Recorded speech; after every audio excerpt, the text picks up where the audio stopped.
complete separation from the state and the market, the same way that atheists want a separation of church and state. That's a good answer. My question is, how would you solve the issue of the debt and the debt issue, $37 trillion? Well, the first thing you got to do is stop borrowing, and the second thing you have to do is stop spending. We collect $5 trillion a year in taxes, and we spend $7 trillion. We need to pass a balanced budget amendment. That's first and foremost. We need to stop spending money that we don't fucking have. $37 trillion is the debt that is owed.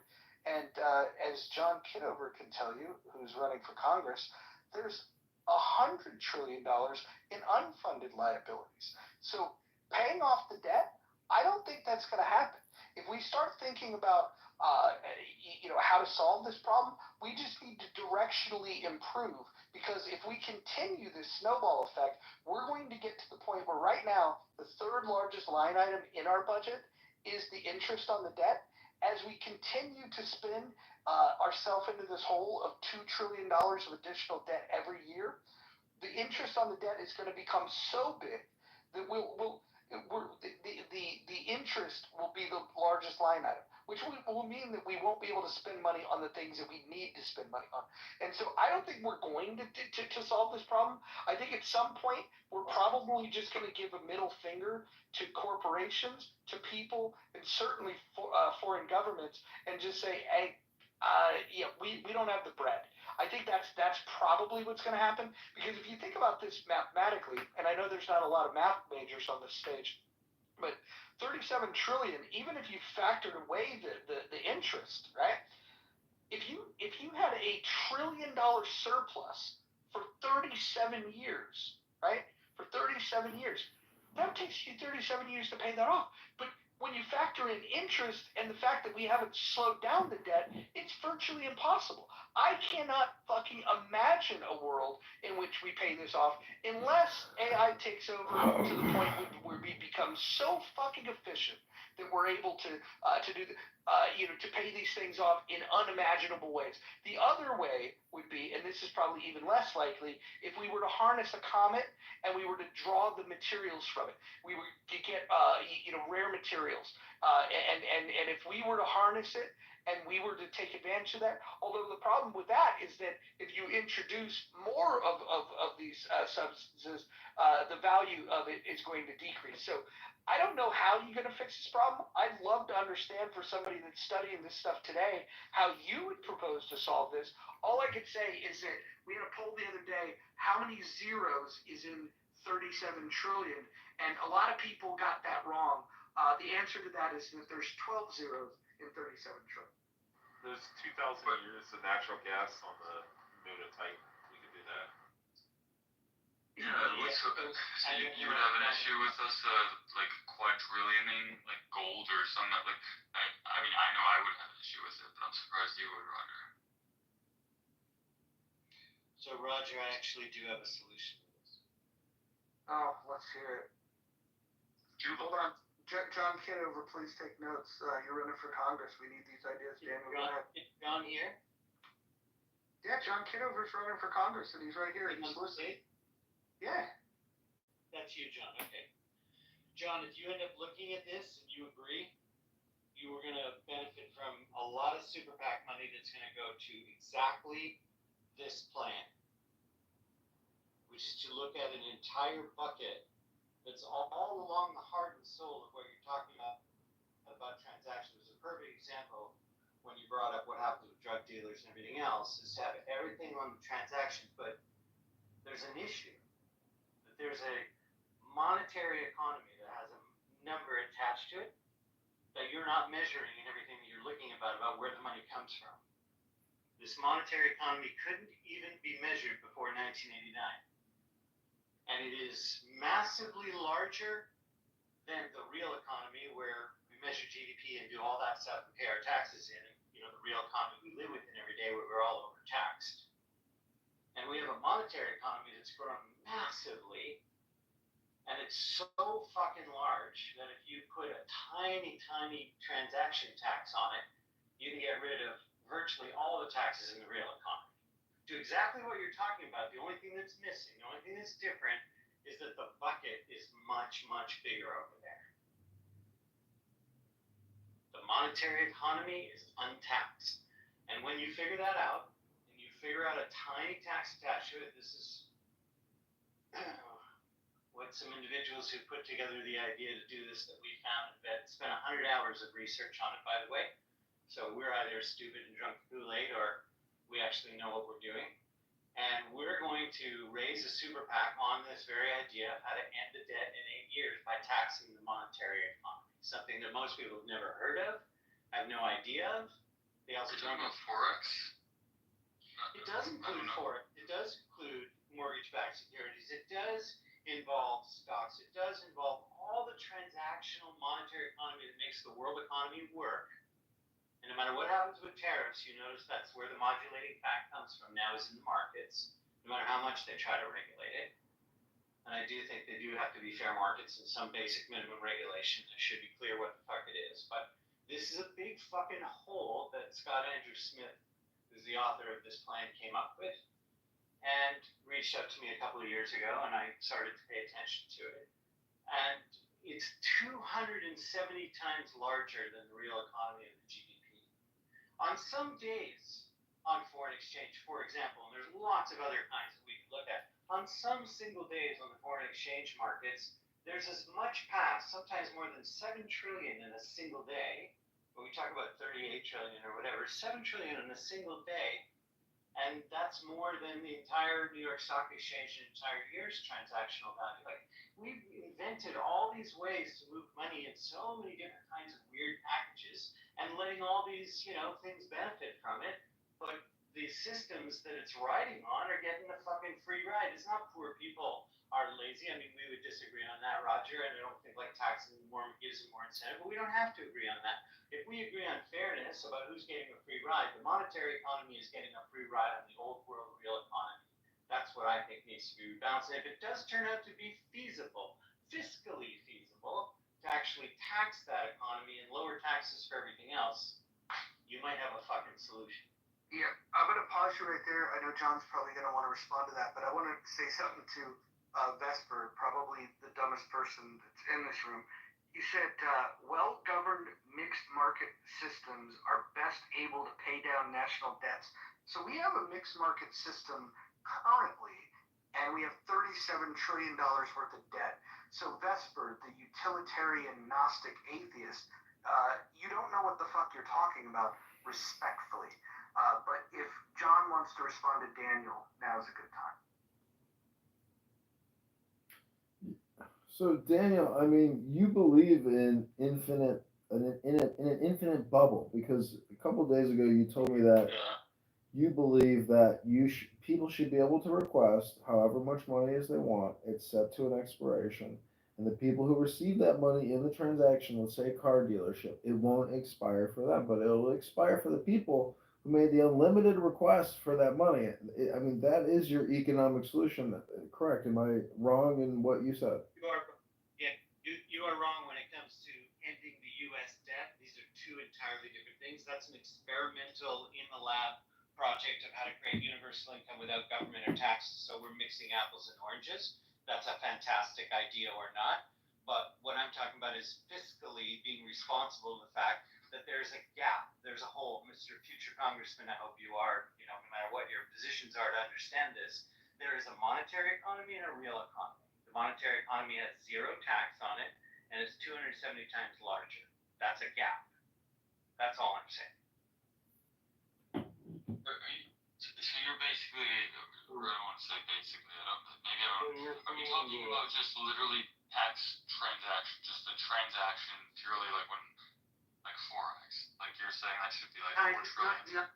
Yeah. Forex and everything in the monetary economy, it's much larger than most people realize, and a tiny tax because it's so much larger, and you'd be able to get rid of all of income tax for sure.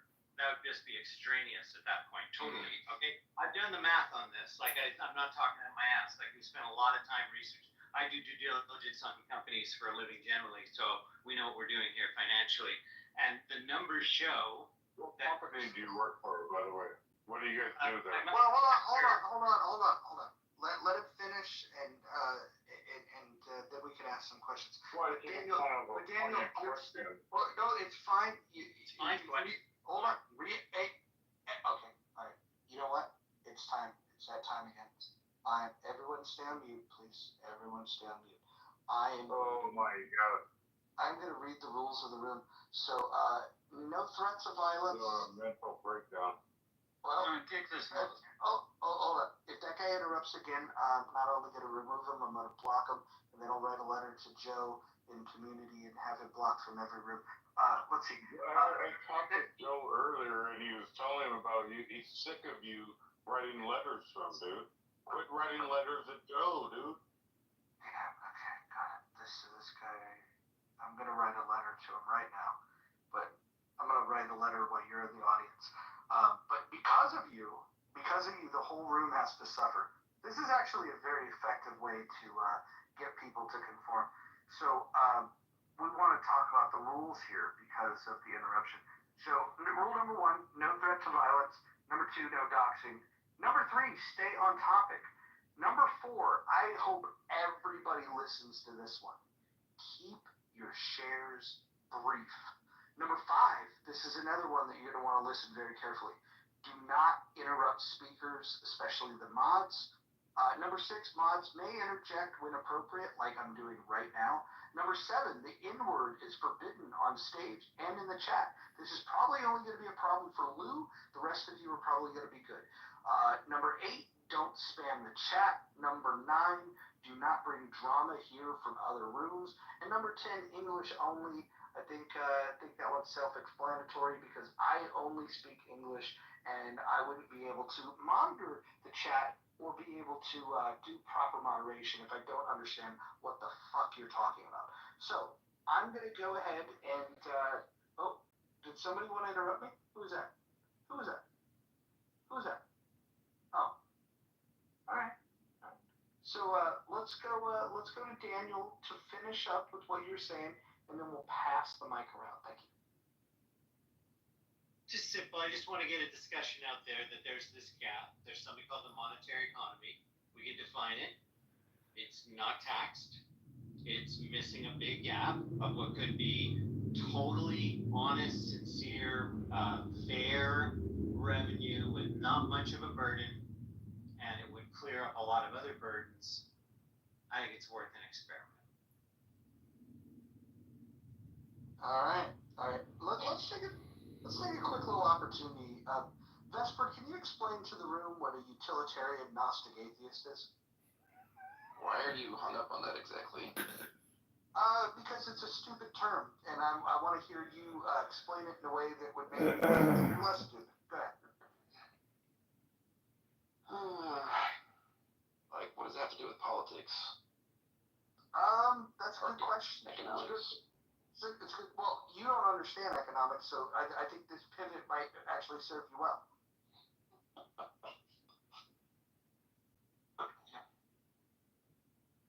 So why not an agnostic atheist? Why do you want to take the position that God doesn't exist? Because I know that. I'm not going to pretend like I don't know that. Oh, okay. So you know that your position is God doesn't exist. So Yeah. when you make that claim, the burden of proof is on you. Go ahead, tell the room your proof. Supernaturalism itself presents a logical contradiction, which means it cannot exist. Nothing supernatural can exist. So something coming from nothing would be supernatural, though, wouldn't it? That might be an example. What do you define as supernatural? Hey, Vesper, before you can definitively state that you know God doesn't exist, do you think you could just simply solve for Pauline's conjecture, the Riemann hypothesis? Could you do those two things real quick? It'd be real simple. What Since you're the all-knowing being, Paulette's conjecture, the Riemann hypothesis, or Riemann, whatever you want to pronounce it, that's where you're from. Why do I need to know all things in order to know some things? I'm just wondering. I mean, you can't solve for that. You know definitively God doesn't exist. But, I mean, you're effectively explaining where all things didn't come from. Or, what's the right way to say it? The whole universe here, if you're going to say supernatural, I'm not saying that must implicitly imply I believe in God, but I get the argument. Actually, for there not being, but not that there's not a creator. Something set it in motion. So what is it? You're talking about like a first cause? I don't believe there's a first cause.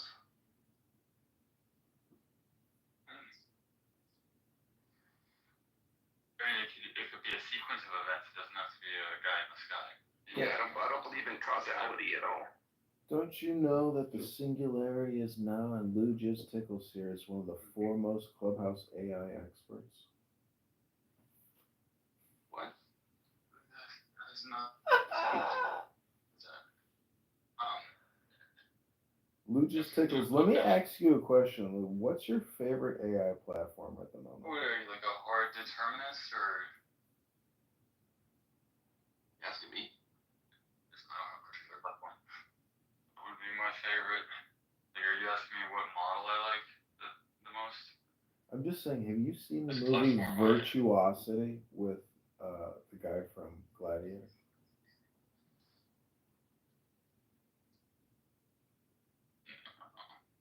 You haven't seen Virtuosity? It came out in 1995 with Denzel Washington. Phenomenal. Love me Denzel. Oh, really? It's got Denzel? Can't go wrong. Yeah, you definitely love Denzel. I don't think I have. It's Virtuosity. Can you elaborate on the? Riffing. Can you elaborate more on like the premise of the movie? Well, I think, with regards to the title, when you look at the word Gnostic, I mean, that's gnosis, which is knowledge. And, wisdom is the best knowledge. So if you want to know God, you got to know wisdom.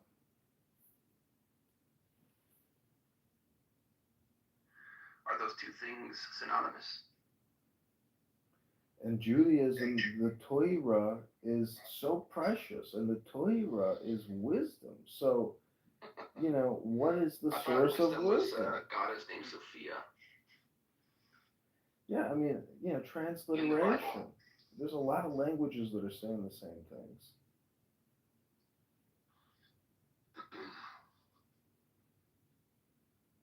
Like Solomon goes on and on about wisdom as a figure, Sophia as a goddess that he's in love with. Yeah, well, Sophia is beauty, which is one of the 10 Sephiroth of the Kabbalah. And, what is the capital of Turkey, Sophia? So, I mean, it's global. Hey, Roger, I just wanted to say one thing. What you were talking about with the sales tax is exactly what I'm talking about. Could happen, and if we ever want to have a room about that sometime, we could really break it down. There's going to be a very big effort around it. I'm happy to talk taxes. And by the way, the Brain Trust on 4 p.m. Pacific time on Tuesday is going to be having a room specifically about taxation. You should show up for that. What day is that? On Tuesday at 4 p.m. Pacific time. I will be there, Brent. Thank you for the invite. Talk to you then. You left one thing out of the whole Roger is love. Love is God's love. Well, okay. Put that in the chat.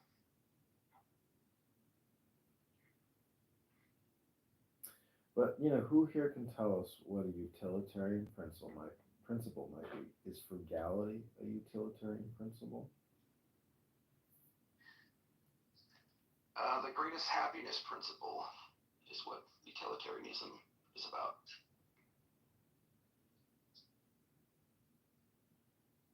Well, there's this amazing book. I bought it at what's called a bookstore once, and it's called The Practical Necessities to Demand Everything. And it says, in the end, we weren't greedy enough.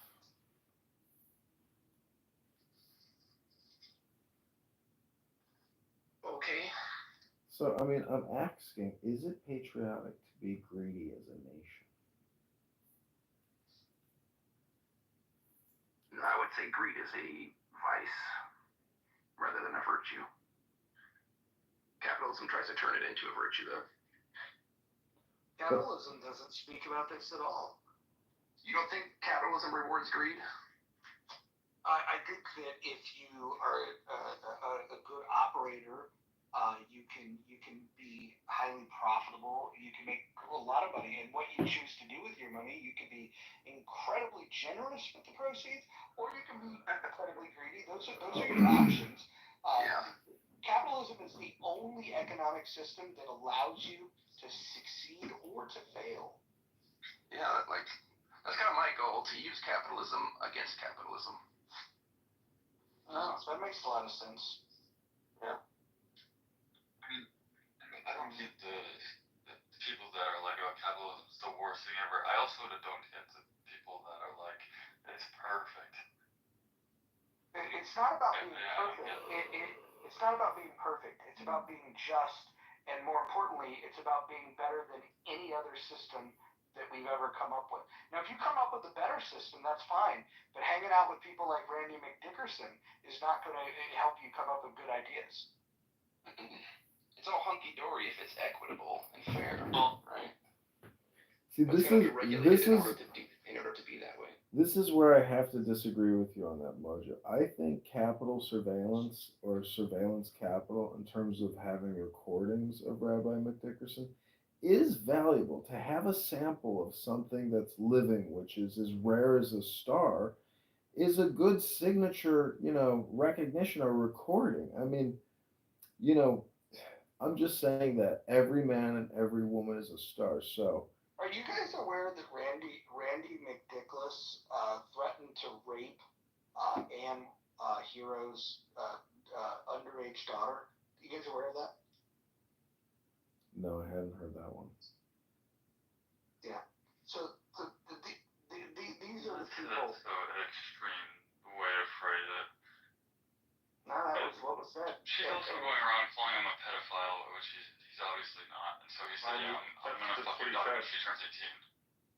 What those type of statements? Yeah, well, hold on. Let me just explain.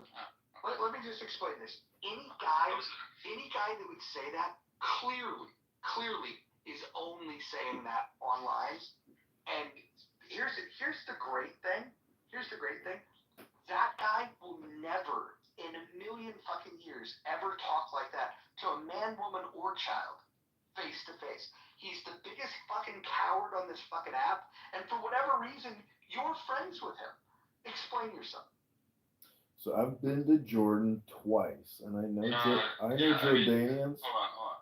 So if someone's going around calling you a pedophile, don't you think it's like a bit ironic that that's what he said back to her? Because that's what she was doing to him. She's calling him a pedophile. I don't remember exactly for what, but nothing to do with that. And so he said, like, I think it was wrong. I told him. Well, I hear. But he said, I'm gonna fuck your daughter when she turns 18, which we all agree that's legal because it's a magical number. It's your 18, everything's legal now.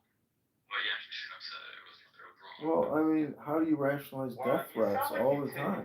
Take contention with it being 18. That's fucking wild. Listen, Pepe says he wants to kill hitchhikers and burn their bodies in acid all the time. 18th birthday, like you're completely like an adult, or the day before you're not. I think that's silly. It's not really. It's just the vitriol and the way you said it. It really came across like you wish it was bigger. Yeah. I mean, it makes sense, I guess, why you're bringing it up. So what is this? A gaslight app? Are you saying that this app is used to gaslight people? Is that what you're saying? I mean, it sounds like they're saying that having sex with an 18-year-old is why would an adult male speak to a woman the way that he spoke to her? Well, look, I have a very different take on Anne. I don't want to be disrespectful to Joe, but like I'm not a big fan of hers. Some of the things that she's done, the way she's acted, and I prefer to just leave it at that. I don't like her, even not like my friend. We can still be friends. No, well, hold on. You can have whatever grievance you want. I like, look, this app's, gone through a lot. I've had grievances with her in the past, but I also think that, I think that she's, proven over the last several years on this app to navigate it as a pretty good actor. I think that when she first got on the app, that probably wasn't true. That being said, I think, the last 3 years or so, she's probably one of the most pleasant people to be around on this app. And if you have a different experience, that's fine. But even if you think that she's a piece of shit, why would you be friends with someone that would talk to a woman that way?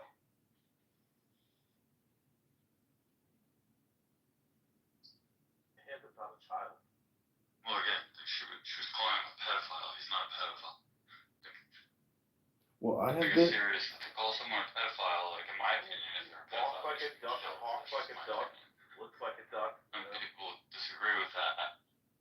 I have recorded more Randy McDickerson rooms than anybody in this room right now, and I've been kicked out of more Randy McDickerson rooms than anybody else. And I gotta tell you, all the time that I've ever spent recording Rabbi Randy McDickerson has always been a total waste of time.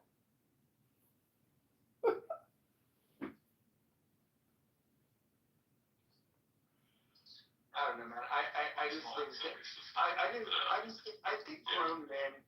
I think grown men should He's have a troll. He's a jerk. Well, no, he's not a troll. When you talk to a woman that way, no, that's not being a troll. That's not being a troll.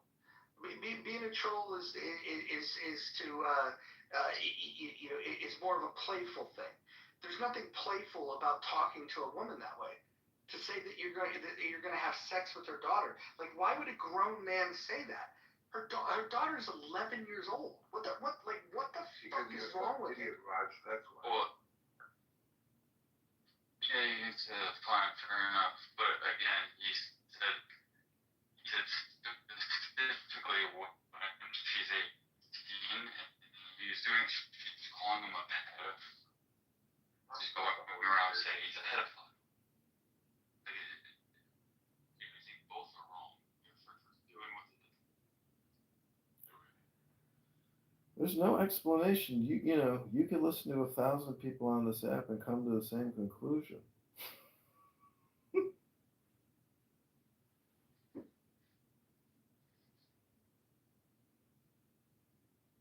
What's up?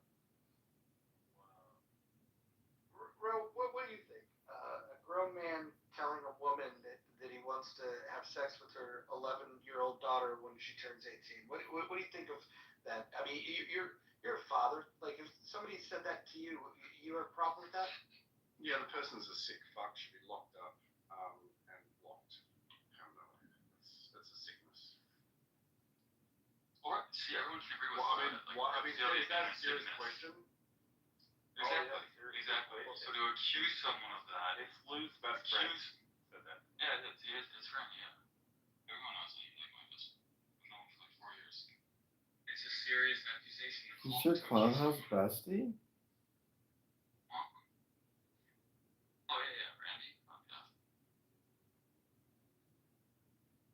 Okay, so serious question. Have you guys engaged in the Destiny Bigfoot test before? No, not really. Not yet. Who's actually said this, by the way? Who said So, it to her? Rabbi Randy McDickerson. To Ann. Not her, but. She was calling him a pedophile, and I don't know, I forget why. I know she was blaming him for, a certain kind of photos of her being put out there. But, she put it out there quite a bit herself to say that. And so, yeah, she, overreacted. He obviously overreacted. You know what the definition of doxing is? I'll just tell you. It's rhetorical. It's disseminating or releasing and publicizing private and or public information. So that would be doxing. Who doxed from there? Neither one of them doxed from Put there. out Unfortunately. photos. Disseminated. No, he didn't. She accused him of it. Well, that's what you just said. You said she put the photos out and then, or that No. you accused him of putting the photos out and disseminating it, and you said, oh, well, so who would be doxing then? She accused him of doing it. Did you not hear the definition? Yeah, maybe I'll say it again. She accused Okay, him. I'll say it again. It's fine. Disseminating private and. We'll say the organism environment. Okay, well, guess what? Then Right, all the things. exactly. She's accusing him of doxing. Does that mean that he did it? That is the real sense of tolerance. We're all gonna try. So when Tana- Freedom from being the puppet of the past. That simply involves a change in your thinking. It involves, in other words, you're getting rid of the habit of thought whereby you define yourself as the result of what has gone before. And instead, you get into the more plausible and more reasonable habit of thought, in terms of which you don't define yourself in terms of what you've done before, but in terms of what you're doing now. And that is liberation from the ridiculous situation of being a dog wagged by its tail. If How do you relate to that notion that idea that we want to individuals or the sum of the people who choose together? Do you believe that's a constant issue? Is that the sort of way? I think people make judgments of other people based on who they think of other people are also judging themselves and they agree with it. How do you think that relates? How do you think that relates? Well, first of all, fuck you, bro.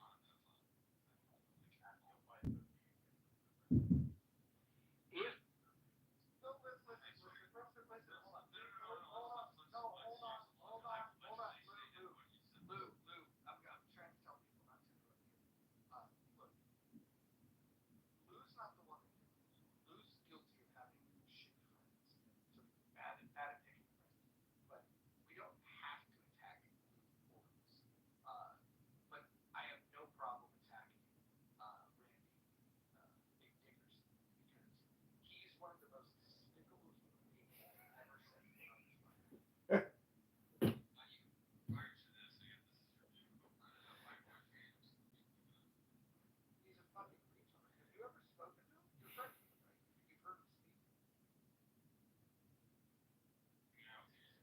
How would you rate his conversational skills on a scale of 1 to 10? Anyone? 10 being the best conversational skills. He's got one word that he repeats over and over. He has no personality. The guy is one of the dumbest people that's ever been on this app. And when you try to ask him questions in a debate, he doesn't respond to anything. He's got a one word reply for everything. He's like Rain Man if Rain Man was like stupid and retarded. I know you guys both are like completely against each other, like on economics and whatnot. But no. Well, there are some things you would agree with him on, Mojo, and some of those opinions deal with Islam. I think everyone who's not Muslim agrees. Islam's not a religion.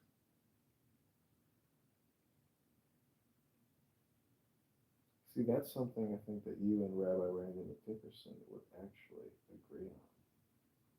Yeah, I don't want to find any points of agreement with that guy. He's also an anti-Semite. Lou, why are you friends with anti-Semites? Can you answer that? Well, I mean, there's a lot of hate in the world, Roger. Why are you friends with people? I can spin it around and say, well, why are you friends with people that want to kill babies? And come on, man, let's get it. I don't think Jews are all trying to kill babies. It's just like, I don't even know what anti-Semite is. Wait, were you about to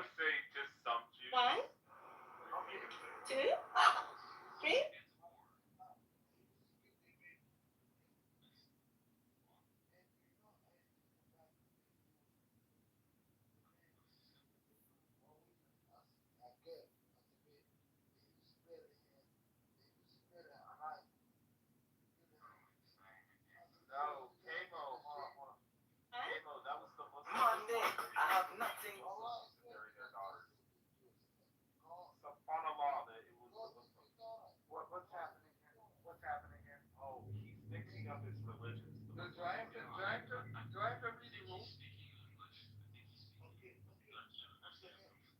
He's trying. I'm gonna read the rules if you guys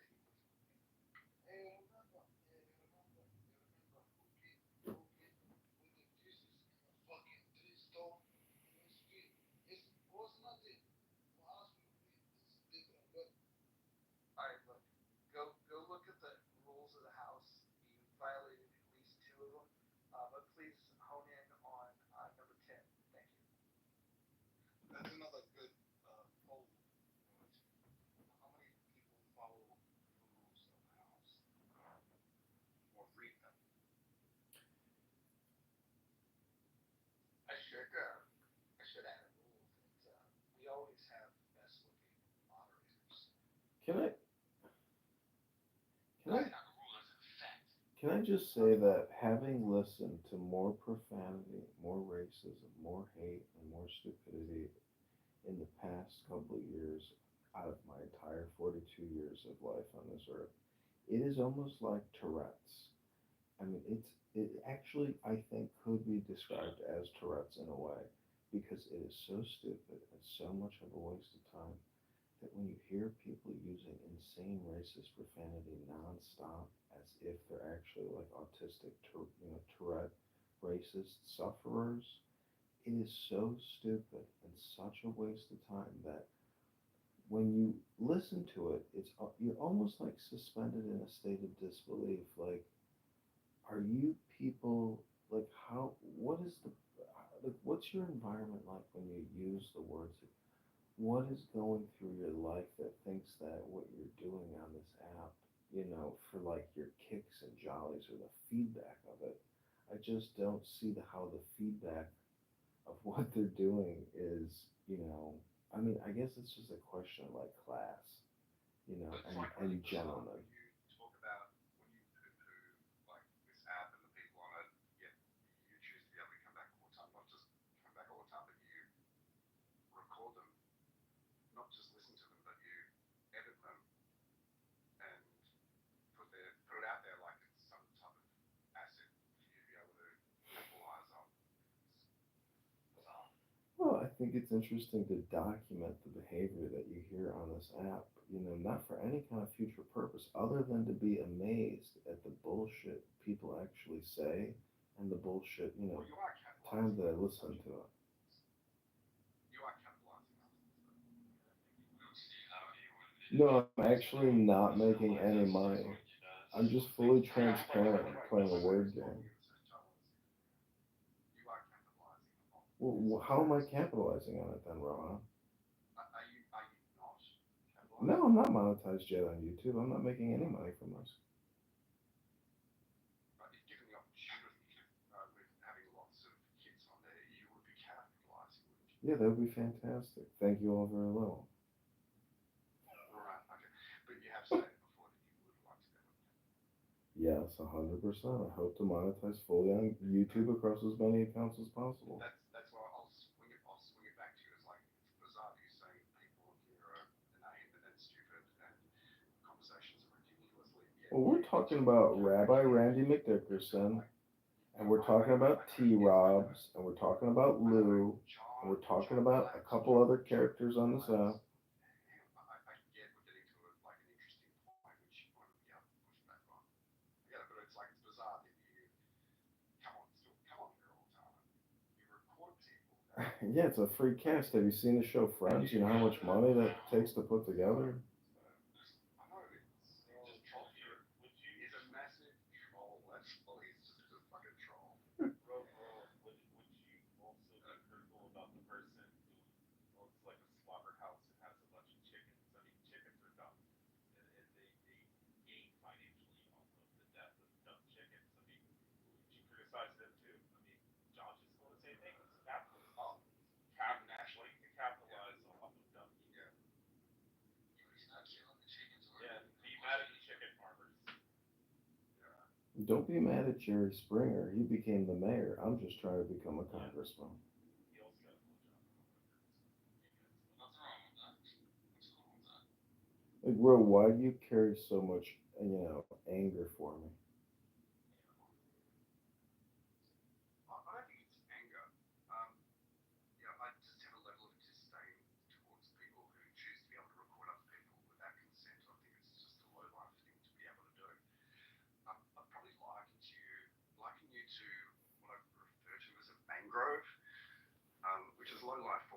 reputation with indiscriminate rooting system. You don't give a damn about who you fuck over. And that to me is disdainful. He's not American, John. He doesn't understand freedom of speech. But see, if you think a mangrove, nest of trees isn't intelligent and that it's not natural, well, then I don't think you understand, the significance of the mangrove. Oh, yeah. I mean, makes the entire ecosystem for like millions of animals, maybe. Well, I would say, first off with John, if he live streams, it's very weird. Like his whole life. So if you've been around him even for like a little bit, then you realize like, okay, this is just a very odd individual. Just live streams. I mean, everything that he does. So I mean, yes, I guess people for sure could get in trouble based on like him recording a room. I don't see the point why he does it. I don't hate him for it. But I don't. That's not his intent. Just to make sure you understand, I don't hate towards him. I have a level of disdain. I wouldn't give him that energy. It's sacred to me. So, no, it's not hate. I just find Well, the fact that I can, regardless whether it's John or whether it's not John, okay, like he chooses to be able to like utilize people's assets, like their voice, their ideas, their thoughts, their feelings, and to be able to capitalize from them. That's not without Don't consent. capitalize things. Wait, do you hate the founders of Clubhouse then, Rowan? He has the intention of that. He had the absolute No, intention. the founders of Clubhouse. Do you hate them for doing the same thing? Well, I've signed in for what I know that I've signed in for. I just think it's funny that you think I'm. Public social media voice talk about like people's utilized from other PTSD and childhood issues on a public social media app with like hundreds of people in the audience that can all hear you, and you're like, but this one guy's like disseminating it over the I know. internet. Oh no. It's funny is you have disdain for me. Hold on one second. Hold on, Lucius. Hold on one second. He's addressing his disdain for me, and I gotta say, if you watch my stupid videos, they're not even that good, and nobody even watches them. So I'm just, so concerned, or really don't care that you don't like my videos and you disdain me. But I don't know. Have you heard my latest banger with Amir and whatever that other terrorist? What the fuck, Dean? Oh yeah, look, Dean. I don't watch your videos. I know it might upset you, but I don't watch your videos. I've seen a couple of them. I think it's disturbing that you're actually doing this, and that's your issue to be able to deal with. And like we've spoken about this before, it's like if you choose to be able to use this in a way that actually benefits society by highlighting people like Samir and just do that, then yeah, great, all for it. But that's not what you're about. That's What not your if people intention. don't have this app and they just genuinely enjoy listening? I mean, I was in his room yesterday and he had like 190 people listening to our room and on one of his accounts, and people were asking, "Hey, what's this app?" And they're like, "Oh shit, I'm gonna go It's download bots. it." It's mostly Yeah, bots. No, it was genuine people because they were like, "Free Palestine, fuck you, No, but that's fine. kids, stolen valor, guy." Like yeah, I mean, it was legit. Follow a couple of his Question for John. John, how many hours you spend in Mojo's a day? Oh, I mean, it's as soon as I wake up till actually, I don't stop it because when I go to sleep, I let it run and then I reset it at about 10 a.m., 11 a.m., 12 a.m., whenever I get up. Okay, and then you do this in other rooms too, the same amount of time? Yeah, like 12 rooms simultaneously. Hold on, let him talk. No interrupting. yeah, I'm just saying that Amir, the terrorist supporter and potential terrorist, and his terrorist promotion room, I record them all night, all the time, and I just love the feedback. There's like one or two. Is there 3 rooms or is it just these 2? How many rooms? Bro, it's like No, I didn't ask you, Lou. I didn't ask you. It's dozens of us. He's got 60 I didn't ask anybody but John, so you're not lowering the rules. The easiest way to answer these questions is to spend 10, not 11, 10, not 9 minutes on my YouTube channel. The link is in my No, profile. I'm not interested. I'm just asking a question. I'm just curious. I'm I'm not trying to lead. I'm not. Why don't you shut the fuck Yeah, up? that doesn't make any sense. But like 500 people telling you what the answer is, you want to hear it from him. Yeah, okay, so Tamak, you might want to know that it's not about like one room, two rooms. He has 50 like cell phones. Oh, God. More. Thank you He's actually, for. yeah, like putting some context on it. It's not a matter of just one room here or there or whatever. Literally 50, over 50 cell phones actively doing things. It's bizarre. It's almost too fed to be a fed. That's how you know he's not a fed. It's just too fed to fed-ish. Oh no, I was a Fed up until May of this year. Federal government, but like, you know what I mean when I say fed. Well, I worked for one of the largest federal agencies with a $70 billion a year budget, employing almost 80,000 people, enforcing one of the biggest shakedown operations in human history.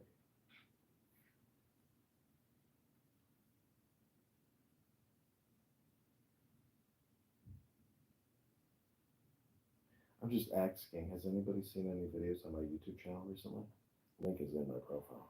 No. I mean, yes. No, but I did actually try one day. He had like some hour-long live stream. I didn't watch the live stream, but I was kind of curious. I was like, I wonder if these models are advanced enough to be able to, and if the quality of audio quality is enough, good enough, which is not. Hold on. We have a poll at the top of the room. If people want to reply to it, that'd be great.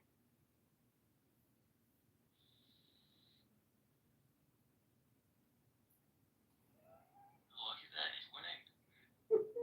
He's winning. You're winning the election, Joe.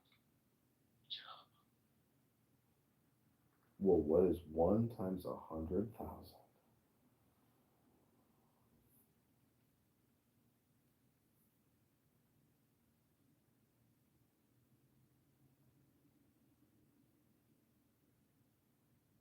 Hey, John, I got a question. Do you think you're the only person on Clubhouse who live streams videos or records first? No, if you go on YouTube and you actually spend a little bit of time researching, for many, many years, people have been live streaming and screen recording and, doing a concerted effort to put Clown House onto YouTube. And What was his name? Rabbit something? yeah, I actually do look at that Tom Rabbit account, but it's just like listening to Clown House, and it's like him doing a lot of work creating those videos. And I think he's got 8,000 subscribers, but I just can't listen to that shit. I'd rather come here and have a live conversation.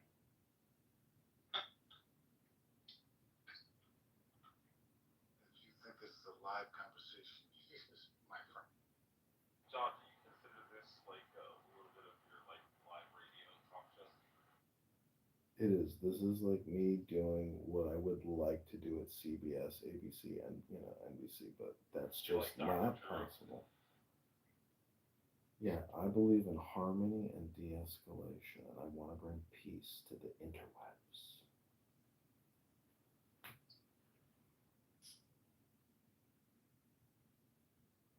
You really believe that, John? You really believe that? Yeah, breathe in. That's what I It's want. called Yeah, he's a breathing. Taoist. He believes it. You really believe that? It's the truth of the earth.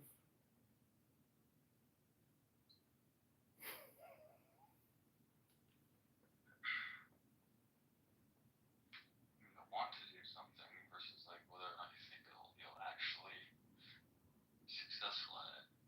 I just feel like the problem is people ask questions.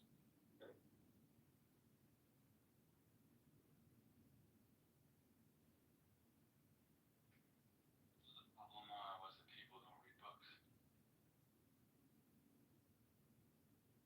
Well, if you read the books, it teaches you to stop asking so many questions.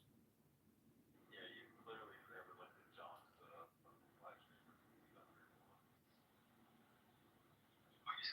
This guy's fucking, he's like, in my opinion, he's the most intelligent dude on this app. Don't say something so back to me, he's very intelligent. We somehow caught him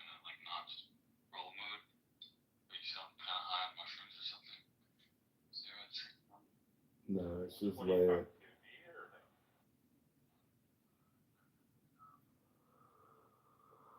See, if I'm more intelligent, it's really only because I've gone to great lengths to do conditioning amongst all of you. And it's honestly all just a joke. No, it is. It's all comedy. That's what I don't think people understand is everything I'm Well, doing. your comedy's horrible. Well, that's okay. You That's know, not wrong. the criticism of a comic, you know, the point is, I agree with you. I think a lot of it is terrible comedy, but that's why you realize that everything is basically clips and compressions.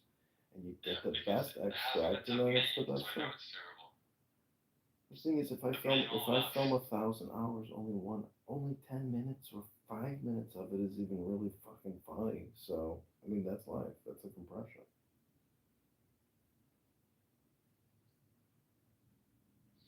Wait, you said it's about you? You think it might be the cholo that you hang out with and his wife's actually in the same room that you're in recording? No. Just checking. Asking for a friend. Asking.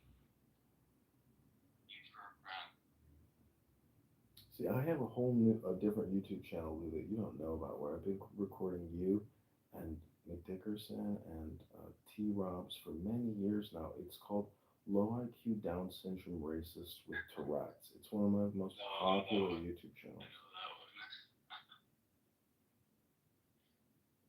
Yeah, I mean, there's nothing I've said on here that I haven't.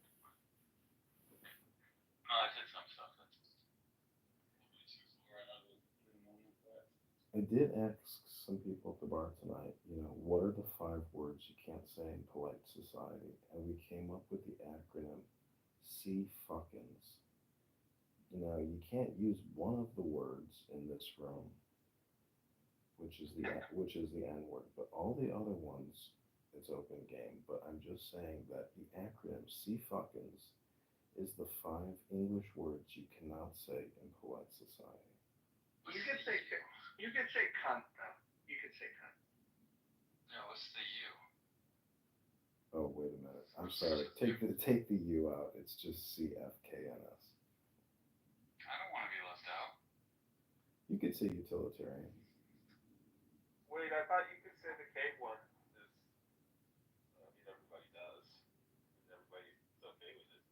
No, Abby's made a good point for we're going to be updating to include the K word in our banned words.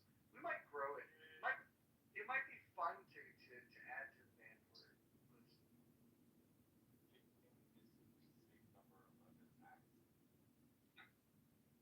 That's racist. I like that. That's racist. Why would it be racist for the blackest person on Clubhouse? You know why it's racist? It says you must use the word cat. So you must use or Yes, must be man. you must use that word for the rest of it. I guess See, it's Mojo racist. is the black. That's retarded. I just created a new AI Sunu song called Excuse Me, Can I Ask a Question? Does anybody want to hear it? You should play the Leprechauns. Oh wait, I don't know if you have that one. Hey, you sound like a faggot, motherfucker.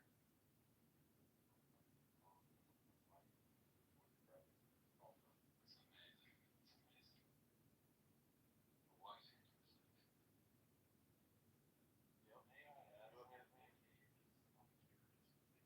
Oh, hi. No, you can't say the K word. That word has been ruled illegal in the muff.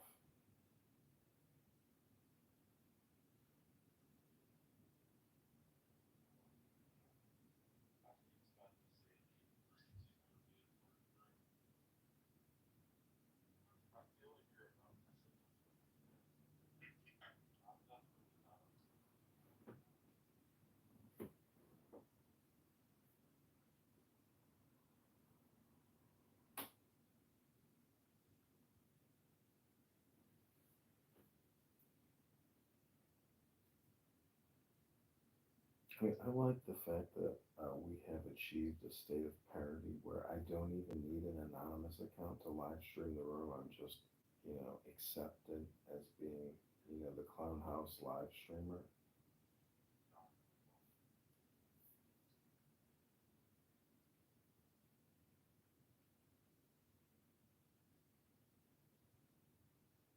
I mean, do you think people get a kick out of knowing that they're on my YouTube as opposed to saying, I disdain you?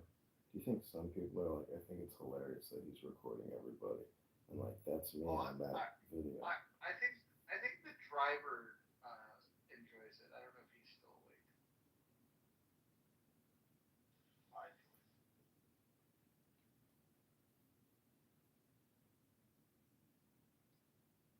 feel like it doesn't matter. See, I would get a dopamine kick out of somebody sending me a clip of me talking on their YouTube channel, but that has yet to surface.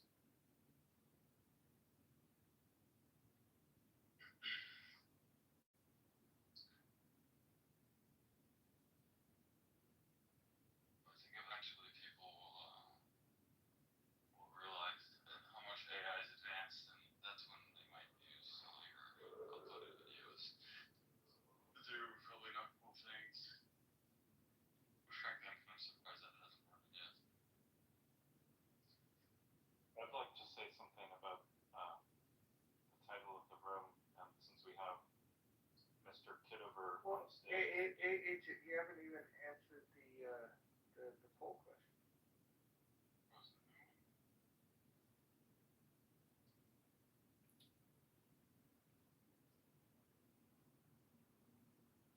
Okay, I answered. I just think, John Kitover, he's violated certainly ethics, if not laws. I think many people, I think, have cause for civil suits against him. Some I know have explored that or looked into it.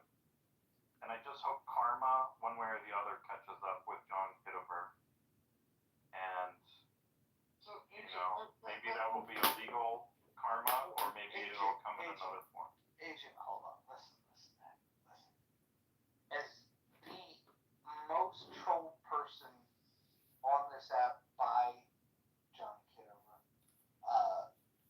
I understand why you might feel frustrated, but once Clubhouse made the decision that they can create anonymous accounts that cannot be removed from the room, Clubhouse has said that this behavior is okay.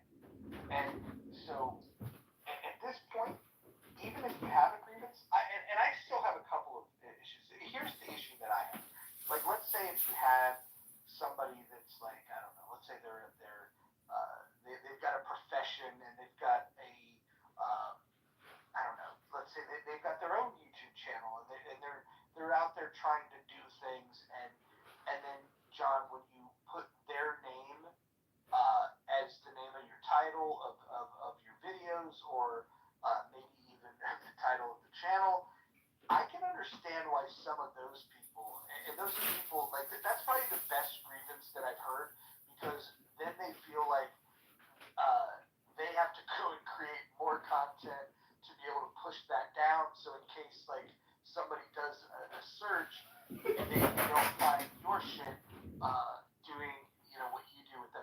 So I would just ask you to consider that respectfully. But I think that, Agent, to your criticism of this, I don't think that you've adapted to the new world, which is streaming these rooms is going to happen whether you like it or not. And you can question the ethics of it, but when you start balancing the fact that he will why is this person not on mute? Jesus Christ.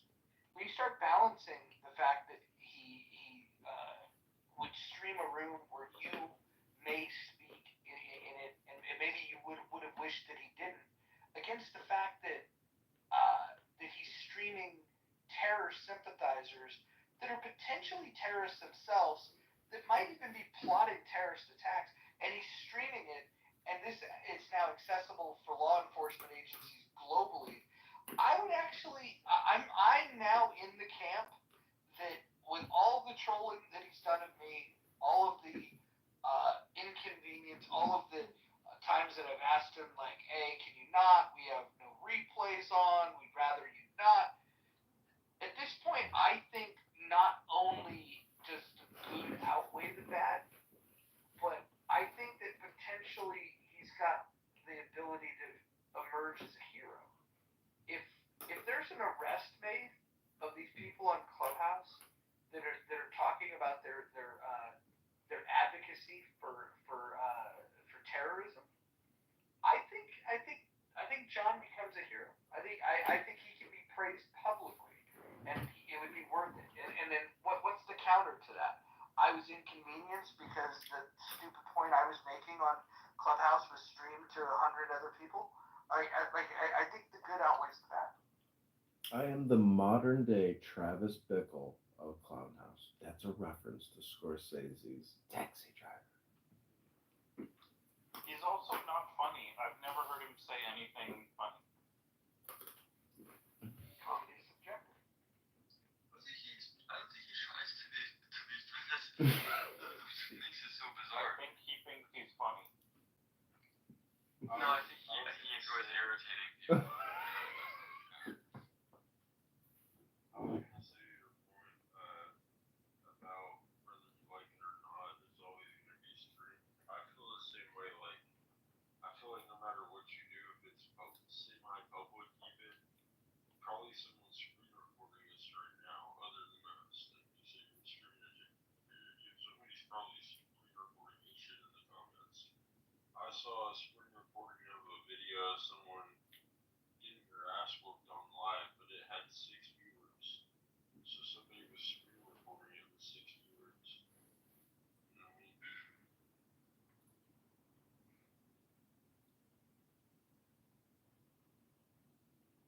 I mean, I think if you wanted to like blackmail someone or fuck someone up, I mean, he has the content now, as long as he knows. You think I have the content. Like, there's nothing really there that I've recorded. I think I'm more of a mind virus because, this is an audio app and you give me more credit than I'm due because if you really do just a quick survey of my, 30 YouTube accounts, you'll rapidly get burned out and leave. So it's not actually very hypnotic material and the subscriber counts don't complement what I'm doing. So it's almost just like a personal vendetta now against people who like to waste their time and have useless conversations. I'd like to hear Adrian. Can you make your strongest critique of this, which I might have agreed with prior to the app making its changes, but Adrian, what's your biggest objection? He has violated the ethics. It's not about the morality. It's not about the legality. I just think, or let's call it etiquette.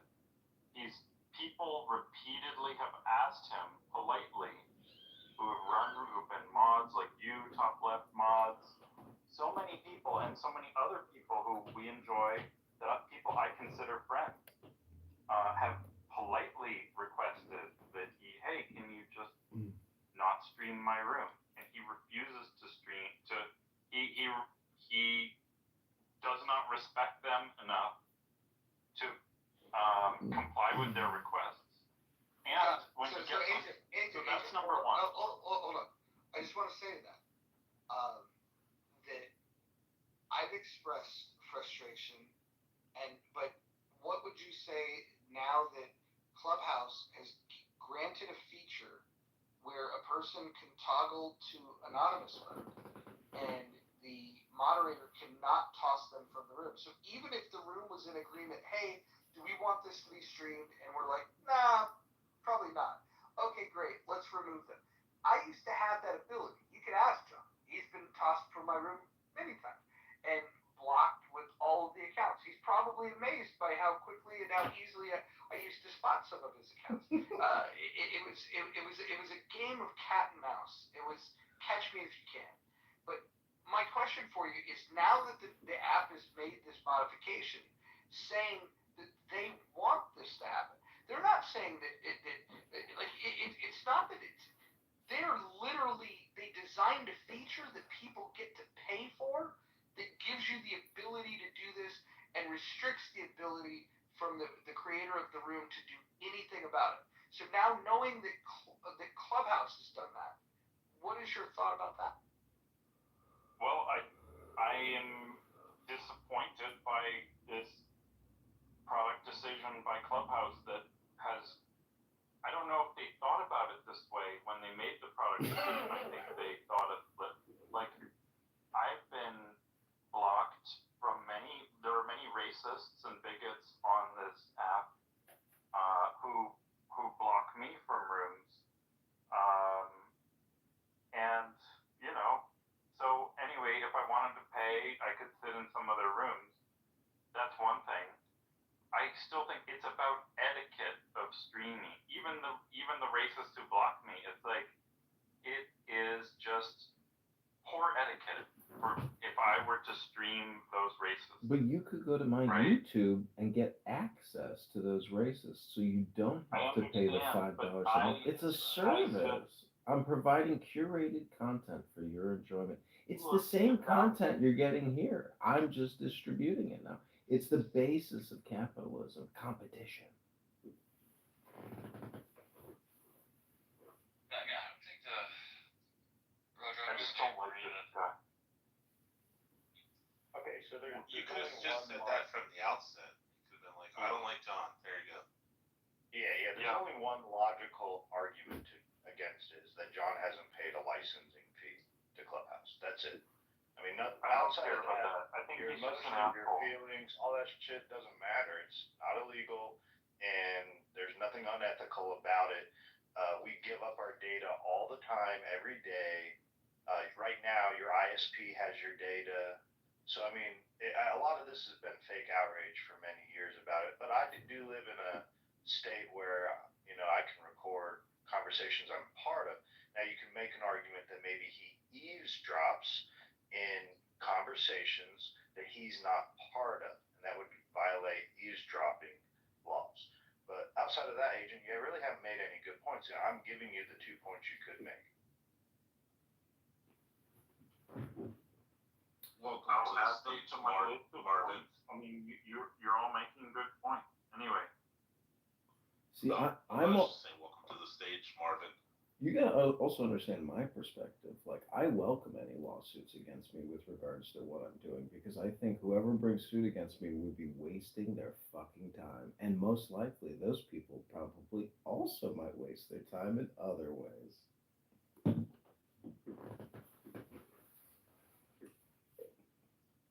ahead, Marvin. I'm just laughing at this conversation.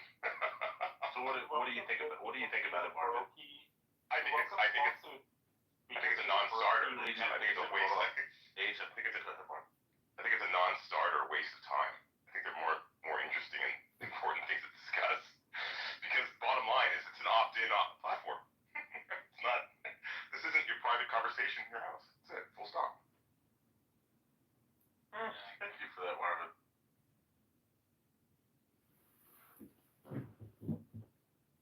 Also, I think the app's enabled this for a long time, really, if you think about it.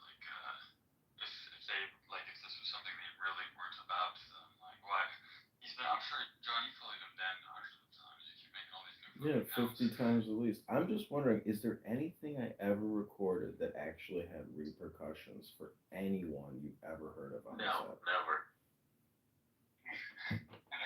It's only because you have so many fucking recordings, nobody wants to sit there and go through all of it. I know someone who now, when you Google their name, it shows up as the top thing, and they don't seem very. You should pull that down. It doesn't reflect well on them because you caught them in a bad moment, and they didn't know they were being recorded. Agent, Live forever on Google.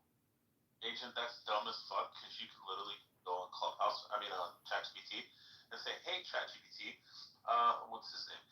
Do you know anything about Agent Malone on the app Clubhouse? And it will give you an entire breakdown about all your fucking conversations, your personality, characteristics, and traits, and all this different stuff. We did this actually where we went in and we looked up ourselves on ChatGPT, and it tells you who Rich is and who 3x plus 1 his account, stuff like that, and what he espouses, and all of that type of shit. So it's all on ChatGPT too.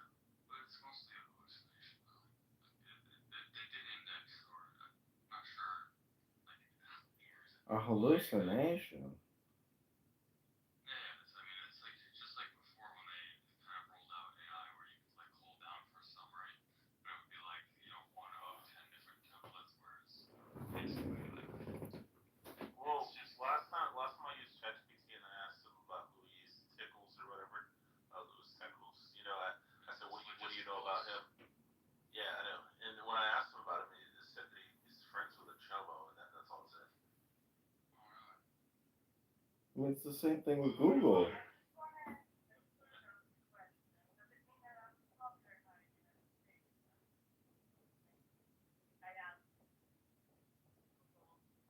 Oh, you got a bunch of wind noise.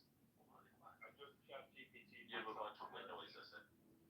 Unfortunately, I look good on that.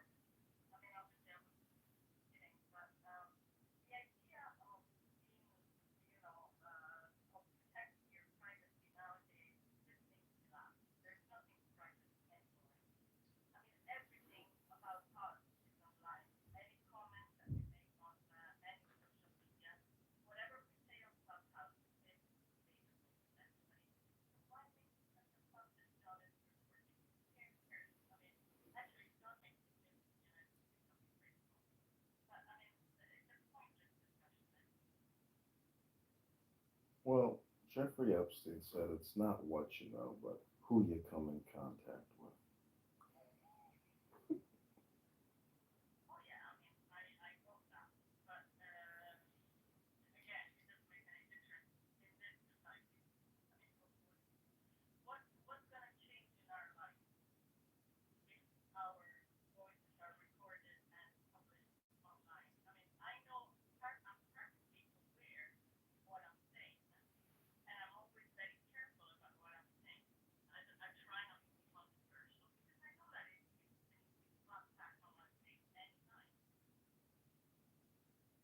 Well, there is still a subconscious social clout chasing game that's even happening right now.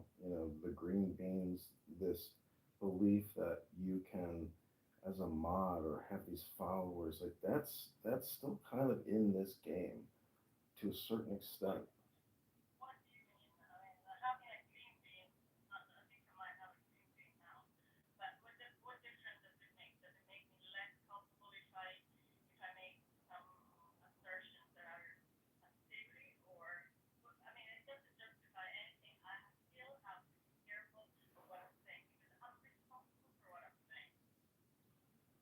No, no, 100%. I'm just saying that it's like an illusion that green bean or the social club means anything. I mean, not really, because in terms of mass communication, like technically, like all the accounts that I've had deleted, big accounts deleted, it's like it'd be cool to have an audience, but even when you have thousands of followers on this app, if you create a room, it's like still nobody even comes in. There's something about that mojo magic or that positive vibration of intelligence that people seem to enjoy.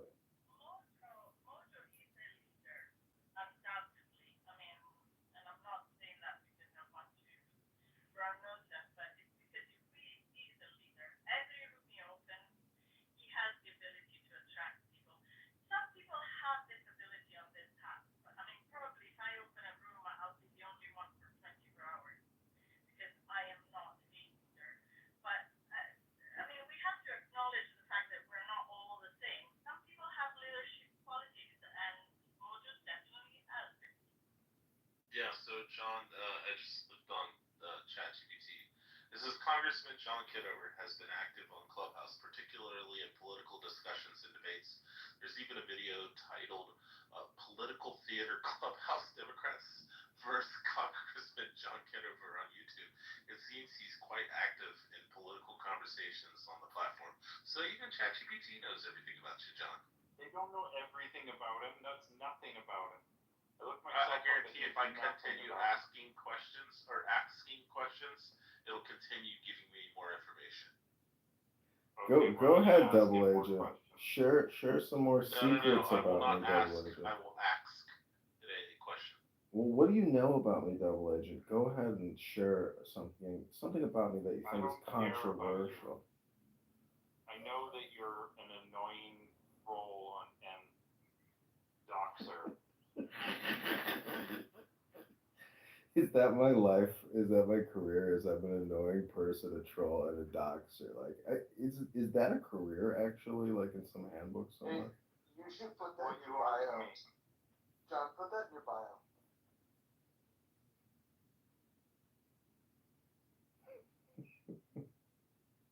You know, the thing, John, here's the thing.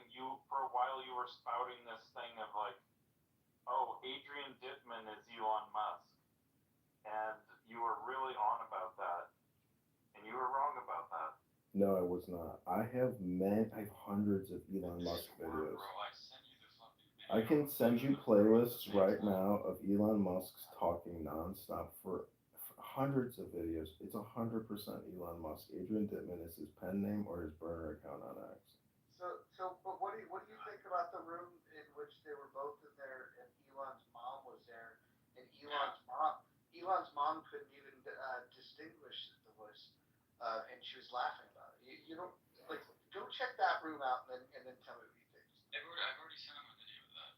He still thinks it's. All I can say is watch my videos of Adrian Dittman, aka Elon Musk. Elon Musk knows who John Kitover is, and he hates John Kitover. You think I'm a troll on here and annoying? Trust me, I live rent free in Elon Musk's brain now because I have so many videos of him talking in unrecorded rooms on X. I mean, it's amazing some of my playlists where you're like, wow, this is really stupid. Well, if Elon hates you, you know, I defer to Elon in many things, and I'm glad to know that he and I are also aligned on this topic. Yeah, this wasn't, believe me, I recorded him, a lot. Yeah, he knows who I am. He's blocked like 20 of my X accounts. I am blocked from being friends with Adrian Dittman. You can ask Grok, who's the most famous person to visit my profile? It says Adrian Dittman did. And then if you ask Grok, who is Adrian Dittman? It says, it's most definitely some guy in Fiji. Okay.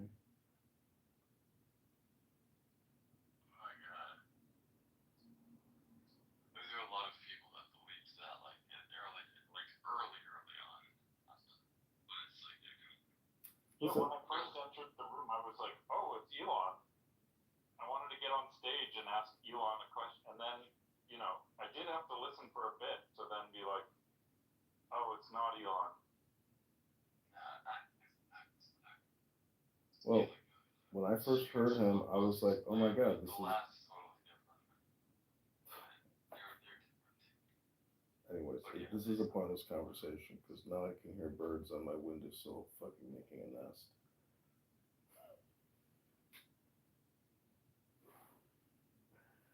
I mean, I've had this conversation a gazillion times. It's the same thing, but I could show you the playlist and you'd be like, yeah, that sure does sound like Elon. John, who's your favorite lefty to stream? I like Goat. He's definitely my favorite target on this app. He's a target-rich individual. Wait, not Beam? No, I find Goat to be particularly obnoxious in his snobbiness. Someone sent me a text message, unsolicited, with a photograph of Goat from real life, and I was just like, come on, man. Like, it was completely unsolicited, but it's hilarious. By the way, I'm curious. His thing, like I was in a room and he started playing some copyrighted music because he thought that would kick you out of the room. Does that work? Yeah, it does work. I have to immediately turn the volume down because you only have like a couple seconds before it kicks in like a copyright. Roger, here's a reference, an old song. If you'd seen a picture of Bima, you would tell her that she shouldn't cry.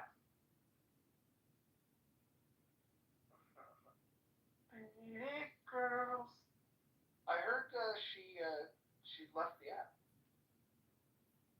Yeah, her boyfriend. Well, her boyfriend is married to another chick with kids. He's kind of a dick.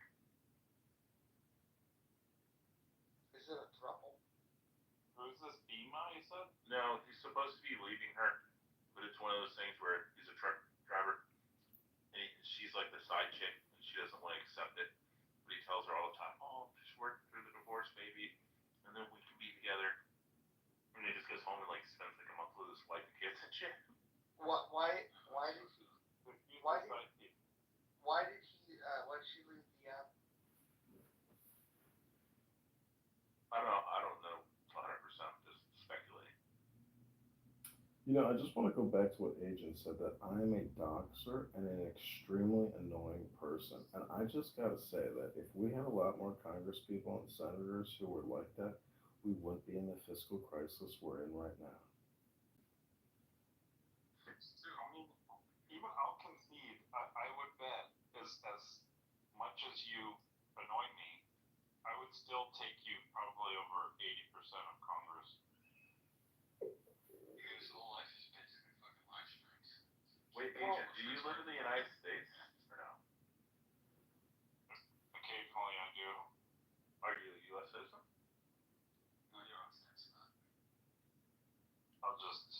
I'll dox myself, yes.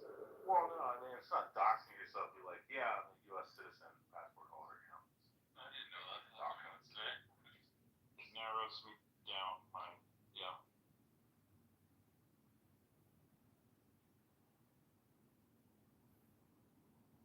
I will not be voting for John Kitover.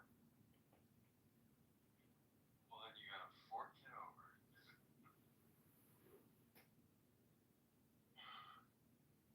I can't wait to do the campaign fundraising groups. Yeah, we've got a new campaign website popping up soon. We're using the same platform that Thomas Massey is using. Wait, what did I make up? Nine and Randy. Use an anecdote. Anecdote, whatever it's called. Yeah. What's that, Matt? I mean, honestly, that makes it so much more frustrating. You actually you're aligning yourself with one of my most favorite congressmen. Wait a minute, guys. The moderator was talking. What'd you say now? Your story about Beaver. Oh, no, that was 100% accurate. I said I don't know why she got off the app, though.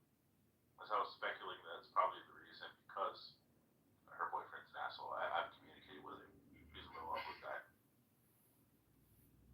Massey's pissed. I like Massey too.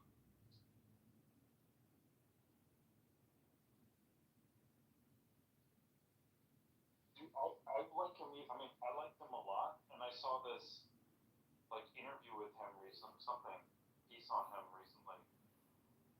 He lives in the Senate parking lot. He just has a camper van, and he lives in that because he just does. I don't know. He just doesn't want to have. And he's got solar panels on that thing. He's got raw milk that he drives in from Tennessee or wherever. And then back home on his homestead or farm or whatever, he's got cattle, he's got chickens, and he's an MIT electrical engineer, and he built all these automated systems to take care of his chickens and things, just automated farming while he's away. And he also has these he has a debt clock that just constantly is counting and syncing up with. It has Wi-Fi. It's a piece of electronics he designed himself, and it's just a debt counter. But anyway, he's an incredibly admirable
we came up with a new slogan at the bar tonight. It's called "Vote Kitover before it's all over."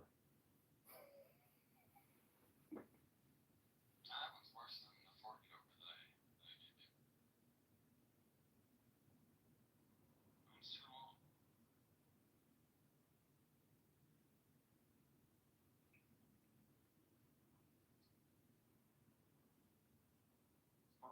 He was saying that, like, yeah, every member of Congress, they'll have a and then they'll be like, oh, I have to talk to my APAC guy.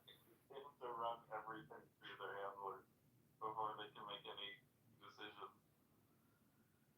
Yeah, it's absolutely like it's wild. It's wild.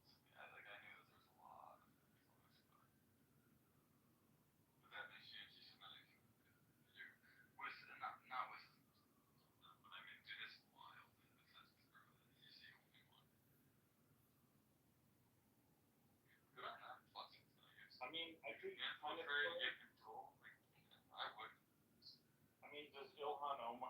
I would think she doesn't have a handler, but I could be wrong. He may have found a way.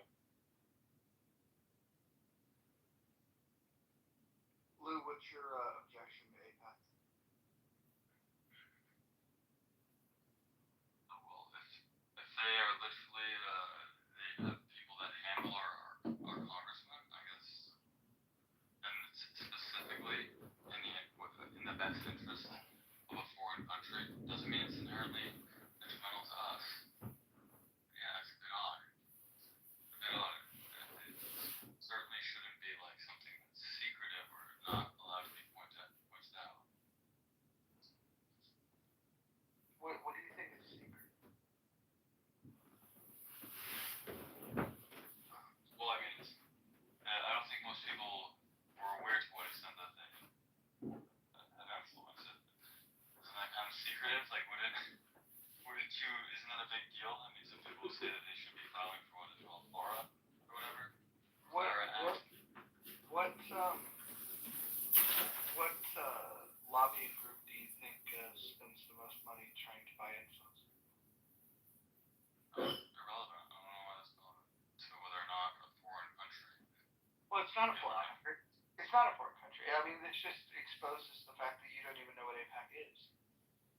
Okay, so they're not advocating for what's in the best interest.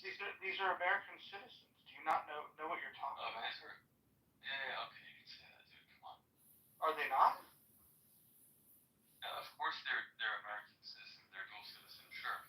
Again, I said specifically, it doesn't inherently mean that it's detrimental to the United States. Wait, all my kids are dual citizens. Does that not make them citizens? No, it's fine, but they shouldn't be involved in government. I don't think dual citizens Really? should be able to hold office. Yeah. No. The presidency or just any office? I would say any office. Just there's for not just why make things like why even go to that you're a dual citizen? Like if you want to run office that badly. Yeah, they're not dual citizens of fucking North Korea. Yeah, it doesn't matter, dude. It doesn't matter. Like if you want to do it that badly, you'll give up one of your citizenships. It's not that serious. Wait, hold on. Elon, when he was working with Trump, he didn't give up any of his citizenship. Yeah, but he's not in office. You can make an argument that the money he's spending From the government, though. It's not. Yeah, he was. He was. Well, you don't think he worked in official capacity in the government? Is that what we're talking about? Someone working in the government or someone in office? I think I made it pretty clear. I See, said Roger, you made this point about like these people just fucking flip flop. It's not flip flop, dude. They shouldn't be able to hold office. You hold one position one moment, and then you hear Elon. What's You're like, what? Well, I'm flipping on. Well, you should give up your dual citizenship if you hold any position in government. No, I did any not. position in government, and then you're like, oh, well, Elon was in government, but he didn't give up his dual citizenship, but I'm going to cut for Elon.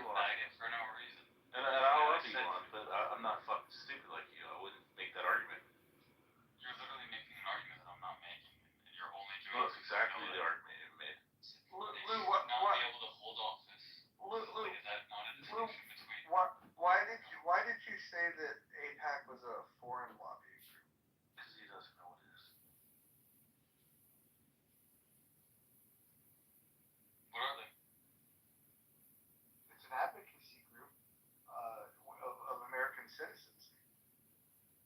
against lobbying? Are you against lobbying of all kinds, or is it just people that advocate for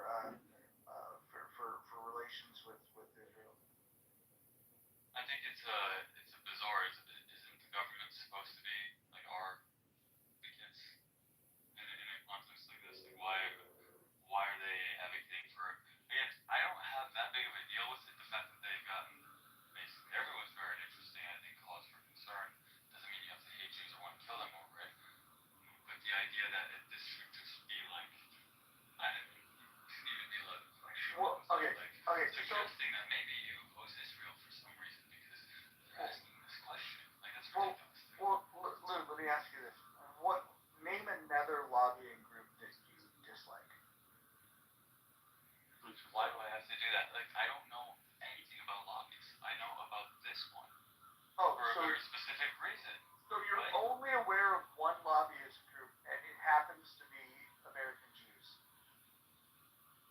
Just say the word, Lou. Just say the K word. Good. Yeah, I'll say American Jews. I don't think put America first. That's fine. That's why they have their own lobbyist group.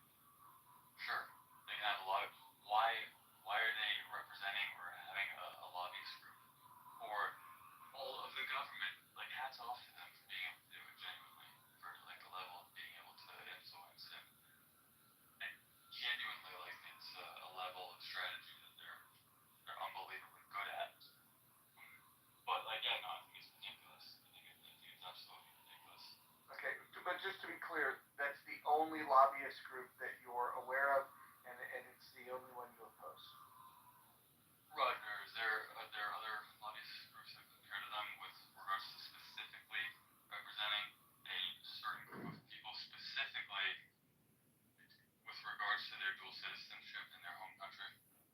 Like, is there a Russian lobbyist group where they only represent Russian Americans, and it's to do what exactly? Like, I'm not sure. Yeah, let me go get you a list of American lobbyist groups.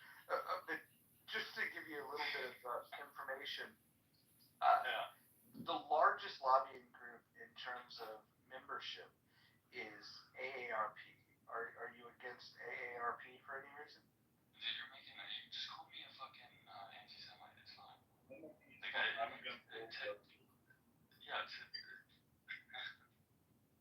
Wait, hold on. Listen, it's interesting to me that your best friend is Rabbi Randy McDickerson, who's a raging anti-Semite, and then when we start talking about lobby groups, the only lobby group that you're aware of that you disapprove of happens to be a Jewish group. Like you don't think that there's so 100% of the lobby groups that I'm aware of, I disapprove of. Yeah. Marshall is something that actually sort of like I used to be completely against the idea of lobbying, like entirely. It was crazy. Marshall sort of framed it for me in a way where like you can kind of see what like in good faith what the idea of lobbying could be and why should be something that's sort of allowed.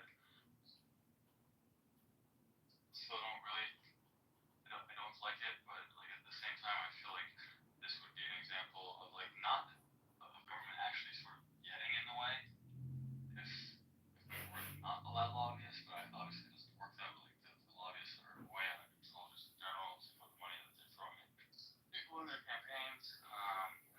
But yeah, I don't know exactly how I feel about lobbyists. So all lobbyists that like inherently are representing people from another country, ally or not, I think that's very sketch. It's just odd. Like why is it a big deal to like point that out? Like this is what is very annoying with these kind of things. Well, I think what it comes down to is that people that don't take an interest in understanding what lobbying groups are, they misrepresent what a particular lobbyist group is, and you have no familiarity with any of this stuff. You asked a question about Russian advocacy groups. You have Congress of Russian Americans. That's the CRA. Are you opposed to them? The what? The Congress of the what? Well, What do they advocate for? Like, why are they, what are they doing that we're trying to get in favor of Russian Americans? It focuses on preserving Russian culture and combating Russophobia and fostering U.S.-Russia relations. So these are people that live as Americans that are of Russian descent, and they would like to see Russia not discriminate against. That's their advocacy. But my question. They don't have much influence, obviously, with what we're doing the last few years. So. Yeah, I would be kind of against it. It's a weird. Got it. The president of Russia has not. Hold on. Roger. Yeah, wait. Yeah, give me one second, Abby. I just want to say this to you. So you weren't aware that this group existed. The only advocacy group that you were aware of was an American Jewish lobbying group. And so my question is I know what you're doing. I get it. If you're so against lobbying for these other countries, like why is the only one that you are opposed to happen to be the Jewish one? That's opposed to the Russian, whatever the fuck you're talking about. Abby, go ahead. Yeah, I'm just hearing this. It's so micro-targeted. It's ridiculous. It's not even, you can't even hide what he's doing. The American Israel. Shut the fuck up while I'm not talking. What AIPAC Go ahead, Abby. and there are other groups like it from many countries, many different relationships. It is focused on the American-Israel relationship. That's it. Okay? The people that go and knock on the doors are Americans that are from different states, and they talk to their members of Congress and their senators, and it lobbies only Congress, doesn't lobby the executive branch, and it is asking about the American-Israel relationship. Things like the MOU, when that was signed, it was a lobby. The Iran deal, when that was originally JCPOA, there was a large group of lobbying at that time. But this is primarily focused on the American-Israel relationship. That's what they talked about. And to keep that relationship solid, because benefits to Israel as well as the benefits to the United States that Israel gives to the United States in forms of intelligence and technology. I mean, it can go on and on if you'd like to hear it. I've got lists of it. That's what they. I'm not done, but you talk over women. I had to wake up to this. So, yeah, I know, I'm not. That's what they do. And if you'd like to know about the. Many conversations with you. You obviously don't remember me. It's weird that you're actually. Well, she's talking right now. Roger, is this fucking retard breaking one of the rules, talking over a moderator? There are many organizations that lobby Washington on behalf of relationships with other countries. I mean, we could go, if you'd like to know all of the Arab organizations or the people that work on the American-Saudi relationship or the American-French relationship, AIPAC is not the only one. It is also not a very, if you look at the value, the amount of money that's spent by lobbies, it ain't in the top 10, it ain't in the top 20, it ain't in probably the top 50 in terms of the amount of money that there's raised as a lobbyist.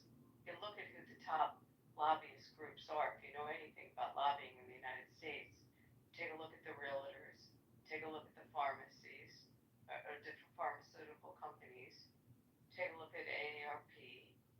Gun lobby's not even that strong anymore. I mean, there's that Blue Cross, Blue Cross is like one of the top in the country. I mean, there's just so many other organizations. I mean, it's fascinating to me when the name APAC comes up. When you ask them about like, do they have a problem with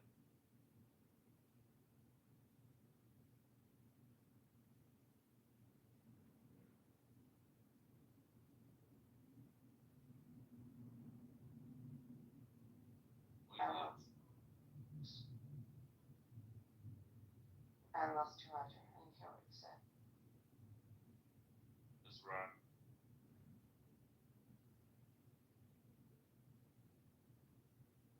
Oh, hey, Abby, I got a question while Roger's in the Matrix. Hey, this other anti-Semitic piece of shit, Abdullah, was saying that APEC's not registered with the FARA. Can you elaborate? Yeah, it's not a foreign agency. They're not. They're lobbying for the American-Israel relationship. Again, they are not a foreign under FARA is what you're talking about, and they're not for the same reason. Should CAIR, CAIR, lobby? Should they be registered as they go in and lobby for the Arab relationship? There are people that I know someone that is registered as a Saudi FARA. I know someone who's registered as a Qatari one, but they don't work for these organizations. They go in specifically for that country. Again, this is completely different. And there are other groups that go in. I mean, I go in and I'm going in under the RJC. We go in and talk about safety in our campuses for Jews. I mean, is there a problem with that one? We go in and talk about anti-Semitism and about different issues that we have as Jews in America. Does he think that should be registered? You gotta remember, Abby, just to qualify this, that guy, his best friend on this app, is an anti-Semite. It's a guy that said that he wanted to have sex with Ann Hero's daughter, who's 11 years old. Like that's the kind of company that guy keeps, and so it's not surprising that that he would hold these ignorant positions. But the interrogation of these people, when you start asking him like what other lobbying groups, he didn't even know of another one. The only lobbying group that he's even aware that exists was the one that advocates for a relationship between the U.S. and Israel. Which, by the way, there's a lot of things that AIPAC asks for that I think are bad ideas, and I think are bad ideas for Israel. My opinion. For example, funding. I think that when you fund a country, you're getting some control and some influence, and I think that's a bad idea. I think that's very. It's not the focus. I mean, the focus, believe it or not, is not on the appropriations as much as the ability to purchase. Okay, so it's when they're talking about money, a lot of it has the right to purchase, and it's also the policies. And Sure.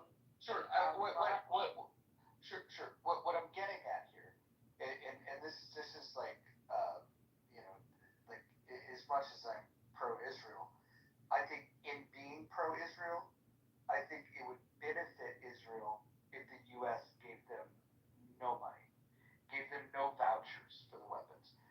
Israel is a wealthy country; they can buy the weapons. In fact, they're highly capable of designing weapons. They're highly capable of manufacturing weapons. There's a lot of things that I think Israel could do and would do better without the U.S. In fact, I would argue that the U.S. Being in the ear of Israeli politicians has actually been detrimental to Israel over time.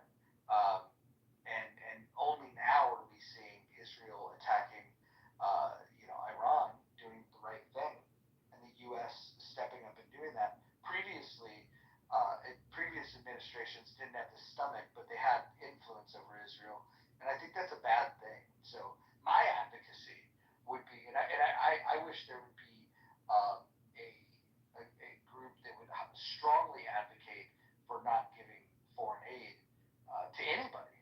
And foreign aid's the leasing, and again, and you and I talked about this. It's like the thing that is such a smaller component of, to get military assistance and the ability to buy from U.S. manufacturers. That's fine, but we don't. Right, that's fine, but that's one thing. But that's policy. fine. Hold on, We're hold on, Abby, let it just sit because it sounds like you're hearing me, but you're not really understanding me. So the opposition that I have is that you take U.S. taxpayer dollars and you issue vouchers to Israel to then spend with American weapon manufacturers. I think there's a better way, and you don't put the American taxpayer on the responsible for paying for it. You have Israel buy the weapons. Period. Point blank. And I think that's the most pro-Israel stance that we can have, because when we do it the other way and we allow taxpayer dollars, you create dissent in the U.S. Amongst some camps, right? And then the other problem is that there is conditions. There's influence over Israel. Anytime you start giving aid to anyone, you're asking for things in return. And I think it's a terrible idea. And I think Israel is better off if they took no aid. In fact, I think a better policy would be for them to reject any aid. That would be even better. It's a big discussion over there. It's not a priority like it used to be, because the amount versus, you're right, it's a very wealthy country versus what their GDP is and what their needs are, and its percentage of the military budget is not insignificant, but quite smaller than it was in the past. But a lot of the work has to do with policy, and that's what people don't understand, and just what the diplomatic support is around the country, around the world, and other measures that are affecting that country. There are people lobbying on behalf of all kinds of nations that come to work on the relationship between the U.S. and that nation. It's just common. It's under our right to lobby, a right to petition, which is our First Amendment right to petition. But why AIPAC gets singled out? It's Jew hatred. It's where it comes from. I mean, you hear it in rooms constantly, and it's not. There's just big. Why are they not pissed off at the pharmaceuticals? Why are they not pissed off at the realtors, or let's see, trying to think some of the top 10 lobbyists that are in there. Chamber of Commerce spends the most money, and AARP has the most membership, and I never hear those. We're in full agreement. The reason why you hear it is because people they hate Israel. More specifically, they hate Jews. And I wish that Lou was just honest enough to say it with his full chest, but he's a coward and he won't do it. Well, I think you might have that answer. Yeah, that's what I was gonna say. Hey, go ahead, Abdullah. I think you're about to get that. I'm just trying to intervene a little bit, because this guy just called me and said something just because I say some things. Again, I'm not against lobbying. They can lobby, whatever, but signing up and signing the FARA Act is very important, because they have to follow the policies under the Act. So avoiding that is the problem. That is how I see it. Do you know what FARA is? Have you ever registered under FARA? Have you done it? Have you registered? Do you know what it is? Do you know who it applies to? Why don't you read the law? Read the law. Okay. Well, again, if you couldn't just start throwing an acronym out, read it. He's a pro-Palestinian guy, Abby. Yeah, and so just care. But here's the thing. You don't really know who I am. You just listen. I'm not going to listen to opposing views. Abdullah, how do you feel I don't about want the to be state titled of with Israel? anything. What is Yeah, how do you feel about the state Wait, of Israel? hold on. Personally, Everyone hold on. Abdullah, I'm trying to help you out. Mute your fucking mic. I'm trying to help you. thrown out just because fucking you disagree with someone. Rule number 4, rule number 5. If you guys need to get a refresher on it, we're not going to interrupt. We're going to keep shares short. So, Rich, I would just ask you to pay attention to rule number 5. Alright, so I'm going Okay, to I say this. apologize. I'm I was gonna just say frustrated this with the now. revert. Okay, APAC is not registered under FARA. APAC is a lobbying group focused on promoting the close relationship between the United States and Israel. It does not operate as a foreign agent under FARA's definition. FARA's registration is required for individuals, can be or organizations that act as agents of foreign principles, including governments and political or like a quasi-political activity within the U.S. APEC's activities, which is advocating for the policies that benefit Israel, are generally considered domestic lobbying efforts rather than direct representation of a foreign government. We don't have Netanyahu or someone in Israel saying, go on our behalf and represent us. These are U.S. citizens that are going in and advocating for the relationship between what will better as for us as American citizens. We're not going in on behalf of the country. There are people that do that that go in directly. I know a person that is registered for Saudi and goes in and directly lobbies for Saudi. It's completely different. I know there's no requirement, but I ask you, should CARE be registered? What do you think? Well, for me, honestly, any lobby that serves the benefits of another country should actually be signed for our act. So that is my point of view. I'm not really against the lobbying idea because lobbyists existed since forever, you know what I mean? But I'm against the idea if you're serving the benefit of another country or the relationship between the U.S. and another country, sign the act so you can follow all the policies that laws operate. That is all I'm saying. You're dealing with the relationship. Do you know what the U.S. receives from Israel? It's a relationship. It's a bipartisan. I'm not getting my words out. It's very late. It's a relationship that Israel is gaining from the U.S. The U.S. is gaining from Israel in these treaties and these relationships. But the people that go are U.S. citizens. They're not professional lobbyists that go knocking on the doors. And then other groups like the RJC going in mostly talking about what happens to Jews who just have lovely things like, let's see, we had a synagogue yesterday get firebombed, burned to the ground in New Jersey. We had an Israeli beat up, another Israeli murdered. That's just within the last week in the United States. Then another guy, American, in St. Louis, came home. Car was bombed, firebombed, house attacked. This all in the last week. We go in to try to make sure that stuff doesn't happen and that there are laws strong to protect them. This APEC is serving only Do you the think that United should be States. registered as a foreign agent? So we're worried that our synagogues don't get burned? You think we have to register? Huh? You think so? Well, again, I asked you that. Okay, I'm trying to answer you. So basically, if FARA is serving the Jews in the United States, it's benefiting the U.S. citizens. Now, if it's working on the relationships between the U.S. and the Israeli government, then they would have to register under FARA. That's what I believe in. No, they don't. No, they don't. Look, again, it's an opinion. For me, it becomes for me, honestly, I believe that if they're serving the U.S. citizens, for an ethnicity or a religious group that is lobbying for the U.S. citizens, that's fine. But again, that's my opinion, your opinion. I'm not really here to argue. I'm just here to listen to opposing views. That's it. Hey, Abby, I got a question. What is your job description or your job title? Like, what do you do? I mean, now I'm a retired lawyer. I have an appointment in the state of Nevada.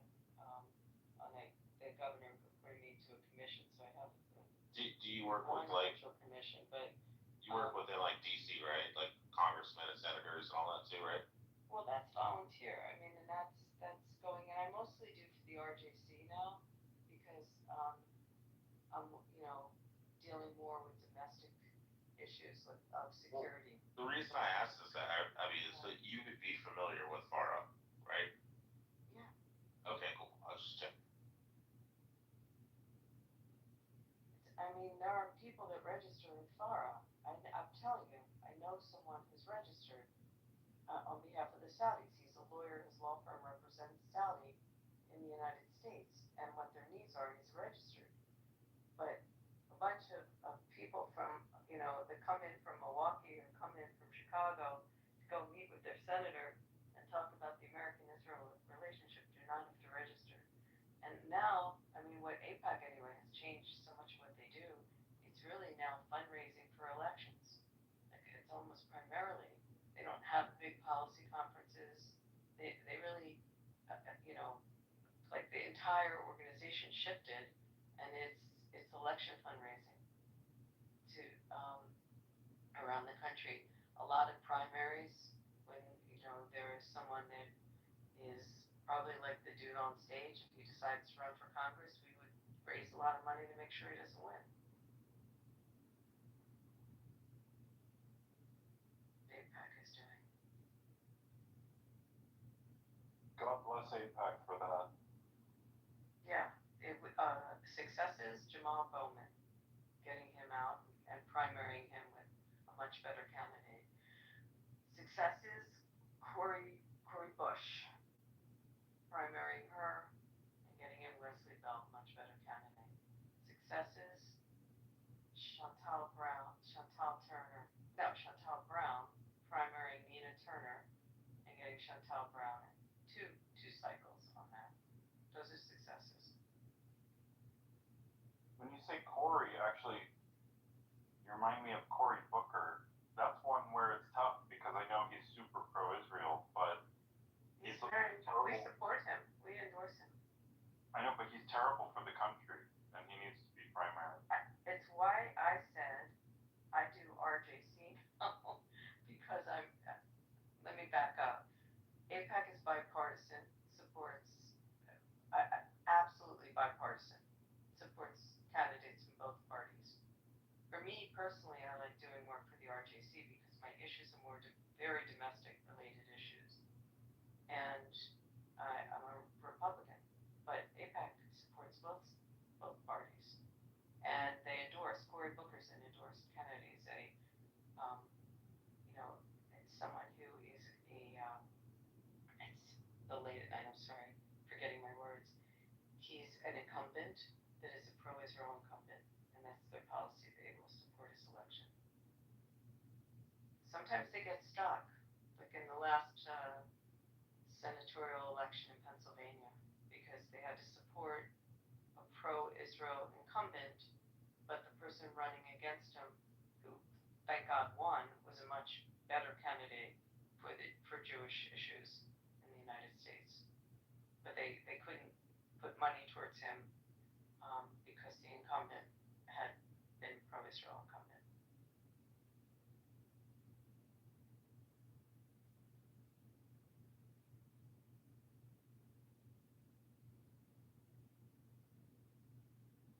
I don't know, someone Googled the top 10 lobbies, you can learn about it, and then learn about FARA.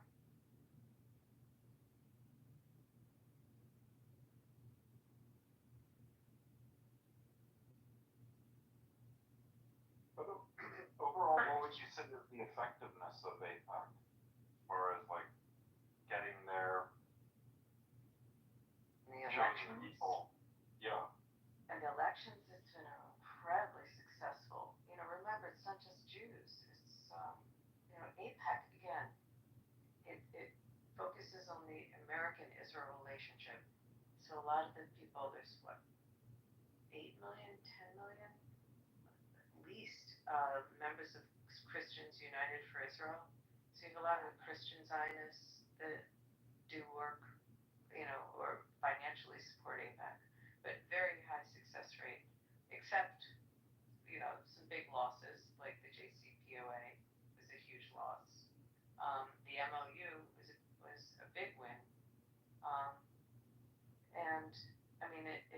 you have to look at their history. I think they took over someone else. It started in the 50s, but it really kind of took over groups that were advocating to help get Jews from after the Holocaust settled into Israel, and make sure that there's support from the United States for that.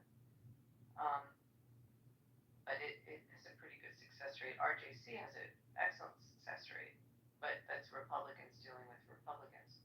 I mean, yes, we have people that are the fringe, like Thomas Massey and Marjorie Taylor Greene, that we don't have a success rate with, but majority of But Massey's one of our best people in Congress. I just have to underscore that.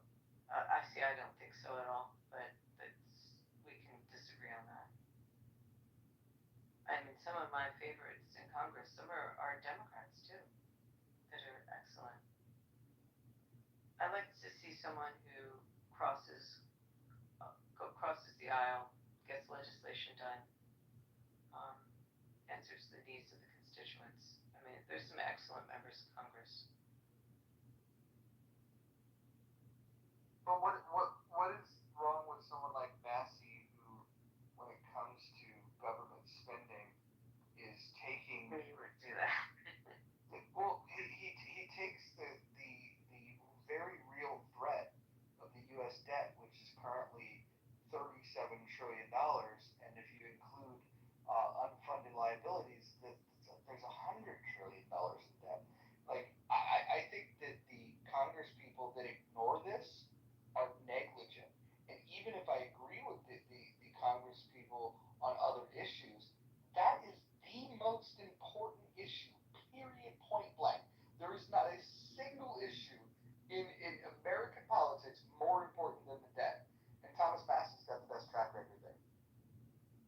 This video also is counters on almost every other vote, on votes that don't have to deal with financial, just to be a naysayer. I mean, I don't want to get into him, but you can look at the present administration and how they feel about him, but he counters almost every vote. Yeah, but It's not just on money. But the present administration are anti-capitalist demagoguery fucking fascists. Like Donald Trump versus Thomas Massey in terms of like who wants the best for this country. It's not even a contest. And Massey's kind of adopted. He's the successor to Ron Paul, basically, of like just voting no to everything. You know, it's not, and he's not. He has nothing against Israel. He's not. Just like everything, he wants to stop the spending of the Congress, and he doesn't want the U.S. basically. I think he's more or less an isolationist. He doesn't want U.S. No, there's want not any there's other not country. there's not a single person in Congress that's an isolationist. He's a non-interventionist. There's a big difference. Right, but he doesn't support basically sending money to any other country, military. I mean, I think he would pull out of NATO. We shouldn't. If anybody reads the Constitution, there is not a constitutional argument for foreign aid. Period. But yeah, but he's not like Rashida Tlaib. He's not against Israel.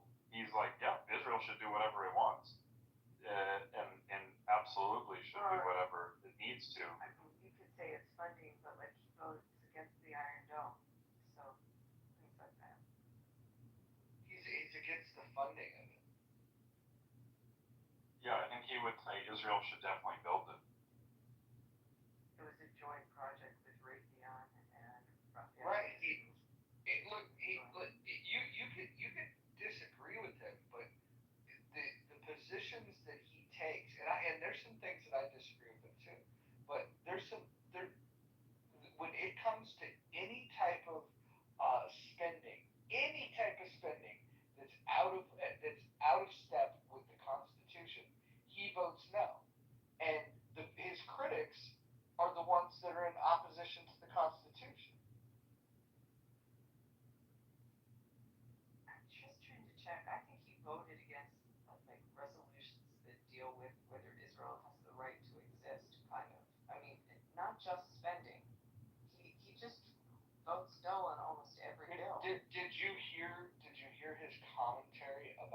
why he made that vote? You should go look that up. I'm just guessing, but it's not up to the U.S. to decide if Israel has the right to exist. I would guess that would be his argument. No, it was not our business. His interpretation of the Constitution is one that, like, all you have to do is understand how to read English to read the Constitution, and a lot of our Congress people completely fucking ignore the Constitution. Donald Trump's like, there's not been a president that has disregarded the Constitution more than Donald Trump.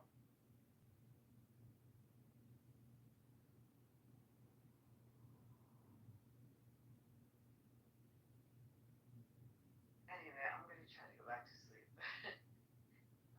My point is, anytime I woke up to hear this, it's always this one entity that gets called out, and just take a look at the different ethnic groups that might be in Congress lobbying. I mean, just a lot. When you're going up and knocking on the door, you get 20 minutes. You go into the office, you rarely get the member or the senator. You usually get their staffer, and you go in and you tell them what you're interested in, and then you leave. But everyone's up there. And people speaking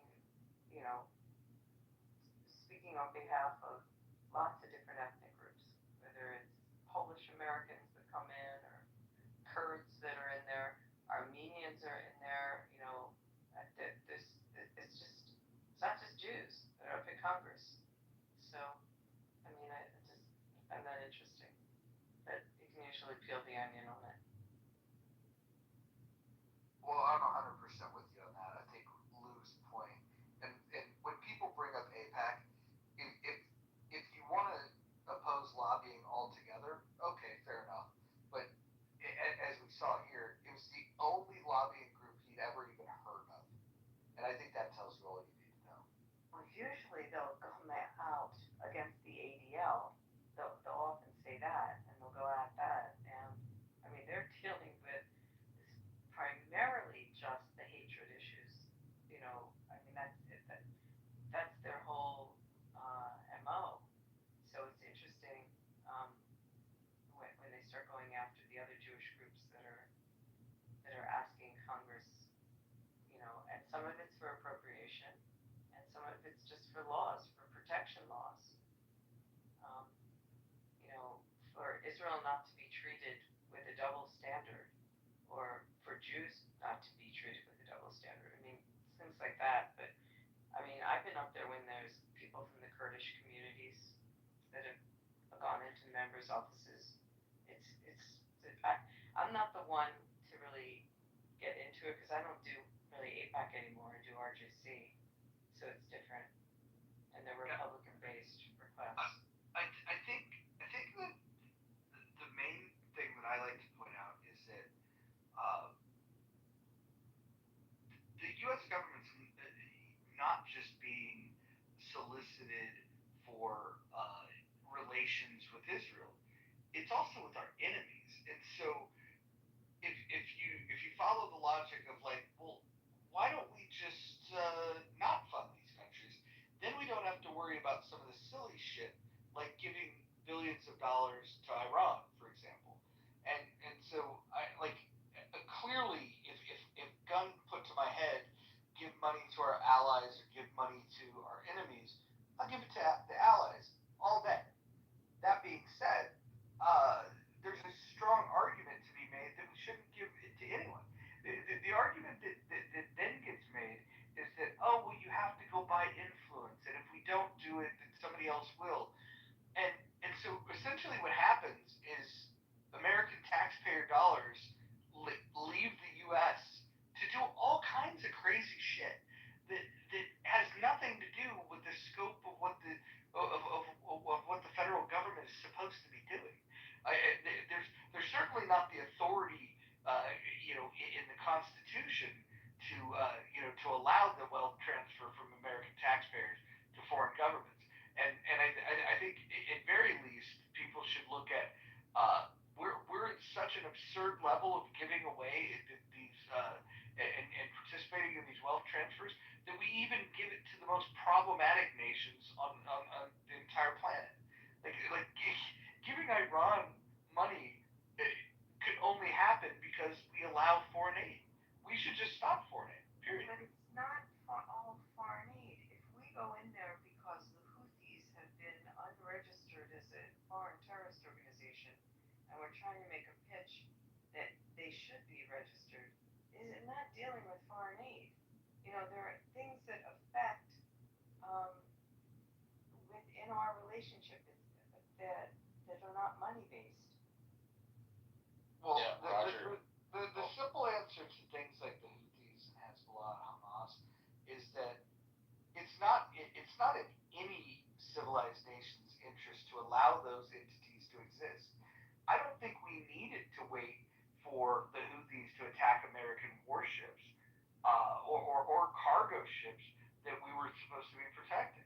I mean, the mere fact that we know that terrorist organizations exist, we should go fucking eradicate them. I'm totally okay with that. I'm anti-terrorist, full fucking stop, and that means the sponsors of it. I was a huge cheerleader for what we did, bombing Iran. I'm not a fucking pacifist. If you have countries that are sponsoring terrorism, and they're not the only ones. Iran is the head of the snake. I think we all know that. But Qatar is another country where we allow fucking people that sponsor terrorism to just live their little billionaire lifestyles. I think that we should have cruise missiles up the asshole of these fucking terrorists. Well, Roger, I was going to ask you, I mean, how do you feel about the United States, like, giving money to those dirty-ass fucking Palestinians? I mean, like, that is the wildest shit on earth that we give money to a fucking terrorist state like that. I mean, a terrorist area. We should give zero to that. The only money that should be given is when we see things that are a threat. Missiles. If we see a threat to Western civilization, and by Western civilization, I would extend that to countries that, like Israel, that it's not traditionally West, right? It's a Middle Eastern country.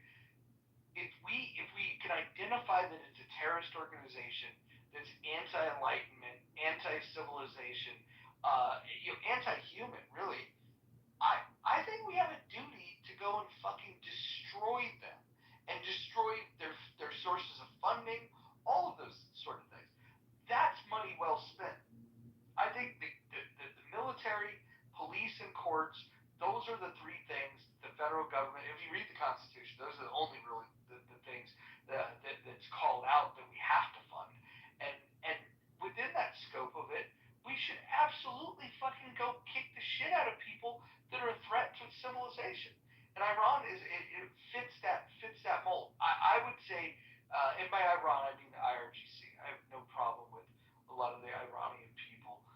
Although if they're part of that pedophile death cult, they probably need to be deprogrammed. I'd like to add something. Ron Paul proposed back in 2001. The Constitution has a means already for dealing with terrorists, and that is the Congress can issue letters of marque, which then are sort of like bounties, I think, where then if people go and take care of business,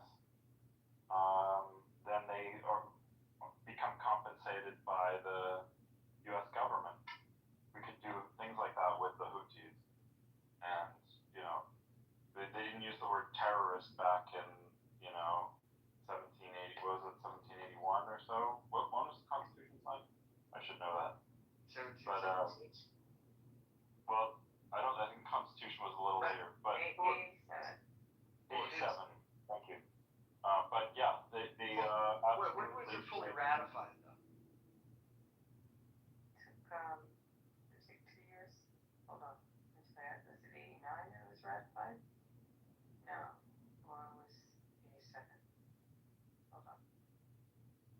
Anyway, the late 1700s. They weren't using language of terrorists, but they had ways of, they had these types of people around. You had like Barbary pirates. Yeah, we were dealing They take care of it. We wouldn't have even had a navy if it wasn't for the Barbary pirates. Like, so absolutely, like protecting the sea lanes, hugely important. Like when Biden was in office, this one should have been the sign for everybody. And I don't care what your politics are. When the Houthis were attacking the cargo ships and then attacking U.S. warships, we should have unleashed fucking hell on the Houthis. There shouldn't have been a single fucking Houthi militant, breathing within 48 hours of those attacks. Like that, we should have just wiped them off planet Earth. Yeah, I think it should have been pretty bad for people. I mean, anyway, similar to what is going to have to happen in Gaza.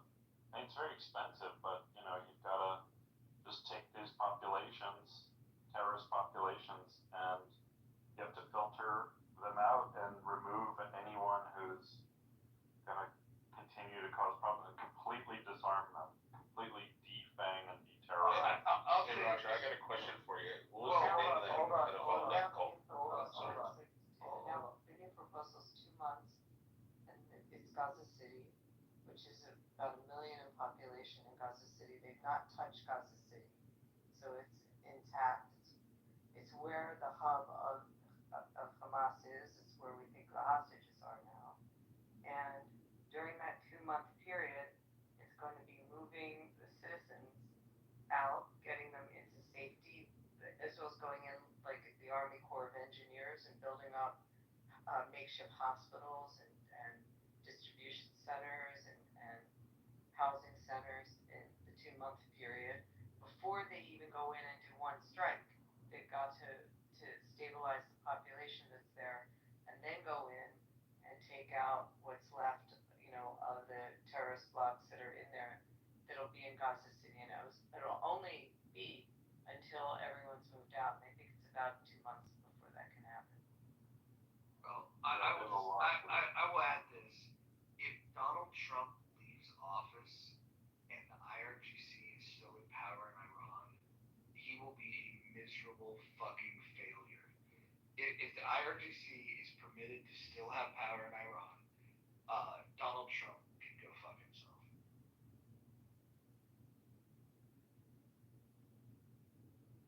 Well, the support It's of up to Iran. the people of Iran, though. At the end of the day, like we bought. Like, there was the hope with this latest thing that the people would rise up, but the people prefer the devil they know. They prefer the IRGC to chaos.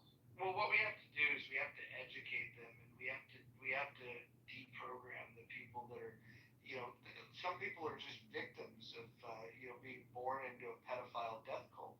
I mean, like you've literally got a population of people that believe that the perfect man that's ever walked the earth is a fucking pedophile that married a 6-year-old girl and fucked her when she was 9 years old, and they think that this is the greatest guy ever.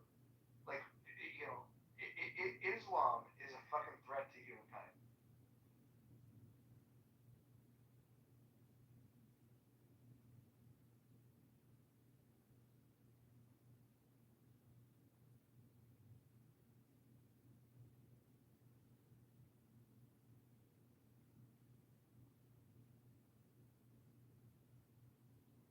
Does anybody disagree?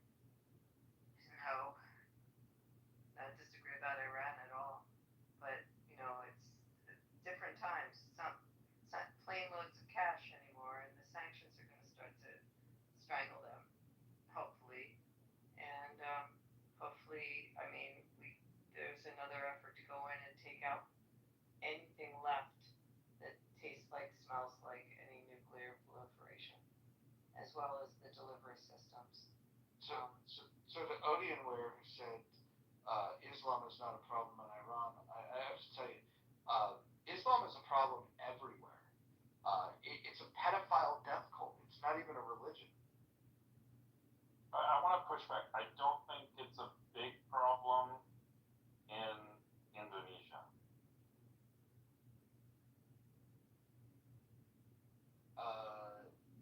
Okay. Do they worship a pedophile? No, that's worship That's Allah. in India. That's the biggest Muslim population. That's I think they claim to worship the same God as the Jews, and the Christians sort of have this like multi-headed God, but the same one. Agent, let me ask you this: did the Prophet Muhammad marry a 6-year-old girl?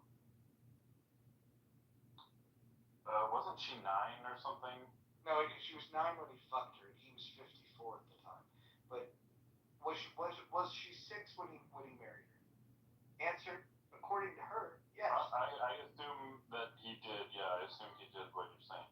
Yeah. So Aisha is a respected scholar in Islam, and she's the one that made the claim that she married him when she was 6, and that they consummated when she was 9.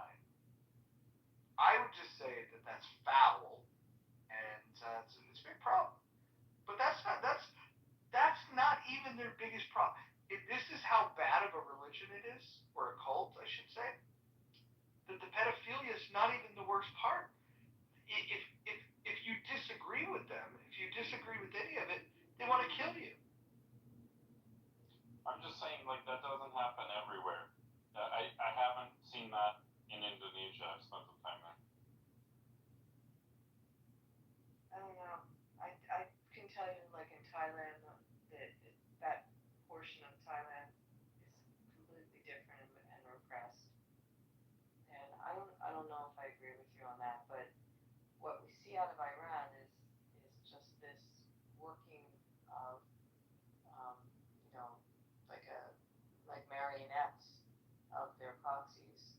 And now their proxies have been,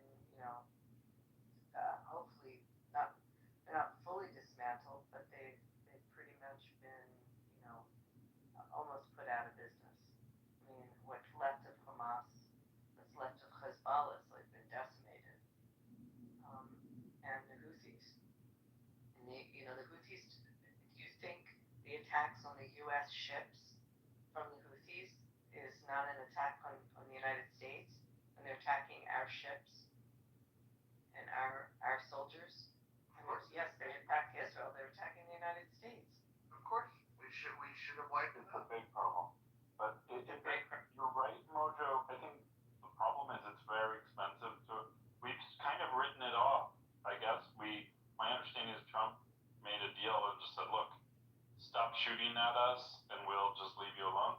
Only as a cost-saving measure. Of course they deserve to be wiped out.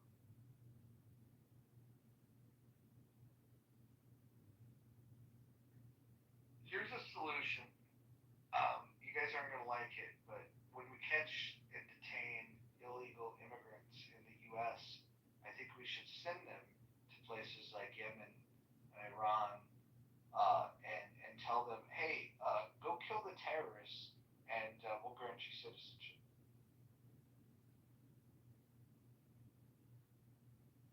That's kind of like what Russia did in Ukraine with the human waves. Like, all right, go fight and then you can be run. So a girl gets killed for not wearing her headscarf properly in Iran, and he's writing in the chat that they're free in Iran, and they're freer there than Saudi. In Saudi, I visit, I wear jeans and a t-shirt, and I wore a bikini on the beach. So you tell me which country is freer. We walk around in Western clothing all the time. No one has to cover their heads, and no one's going to jail for not covering their heads or being murdered for not. But in Iran, they are. So I don't know where the comment in the chat came from. It is true. I've been to Saudi 3 times now. No head coverings, and I wore a bikini. I went to the Red Sea to see the greatest resorts. Do you know what their modesty laws are, Abby? In Iran? In Saudi. In Saudi, I mean, I was at their top resorts. They have very strict modesty laws. I learned about this through the WWE doing their shows in them. Yeah. I didn't have it. I'm telling you, I was at Ritz-Carlton, the St. I've Regis. been to 44 countries. It's not true. You can only do that in America. It's not Well, true. maybe they don't want to see you, but they were perfectly fine with a bunch of us at the beach. Jewish, so that's what you're saying. No one knew what religion I was. I wasn't there as a Jew. I was there as a business person. So no, you're wrong. Again, you can't tell me about Saudi. No, you can't tell me. So hold on.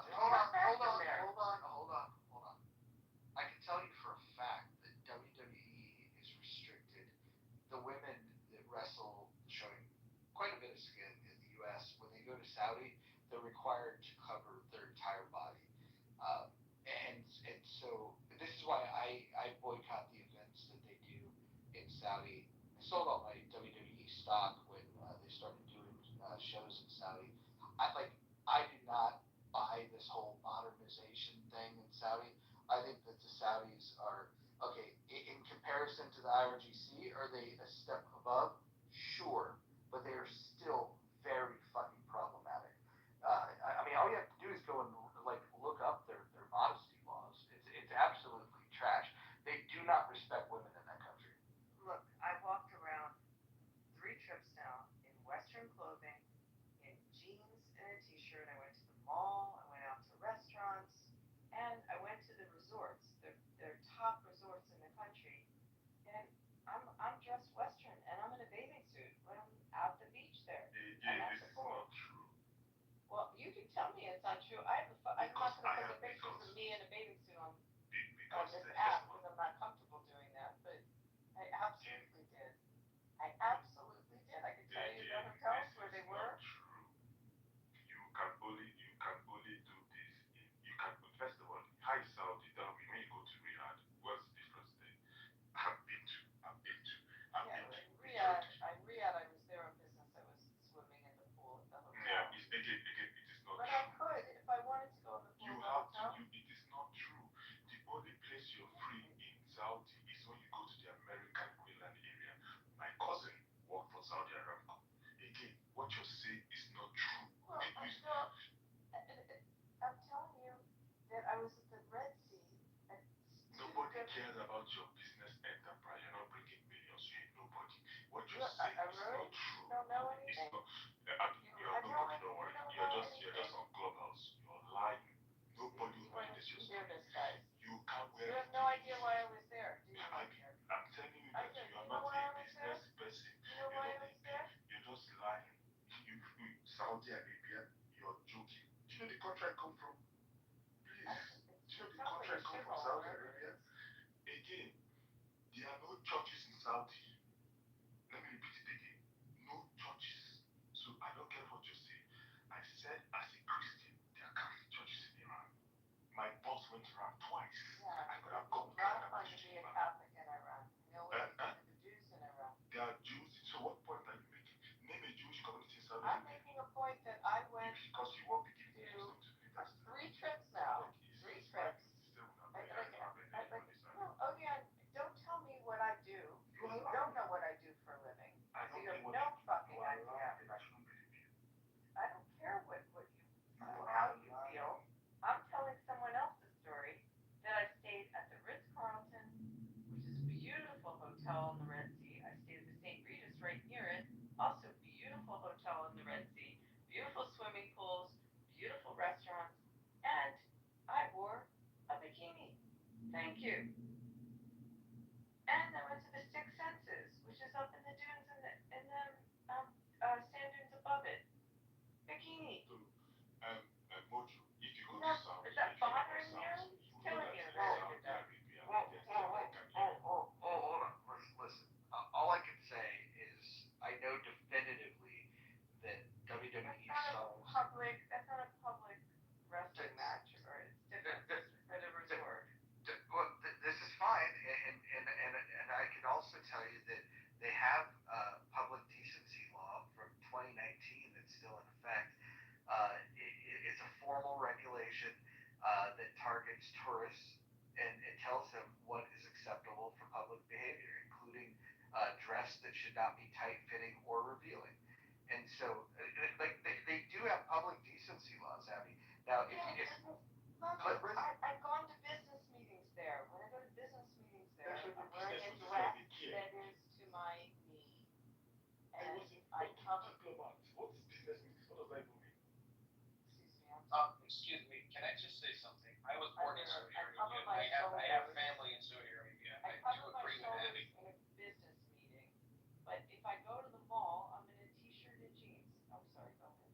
Wait, hold on. Abdullah, then why does WWE, something I know for a fucking fact, why are the women that wrestle in Saudi Arabia required to wear full covering and not show any skin? Answer that question. Yeah, sure. So basically, the Saudis are actually transforming the whole law. Back in the days when I was born, yes, there was a lot of limitation. Women couldn't drive. But when Mohammed bin Salman came in, he actually tried to change and just kind of open line the cultural concept in there. There's a lot of cultural constraints. So they're not really trying, they can't just go ahead and change all the laws that was, that was enforced back in the days. But he's slowly doing that. And I do believe that if Abby's saying that she was able to wear a bikini in Saudi Arabia, she went there recently. It's not like a long time. November. Yeah. So basically, yes, if it's recent, there is a lot of development that is happening. I have family members over there actually, and I was born there, and we lived there for 13 years. We were in Dammam and Riyadh. So still around Mecca and Medina, she cannot do that. And I don't know if she cannot. There's no. Yeah, but Alula, I could, and in along the Red Sea, definitely in Alula, which is more international tourism. yeah, so basically over there, they're changing the laws. They give it more freedom to women to do whatever they want. But it's slowly happening. It's a slow transition. They just can't go and force that because there's these families that that contributed to the law that they have to slowly change and transition into a more open-minded. So I may personally disagree with some of that laws and all that stuff, but recently they started to change. I've been now 3 trips, and each trip I saw it more and more liberalized. So exactly what you're saying. But when I had business in Riyadh, and you'll understand this. We're working on Diriyah, so you understand why I was there. And at the meetings and such that we're doing for Diriyah, I'm in like a dress, like a sheath, like a like a Ralph Lauren dress to my knees, not to my ankles, and I would have like a cardigan on or a blazer when I'm in a meeting. But I'd probably wear that in a business meeting anywhere. But definitely going out to dinner in Riyadh and walking the streets, I'm totally in Western clothes, and that's the changes. Yes. Yeah, and it's becoming a very beautiful. They try to motivate, tourism, and they actually building the project both the line. I hope by 2030 they'll be done with it. So they're trying so hard to change all of that.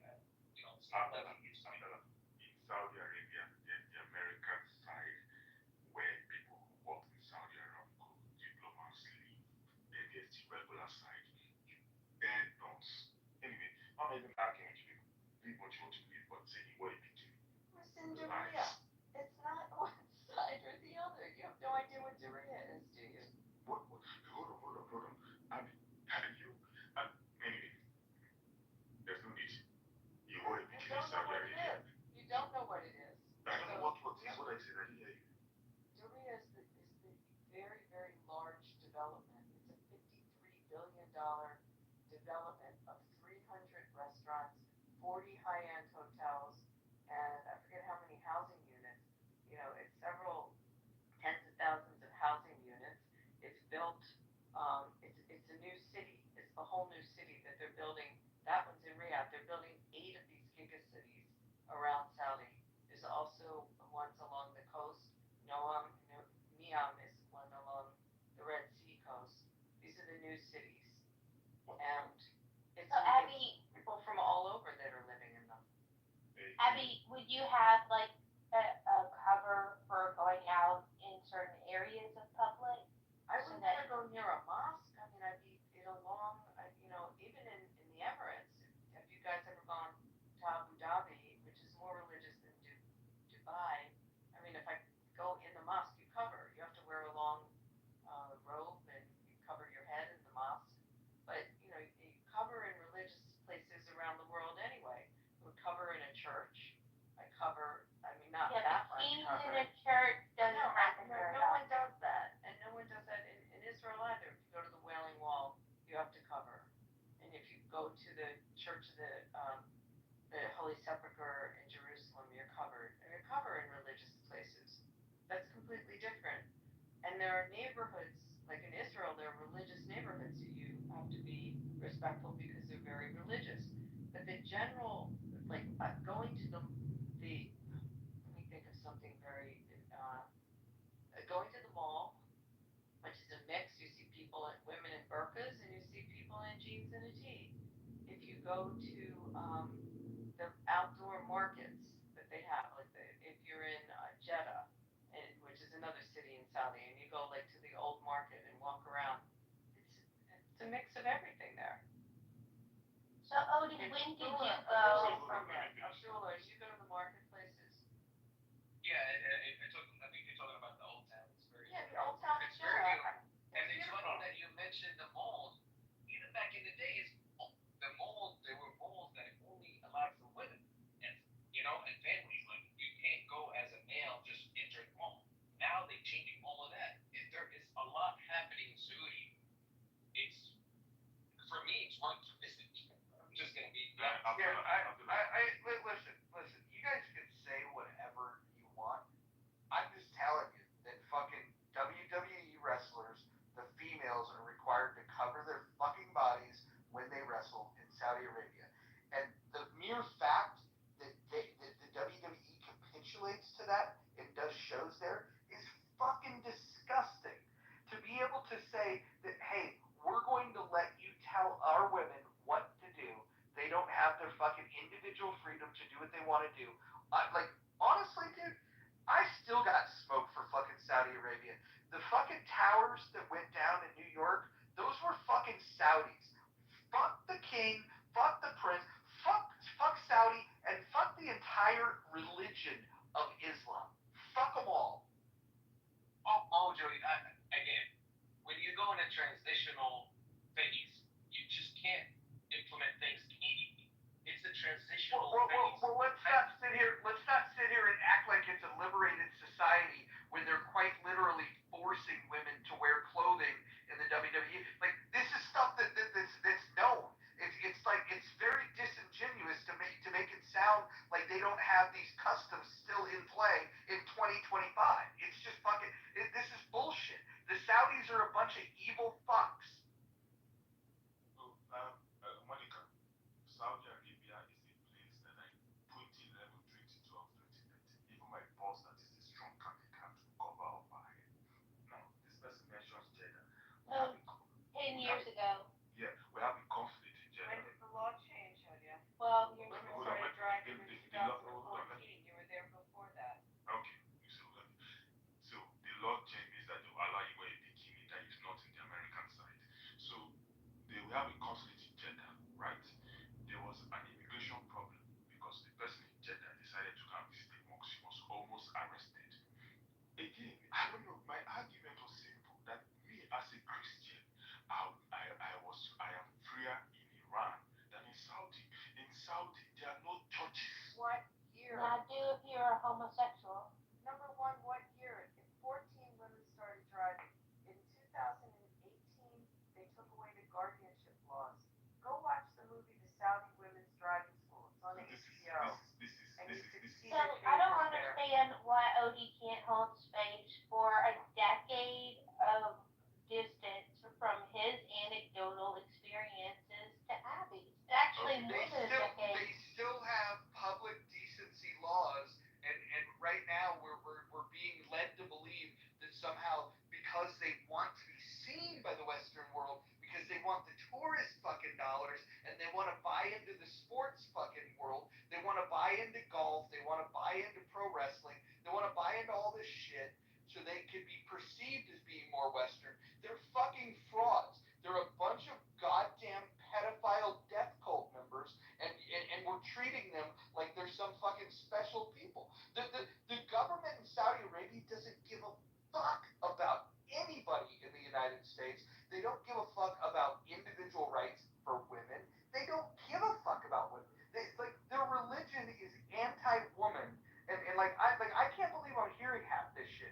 Like they still have public decency laws on the fucking books in 2025, and for people to sit here in this room and say that that's not true, it's just fucking dishonest. So what I'm hearing is that Mojo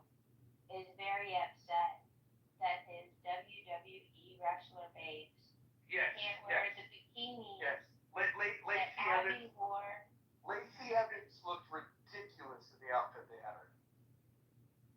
Hey, I think it's morphing, it's changing, just as Abdul was saying. I mean, it's just everything's easing up. I had a conversation with someone who is the ambassador to the U.S. It's a woman, and she's on the Olympic Committee, the International Committee. And part of she grew up mostly in America because her dad was the ambassador, and most of her charge is to make it easy for women to go into the gyms. They weren't able to do that there. She's helped with like women as they get into sports in Saudi to be able to compete as Westerners compete. And there's different facets of that society that are changing, and there's people that are like championing the change over there. And it's going to take probably a whole generation at least, maybe more, for it to really westernize. But they are absolutely loosening things up. They want tourism in there. They want their country to westernize. That's the dream of 2030, the vision of They want American dollars, but Right. they want American dollars. Hold on. Hold on. They want American dollars, but they still subscribe to a pedophile death cult. These are the facts. I'm not. All I'm saying is the experience that I had. What their deep philosophy is, I'm not opining on it. I'm just saying that they definitely are opening up. It's important to them, and it's important to bring in international tourism into their country. They're trying to get out of just being in the petrol business. They're taking their sovereign wealth fund and they're expanding it. They're giving a lot of money, investing it into lots of different businesses, tech businesses. They're trying to bring that element into their country. But when you go to destinations there, like Alula, which is absolutely magnificent, and I would say a place on earth you should, if you ever get a chance to see, it's a combination of like Petra and Sedona. It's something. I mean, it's all tourists there, and they're dressed as like people going hiking and touring. It's not this repressed feeling and definitely doing business in Riyadh. The first trip I went, I brought all the headgear. I thought I'd have to be all covered up, but I never wore any of it. So Riyadh is exactly where they had the last WWE event. yeah, I mean, but I wasn't wrestling. I was there doing business. Right, but why would you require women to fully clothe themselves? What's up with that? You gotta cover your arms. I don't disagree with you. I hope they change it. I think the person I said I met with, who's on the Olympic Committee, I think that's part of her charge is to get things lightened up and loosened up. Abdullah, you know who I'm talking about? He's still there? Yeah. Say that again. The Princess Rima is on the Olympic Committee. The International Olympic Committee. I'm not really familiar. Anyway, there's people within the system there that are really trying to change it, and definitely the guy at the top is trying to change it. That's his charge, and he clashes with his father over it, who's more traditional. I'm not forgiving the Saudis in my life. Okay, there's a movie. It's easy to watch. It's like an hour long. It's called The Saudi Women's Driving School, and it starts out with the premise of now 50% of the country has to learn how to drive, and how do you teach them? So how they actually set up these stadiums with hundreds and hundreds of cars to teach these women to drive. But the movie is really more about the changes there and the modernization. That's the propaganda movie, man. Come on, man. I looked it up. It's in the chat. It's going in the chat anyway. It's from 2019. And if you guys want to not like the Middle Eastern countries that have enacted true horrors on the U.S. and other people, you can. Yeah, I could live 2 lifetimes and I'll never forgive the Saudis. I think on September the 12th, 2001, Saudi Arabia should have been turned to glass. Period. I believe, Abby, that from a touristy standpoint,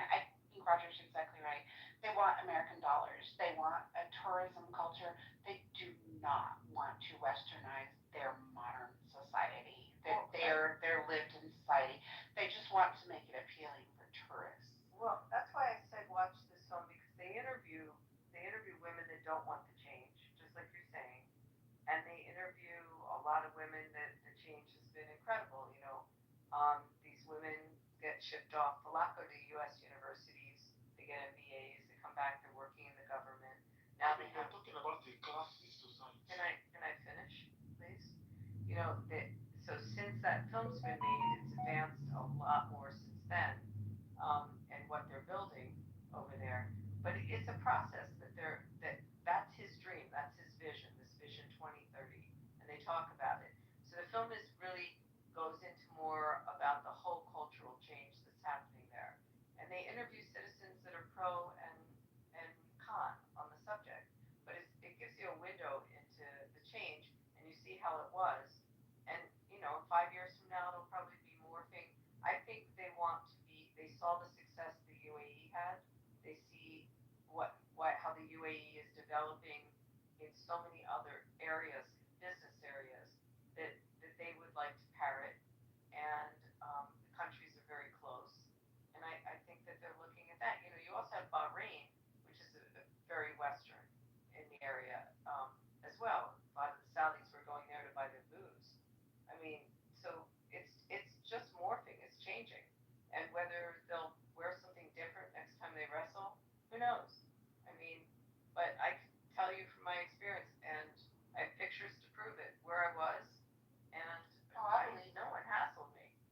Yeah, no, I totally believe your lived experience. I just, if you've ever spent any time sitting in a, I've sat in rooms where there have been Saudis, and I will just tell you that typically, traditionally, the Islamic culture, they hate Westernism. They think that it's equivalent to Sodom and Gomorrah. They absolutely do not want to westernize. But I do think that there is some validity to the claim that they've seen the UAE, they've seen the dollars that it brings in. I think that they definitely want the money, and I think they're trying to figure out how to coordinate between being able to prosper and take advantage of that tourist dollar and somehow maintain the integrity, because they do. I mean, they do not like Western culture.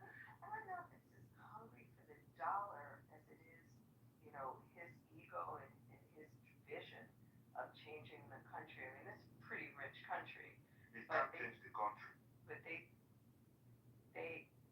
his vision, they're spending, that one city alone is 53 billion that they're building. I mean, you go underground and you see all the services, everything, or like layers of tunnels underground that will then, serve this city above it. And if you saw the hotel brands that are coming in there and the restaurants that have already started to come in, it's cuisine, everything is changing, and they're westernizing, as Yeah. best I can explain it. But yeah, there are people that don't want it, but the people that love what you feel they love, they also love their crown prince. He's very popular, and a lot of them are following his lead. Look, it's a big nation. There's a lot of people. It's a lot of landmass. But I would tell you that my experience. First time I went, I was scared to death. I didn't know how it would be, and now I realize how comfortable I was. And I went, I mean, I went once with other Jewish people, so that was one experience different. But then the last trip I went, we were with business, like primarily business in the hospitality business, so completely different. Can I speak now? I will also tell you that my industry is part of building a very large casino right now in the UAE, and how that's been accepted and how the UAE is advanced. I mean, completely advanced. I don't know if you've been to Dubai and what the experience is there, but it's very Western. So, I mean, there's this conflation again. An American perspective is always, now you mentioned UAE. The only place you're free in UAE is Dubai and Abu Dhabi. You can't go to Sharjah and say you're free. You can't go to Ras Al Khaimah and say you're free. You can't go to the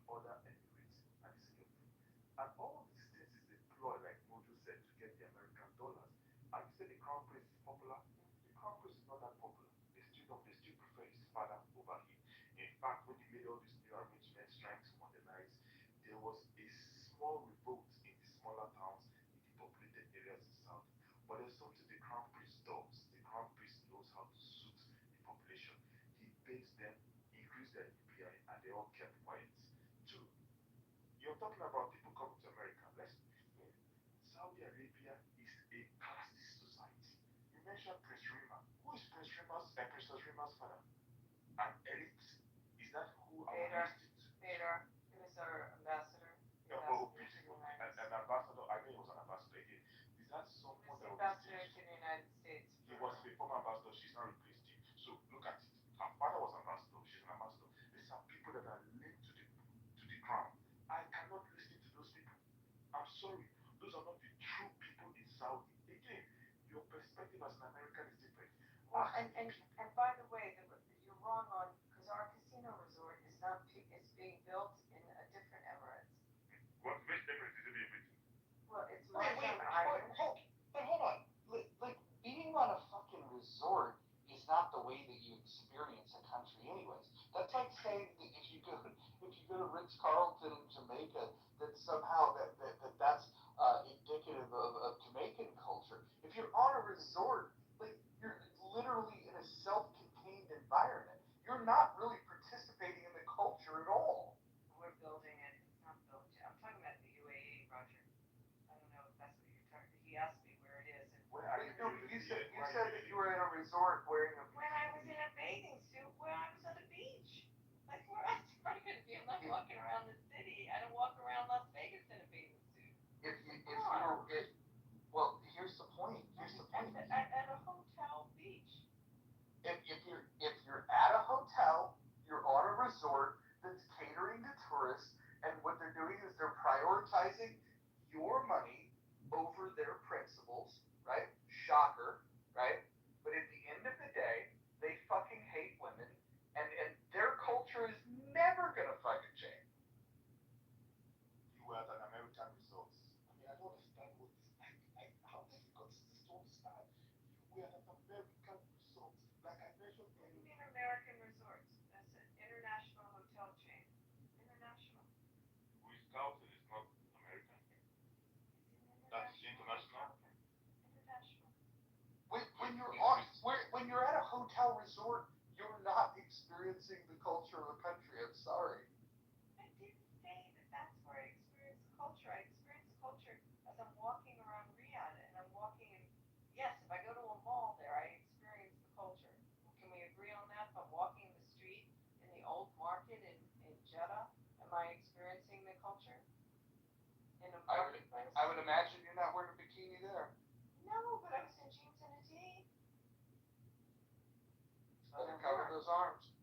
I didn't not walking in the street. When I went into a business meeting, I did.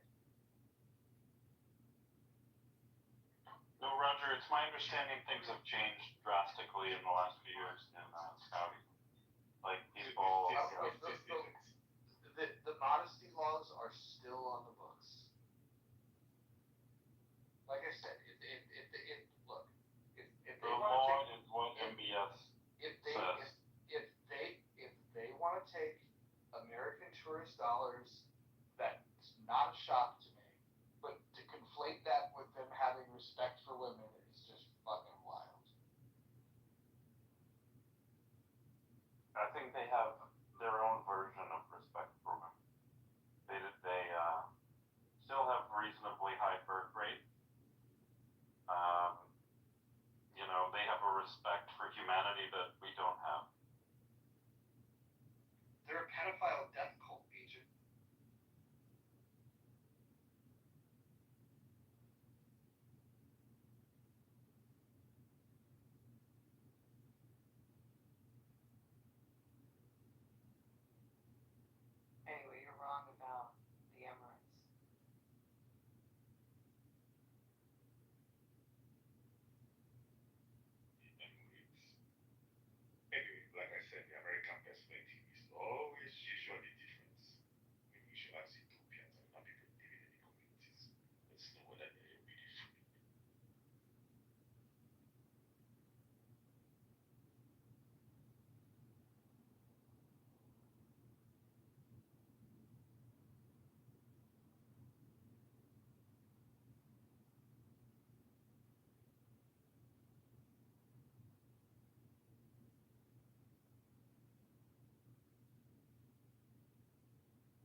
Ronaldo plays in Saudi Arabia. I don't know if you know Cristiano Ronaldo after that. I don't know why Shakira. And he was allowed to bring his non-married wife partner with him.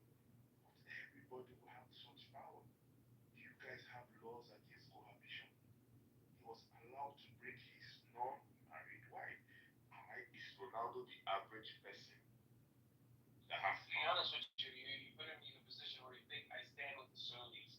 I'm just here trying to tell you, just like Matthew was trying to tell you, experiences and what is really happening.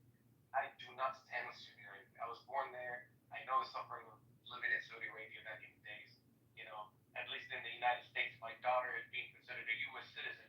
Over there, all of my family members were born there. I don't have the chance to go and visit where I was born. So don't think that I'm standing with the Saudis. I'm not. But all I'm saying is I'm trying to tell you what is really happening. The facts.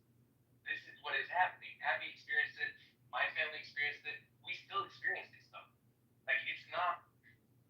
I'm defending them and saying their policy is right and they're the greatest people. No, they're not. They're very bad. But this is what is really happening right now. That's what I've been trying to say. I'm not. This isn't the culture I want to go live in.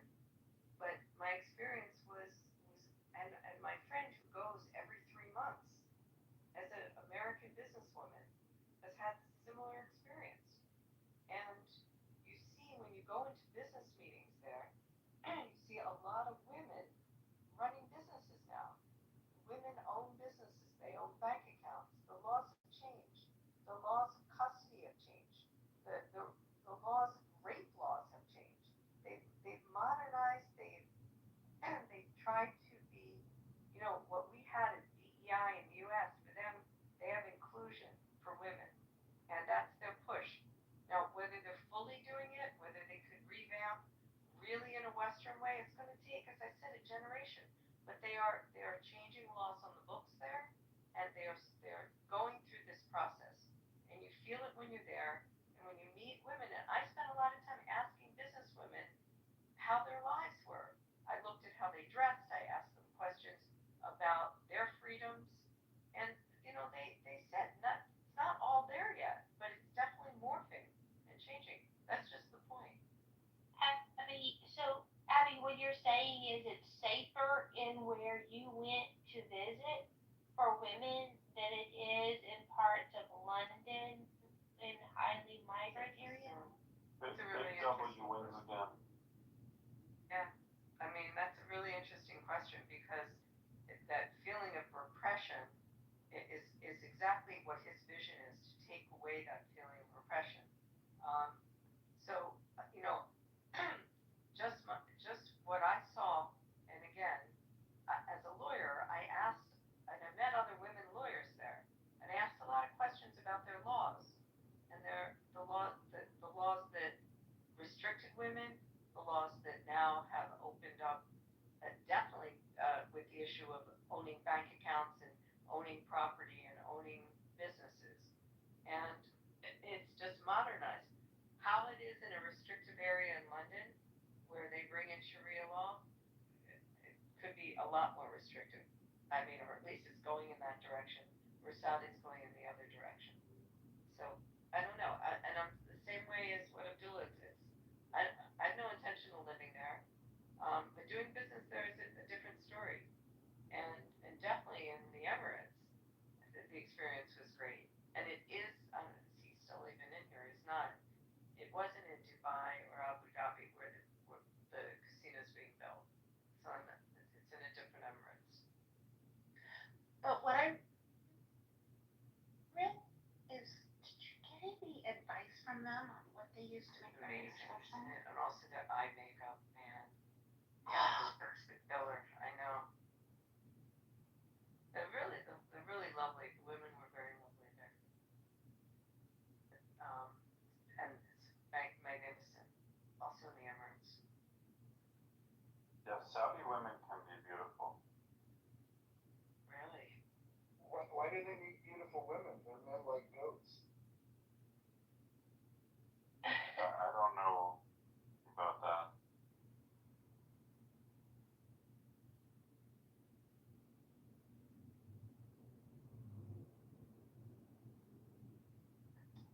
did a replay yesterday that I'd like to tell you guys about if they were ready for a topic change.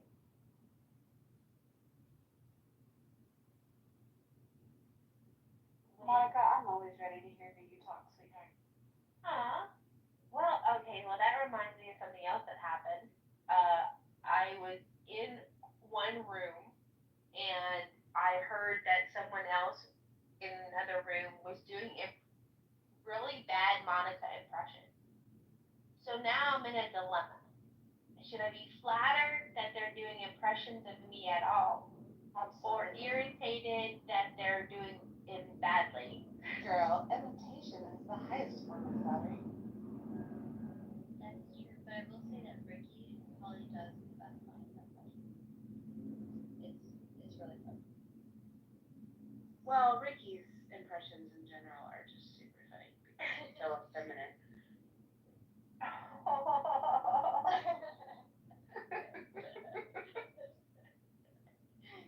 I wish he was here to hear that. Yeah. I have no problem. I have no problem saying that to Ricky's face. Ricky and I, we have this beautiful little love-hate relationship. He loves to call me screaming, and I love to poke fun at him. Yeah, funny. Frenemies, babe. Frenemies. So, anyway, I did not like what was happening in a room, and I left it, and then I heard it got back to me that they were laughing that I left the room because, well, okay, so Steven was in White Belt in Chilism, and Steven can be a lot, but he's also Steven, and he's been doing a lot of Twitter spaces, and I'm like, hey, Nathan and Knowledge talked about going to Twitter, and so let me connect someone who's experienced with running spaces. Well, I made the mistake of forgetting that Steven was white, and that doesn't go well all the time over there. And so they felt that I was shoving whiteness up their asses, I guess. I don't know. It was unpleasant. So I left the room. Well, then people said, Monica ran away because you were being mean to Steven. And she started another room. Well, that's what I heard. I'm like, I could start another room.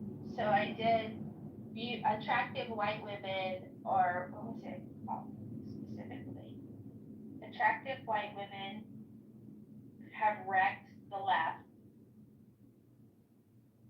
Oh, you just swiped out. I wonder how long she'll talk before she closes. Bless her heart. There she is. That's what happens when I click to read the title. Yeah. I remove myself from the room. But attractive women have what? Attractive white women have ruined the left. Have wrecked the left. Have wrecked the left. That's what it was. I saw that. Because when a noted historian / peanut former from California, who is even-keeled and conservative and talks about tariffs and economic policies and which way Western man forward, talks about a model called Sydney Sweeney and American Eagle jeans, it's going to get my attention. And so I played his 6-minute. I played his 6-minute video, and then I did Sydney Watson. I quite like her. I think she's very funny. Her take on the whole Sydney Sweeney American Eagle jeans debacle. So, I want to let y'all guys know. Well, we have to Steven. I want to know, because you're like, Steven was being Steven, so was he singing, or was he like? Well, he was confident, as Steven is one to be, and I was telling them, I introduced him to someone who does a lot of X spaces, and then Nathan went on his "Why do you believe in God?" Line of inquiry, and it was just like aggressive and unnecessary for the vibe of the room. Wait. I'm sad. Are we talking about Bader? Yeah. Haters. Oh my gosh, Bader and Chilism. Actually, I think I saw Bader and Chilism the other night. Yeah, Bader came in here last night, and he hot-footed. He came in here. No. He came in here, and he was here for 2.0 seconds, and he hot-footed it right back out. I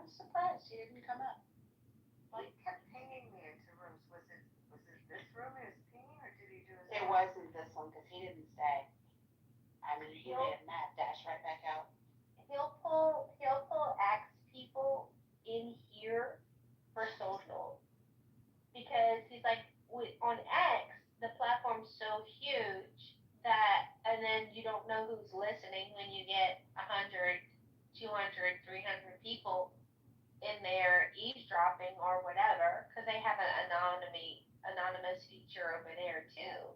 Like sometimes you just want to have a conversation with people that you like and without the open ears of people trying to destroy you, figuratively speaking, mostly. So he'll pull his ex people over here and then do a social with the regulars on Clubhouse. So yeah, would not be a bad idea to check in on them, Abby, every once in a while. What's up, Hillary? Me. And hey, Hillary. Hey, baby girl. I saw you were in here. I wanted to run up and just give you a big hug. I miss you. You're crazy. Oh. I hate being the only crazy person around sometimes. Yeah, it's crazy. It's got to stick together. How's the move going?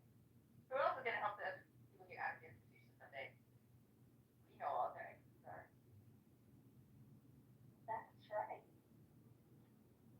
The move is been postponed, and I'm going fucking crazy because everything is in boxes, and I hate having to go through the boxes to find something. Like I cannot take anymore. They're fixing the roof, and the guys who do the roof dropped and this isn't a big deal. It's a stupid complaint, but they dropped the big bags of the what's it called? The roofing tile. What are they called? Anyway, the thing they pull off the roof. The shingles. And they threw. Thank you, shingles. I should have and they threw them all down onto my little garden, and I'm like, those are potted plants. I'm taking with me. They ruined all my shit out there. Girl, I can relate to the living in chaos amongst the move. We just finished an it was horrible. This has been like 2 months. Like, could you imagine? Because with the first every time we are literally going to be able to say we found a place, we're gonna go, then something comes up. Like my husband had to leave for work, had to go to a week training. I'm not doing all shit by myself. You're crazy. So we postponed it. Now we're postponing it again. And my son is about to start school back, and it's like, dude, we need to get settled already because I'm not moving him in the middle of the school year. Well, we actually decided to move a year ago last June, and our goal. Got me beat. Our goal was to put the house up for sale and be out between August and September. And my brother was living with us at the time with his kids, and right before I was ready to list the house, he lost his job. So then I felt like I shouldn't list the house right now because it's just not a good time for him. It took him like 3 or 4 months to find a job. Then he finally found a job, and it was like October, and I was like, okay, now we can move forward with selling the house. He fell down the stairs and broke his knee. So, yeah, it got delayed once again, and then it was the holidays, and it's always a pain in the ass to move during the holidays, and it's like, oh, let's just finish this. It's been the move that has taken forever. Girl, I think our husbands hang out. Like trade secrets over there. Hey, we don't actually have to do anything if we just come up with another excuse this month. I'm gonna go sleep on. I'm gonna go to John, sleep on John's couch. It's cool with you, right, John? Yes.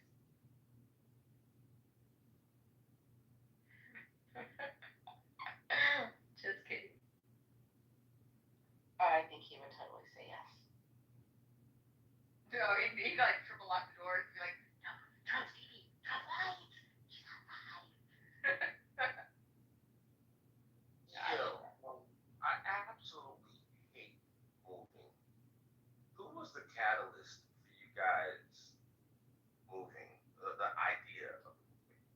Was it you guys or was it your husbands? It was the apartment complex because we got flooded bad during Hurricane Beryl, and so it was an apartment complex being like, you guys have black mold, you gotta get out. We're like, well, that's not the problem. We've been here for 16 years, well, we're good. And then it started getting like bad. We're like, okay, we have to actually leave. God damn it. So it was one of those situations like we wouldn't leave here if they hadn't, been like, if you don't leave, you could die. We're like, when you say die, I mean like die? They're like, yeah, like Well, Hillary, that might be a good thing because I'm not a fan of living in an apartment for 16 years either. So We always plan to move. We just never get around to it. We're busy people. We are very busy.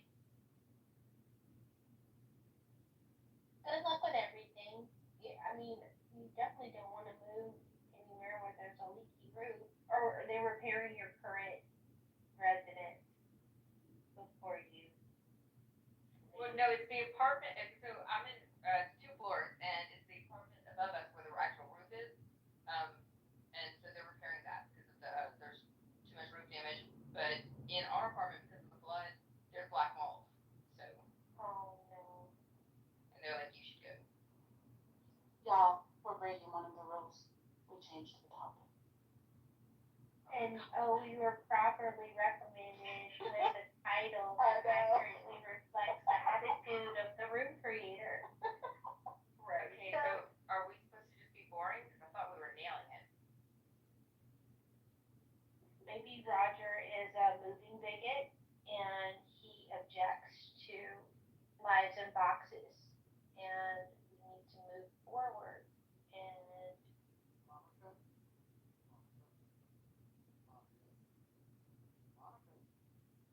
Monica, yes, yes sir. I like your mom. Oh no. Well, my PTR is a circle, but okay, thank you. Greatest prison pocket in the room. Oh my goodness. Okay, Anthony, you're giving heavy Brooklyn vibes today with your accent. How's it going with you, sir? Monica, I've never been better. I hope all is well with you and yours. I can't complain even a little bit. You know, uh, Monica, you missed a really good room yesterday. No, I was. Oh no, those are the worst things you can tell me. Tell me more. Wait, you So, said yeah, you were in the room. which one? Sig had a room. Six. Sig had a Sig had a room, and yo, it was amazing, man. It was such a good. Well, hold on, let me guess the title. Amazing, Anthony. Why was that room amazing? It was a good room for you not to be in, Monica. So let me guess the title. These ratchet whores don't deserve your wallet. Am I close? Sort of. Not completely way off at all. But yeah, nah, it was a good. Hold on, let me do better. These ratchet whores don't deserve your money and check out my new gun. Anyway, it's a masculinity bench. What do you expect? That's right. Sig has really stepped up. Sig is really. I have to give him his flowers though. He's really stepped up on the. He doesn't let those rooms get ratchet anymore. I mean, he really has. Nice. He really has stepped up his game with the moderation and just trying to keep the dialogue going in a mostly respectful fashion. I got to give him credit because for a long time I couldn't be in those rooms. But yeah, it was definitely not a white woman room yesterday. Oh, Not a black woman room either. No, it really wasn't. You know what I liked about that room, man? What I liked about that room is that sure. Look, Sig can be entertaining, but he's a complete fucking nitwit and he hates black women. Straight up. I wouldn't co-sign that. I think that Sig is one of the smartest cats on the app, and Sig's super consistent. And he actually said that if I was single back in the days, that he would have wiped her up in an instant. He said that yesterday. Do you recall that night? Yeah, he told me that before, and I mean, I get it. That's cool. It's flattering. But my thing is this, Anthony, right? I could see if you and Sid were holding space, discussing your experiences with black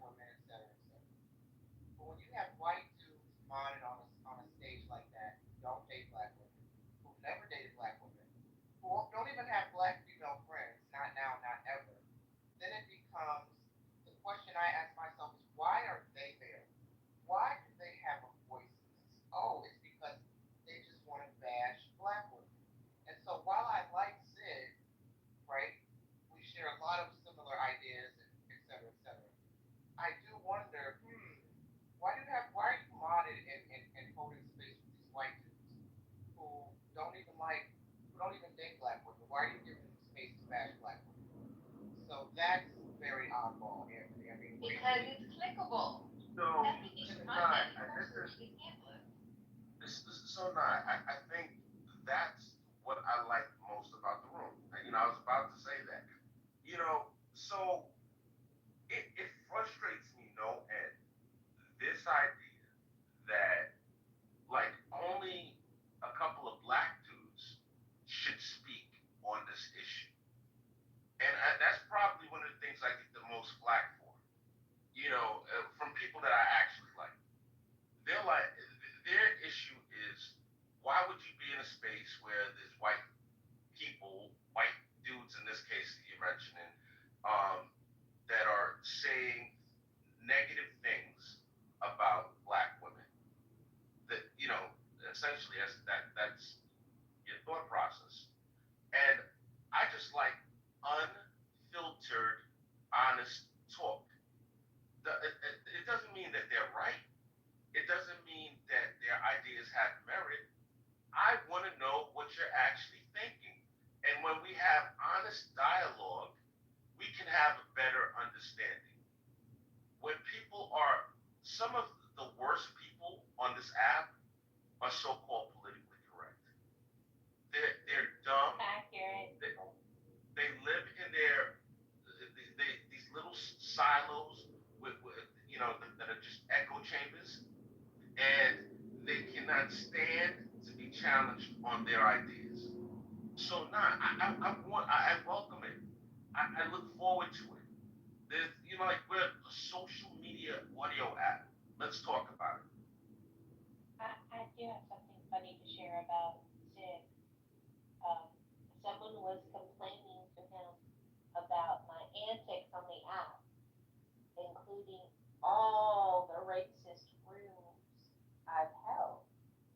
And I said, Sid, what was the worst title? You like they don't understand. Like the most inflammatory title that I got my previous account yeeted for, Sig co-modded that room with me. So they're complaining about me to the friend who helped me do the room. It was quite amusing to me. Like I, I've made in some of these rooms what I consider to be, not really controversial statements, and like the responses show just this lack of knowledge, and then it's like I'm actually blocked from a room by one of the main mods because I said someone was out of their cotton picking mind. Literally. Well, that's racist. So, well, you have to understand the limitations of politically correct. Yeah. Anthony, that's funny actually. Oh my gosh, that's hilarious. Wait, was it a black person or a white person who blocked Yo, I'm not sure if they're black or white, and I've been on stage with them for years. I'm not sure if they're a man or a woman.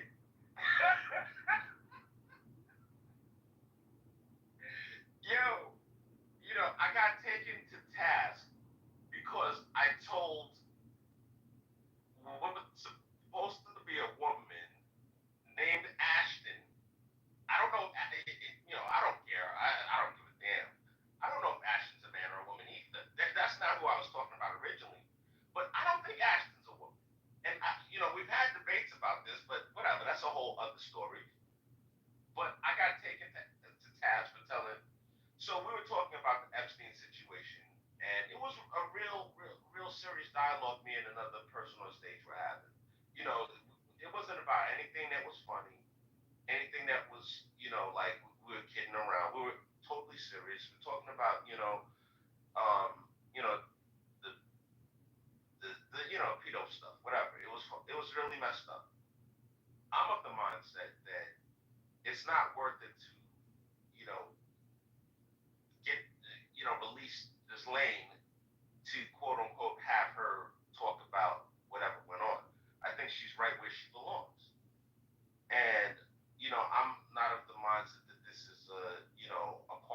issue. I think this is a bipartisan issue. I think that there's, people on both sides that have stuff to lose. And, if we want the truth to come out, we just need to just let everything out. And this was what the conversation was about. So, because I said that this is a bipartisan issue, in the midst of me saying that, Ashton came off of his mic, her mic, whatever, and said, Anthony, are you drunk? And I said, shut the fuck up, Ashton. And they're like, oh, the way you talk to women is so disgusting. And I'm like, Ashton isn't even a woman. This is Clubhouse for you. This is Clubhouse. Well, that's the thing, Anthony. If a person can bash black women all day, co-bonded with a black dude, then they can call you out, right? Anybody can say anything on this app, right? Then they can call you out and ask you if you're drunk. It's free game, and people can say and ask what they want. Where are the limitations? Where do we draw the line? We can't, right? Nine. Yes, you can call me out, 1,000%, and I can say shut the fuck up. That to me is a, like, and this is crazy, man. This is really, really crazy. I've been in rooms where, I'm going back and forth. I'm, by myself, lone wolf of Wade. I'm just, Rambo in it, taking them all on. Neo in the Matrix. And then someone comes off their mic and says, oh, you can't say you're from Brooklyn anymore. Now, for a Brooklynite, those are fighting words. That's like, yo, what? So I start lighting them up. And during the course of me lighting them up, I asked them, yo, where did you go to high school? You claim in Brooklyn, where'd you go to high school? And they're like, well, I got pregnant and I was going to school in Queens. I went to high school in Queens. Now, I don't say anything about the fact that they got pregnant in high school. I don't even like that. That is such low hanging fruit. But I talk about you can't claim Brooklyn if you're from Queens, if you went to high school in Queens. It's impossible. You're no longer Brooklyn. You lost your Brooklyn past. And I'm lighting them up. And then it becomes, where's your wife? Bring that bitch on the phone. Then it becomes, mind you, I have not called them out their name.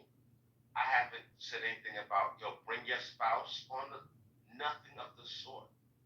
But this is, like, you get villainized because, oh, you shouldn't argue with a woman. This is the bullshit on Clubhouse. John calls it clown house, which I think is really funny. And it is kind of clownish. It took me a minute to realize Clown House was his name for this app. I just thought it was the name of his house. But no, it's what he calls his app, and it is quite amusing. Clown House. His app is called. Yeah, absolutely. And then, of course, you have cowards that will talk shit about you in their rooms, and you challenge them, and, they hide behind the green bean, in somebody else's created house. Straight cowards, 1,000 that aren't bright, that really aren't intelligent. That, like you're talking about somebody specifically. I'm staying out of it. I'm straight up cowards that fetishize, fetishize black women. That's who you should be, like, that's who we should be talking about if we're going to talk about, a white person that's, like, a white person that pretends to be a black person's friend. They pretend. It's the land of make believe. It's pretending is going on here? It's straight pretending. Authentic? No, it's straight pretending. It's straight pretending. Oh, Wait, hold on. This is a good topic. Like, how do you know when you're with someone who's genuine? Exactly. When they're willing to tell you the truth, not coddle you, not stroke your ego, not pretend to like you so they can F you. No, when they tell you the truth, that's what friends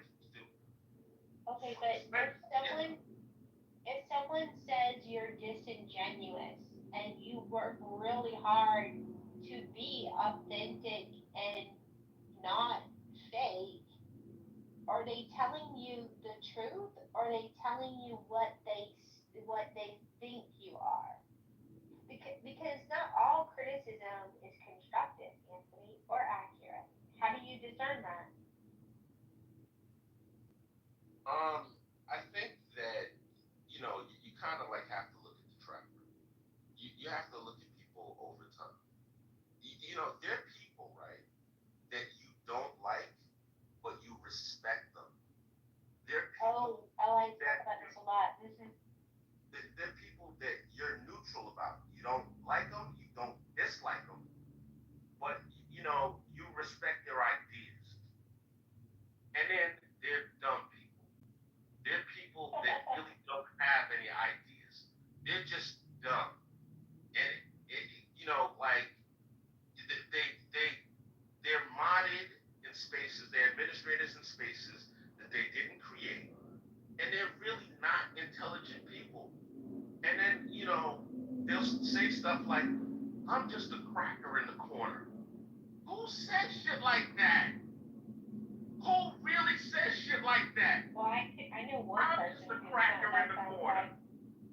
Who says shit like that? Cracker in the corner, then my response just the other day is, tell me if this is approved, Anthony, or is my black card revoked. Can I say I'm the spook who sat by the door, or no? Is that too black? Is that too extra? All of that is approved, not because you're authentic. Bracket in the corner is some pandering shit from a fake pandering dummy. That's all that. That's all cracker in the corner is. Like anyway. But all I can do is laugh, man. All I can do is laugh. You know, there's so like the egos on this app are so out of control. I'm not, I'm wrong all the time. I'm fallible. I make mistakes. It's okay to say my bad. It's okay to say, yo, you know what?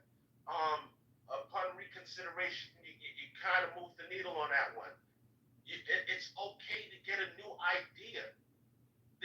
But that's not the vast majority. So, I got it. Go ahead. Nah, you got it. I'm sorry. So I like to say I can like someone and not trust and respect them. I can respect someone and not like or trust them. And I can trust someone that I don't like or don't respect because I know who they are. My friend L Phoenix, who was like OG Clubhouse and brilliant and beautiful and just amazing person, said, Monica, trust people. I was like, trust people? There are some crazy wackadoodles on the app. She goes, yeah, trust people to do what they're going to do. And once you know what they're going to do, then you can trust them to do it because humans are pretty much going to human. Like the thing I love the most is when these purported people that are doing so well, they want to act so tough on the app, and then they want to, challenge people to meet up. That's what and it's so crazy when you see two people you can't stand, and there's this part of the super friends, and their relationship implodes, and then they're threatening to fuck each other up. That's the best of Clubhouse, No, that is the best Clubhouse, and I've seen it so many times over the years on this app, especially on the so-called dark side. These people have been befriending and warring and fighting and sparring and doxing and threatening to kill each other for years. And one minute they're at each other's throat, and then the next day they're bonding as best friends. And then a week later they're airing each other's dirty laundry out. It's wild. And then the best part is when they all decide to meet up and have sex. And that goes completely sideways. And then they're back on the app telling everybody how bad the sexual encounters were. It's the craziest shit. This app is wild. That's why I think young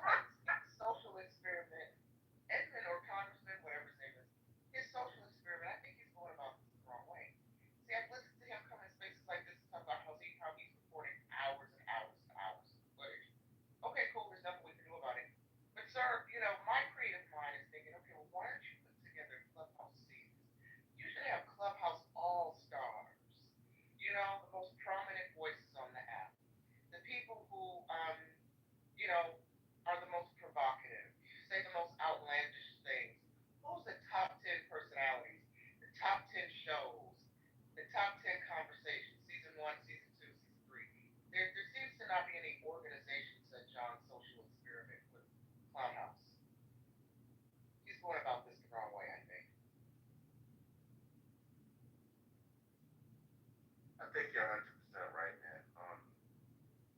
There's man, this comedy gold on Clubhouse. And some of these rooms desperately need to be like published and studied. And yo, there's like, and like you said, there's seasons of this shit.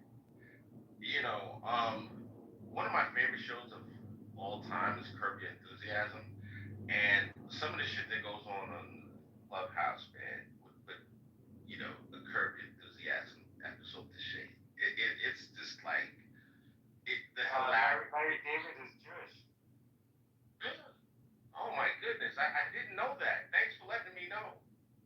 Yo, has Jerry Seinfeld ever been on Curb Your Enthusiasm? I don't think so. Yeah, Jerry Seinfeld also Jewish. You know, I had the chance. Anytime I have the opportunity to do a shameless plug, I go ahead and take advantage. I had the opportunity to interview Larry David, and he was just as funny in person as he is on TV. You know, he seems like a really good dude. And he's irreverent and he's not politically correct, and you know, he makes no bones about it. Love Larry David. But you know, Anthony, not to beat a dead horse, but just going back briefly, and I know I'm breaking a rule here at Mojo Weekend House. Sixth room today was an eye opener. How I'm going to be navigating this app going forward and interacting with certain people, because I was like, this shit was craziness. And this is not the first I don't know how far it went. What happened? What happened? For a while. No, just another anti-black woman room hosted by men who don't even date black women. It's so strange. So I was like, this is weird. But nah, you can throw a coin. You can throw a coin in the corridor in the hallway and find the gender grievance rooms, the war on men, the war on women. So are you shocked that it was led by SIG, or that there were comments there that you were like, now I understand, like a new perspective on? She's not being fair. There's a young man that lives in Detroit that wants to meet up with Sig and fight. He hates Sig. He came in the room and said, yo, I can't front. What they're saying about these black women is true. Y'all are crazy. I wish They bonded over the toxic gender war. Yes, Oh, okay. they actually bonded over that subject. What did they say about black women? We're not going to repeat it, Dave. You just had to be there, bro. Yeah, please don't repeat it. You definitely have to be there or not. Don't be David is a psyop. Do you see what he's doing? Yeah, don't do that. That's supposed to be a case. Great psyop. Nine, have you asked Nick what relation that he's had with a black woman, or with black women that has prompted his inspiration to host these rooms? Docs. You know, and no, because you know what, Anne, I'll be honest with you, at the end of the day, I really don't care. I really don't even care what the genesis is. As long as You're like saying that, I think that like by him saying it out loud, like that's maybe like it will. I think that maybe you should ask him, like when he has a room open with some people in there. Just ask him. Good point. Perhaps. Yeah. I muster up enough care, enough fucks to give, as they say. Because I really do like Sid for a number of reasons. So I never want to spar with him or be an enemy of Sid per se. But I also know, because I spend, as I like to say, an unhealthy amount of time on social media, I also know that this topic, attacking black women, slandering black women, this is very energetic for some of these speakers. This is the only way that they can get people into their room. This is the only way that they can drive conversation.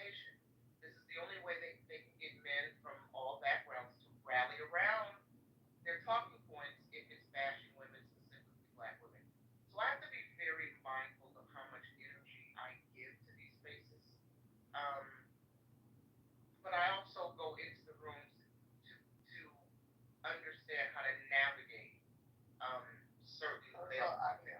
Yeah. Yeah. Because like I said earlier, there's some voices in there, and Six Room is, I don't want to call out his room. There's been other rooms like this, but there's certain personalities or characters on this app that I've grown fond of. So if I see them in rooms, I'll go in and listen to them speak, right? Because Right. I like to hear them speak, right? Um, but then when you hear them speak on topics like this, you really get a full understanding of who they are as a person, Right. right? And if they harbor racist sentiment or sexist, ageist, et cetera, then you're like, okay, tread lightly when dealing with that person or engaging with that person. Somebody hit me up on the back end the other day and said, "Nice, there's someone you go in a room with that you like, but they were in another room the other day calling black people the N word and blah blah blah." And I'm like, I'm already knowing. That's why I tread lightly with this person. So yeah, these spaces can be very enlightening. I need names. I need names. It, Oh yeah. They know the rooms they can get away with that stuff. Yeah, they know hold the on. rooms I they gotta can ask. do that and the rooms they can't do that in. Were you So. guys on the app when there was a group and they would post scripts every day and it was black femicide? No, I'm not sure. And I feel like there are a lot of those groups on this app. Just like Monica said, throw a coin and Oh, you get one. I haven't seen the black femicide rooms in a long time. Monica, what was that woman's name that hosted the room? It started with an A. She was really actually amazing woman. It's been so long since The only A I know is Alize. I don't think. Yeah, Alize. Was it Alize? I think I know who you're talking about. They had their really cute PTRs of the Yes, silhouette of the black lady. Yes. Was she British, Dan? Yes. Yep, I know who you're talking about. Yeah. Yeah. Oh my gosh. I really enjoyed her. But yeah, so there was like those rooms that I had never and I was listening because I had never heard. There's a lot of things on Clubhouse that people just say that they would never say in real life. I'm like, people do people really talk like this in real life? I was so confused when I started this app and I like learned all these new ideologies. They're talk people don't really talk like this. So they wouldn't say it to your face. Majority of the trolls on here. So I used to take it really serious and I don't know, I took it really serious and thought oh, these are all my friends, and it was oh, just learn how to set boundaries and stuff, and just accept people for what they show you, and just don't expect anything else. You know. Well, to that point, I like to stroll in certain rooms. Like now that I know that I can go into the anti-flat earther room and drop some weird shit about flat Earth, and they go completely insane. I find it quite amusing and satisfying. As a matter of fact, they didn't open a room today, which is disappointing. I mean, yesterday. Maybe today. You're trolling anti-flat earthers or trolling flat earthers? The anti-flat earthers, I troll them. Because they get outraged. And that's funny,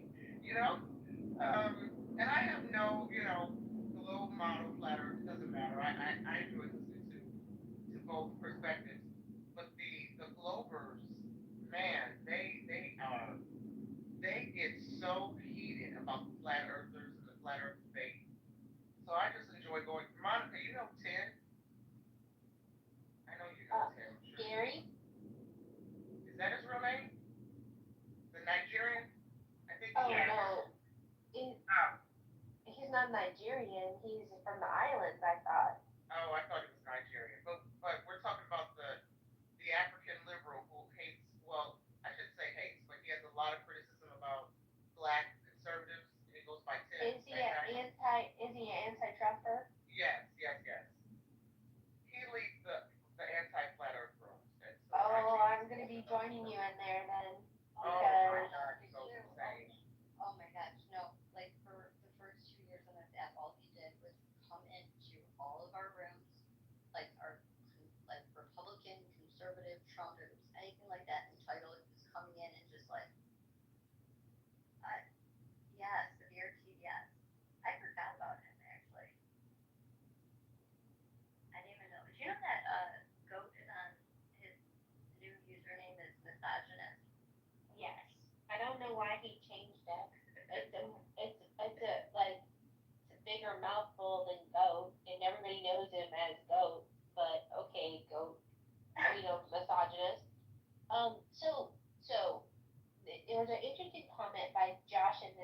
and this relates to our current conversation about how we can discern people's personalities and their motivations and stuff. There's a favorite quote that I really like: "Speak from your scars, not from your wounds." And the number of people that bleed all over clubhouse stages is quite significant. And I like that quote. We should remember that quote.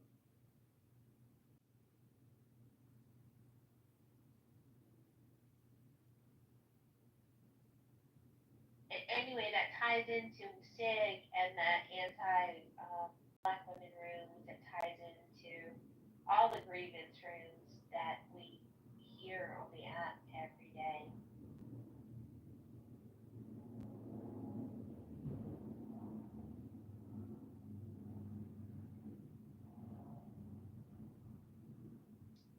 Yeah, I don't know. I suppose there's some entertainment in toxic hurt people getting on social audio and opening up space to host conversations with other toxic hurt people around subjects that trigger them and allow them to center themselves and air out their grievances. I suppose so. There's only so much of it I can take though, Monica. No, well, we agree.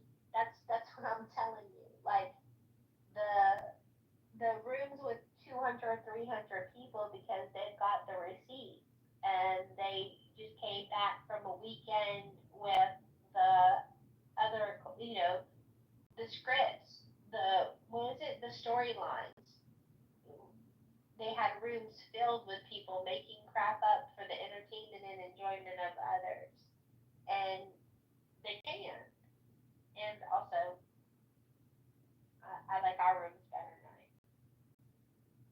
Yeah, I do too. I was just thinking today, man, I heard someone say, I don't know whose room I was in. Someone was like, yeah, you just should start following everyone on stage, which I don't do. I don't follow everyone on stages that I'm in. But, folks who, I've been making it a habit over the past couple of days to, if I hear voices or statements from people who I'm like, I like the way you think, I'll follow them just to open up the hallway for me, open up new rooms, switch up the algorithm a little bit because it's getting a little boring. It has been for a while. The same rooms, the same conversations. But like I said, there are certain people who I will support. Like Monica, I saw you open the room earlier today about white women have the leftists going crazy. And I started to come in there, but I was working to support because I wanted to hear what you had to say. Because the title was funny. It was the truth, and these folks have gone completely cuckoo over Sydney Sweeney. It is so strange. So I have a PTR that I put up of a black lady who's overweight, who's standing next to one of Sydney Sweetie's American Eagle ads, and she's dressed scantily, which is unfortunate for someone who is overweight, and shooting the bird at Sydney Sweeney's gorgeous American Eagle ad. And I think it triggered a couple people that I was making fun of black women. Well, I wasn't making fun of black women. I was juxtaposing a woman who could be more attractive and isn't, flipping off an attractive woman.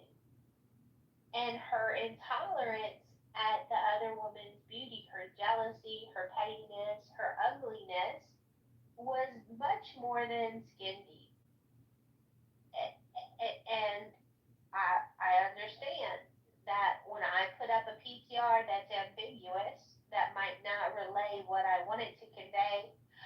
He's a disturbing. Has a PTR of Sydney Sweeney in jeans fashioned as a swastika. And I called her on it.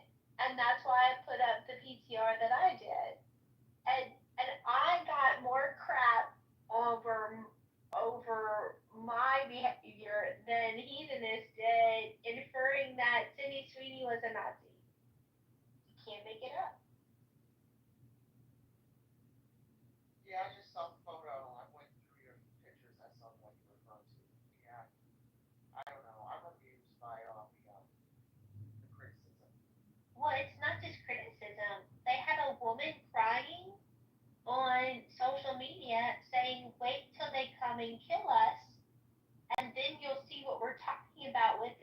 Sweeney Jean ad, she literally said that the lynch word. When they have us lynched on the streets with nooses around our necks, then you'll see. And I'm like, ma'am, it's just denim pants. Please, don't. Okay.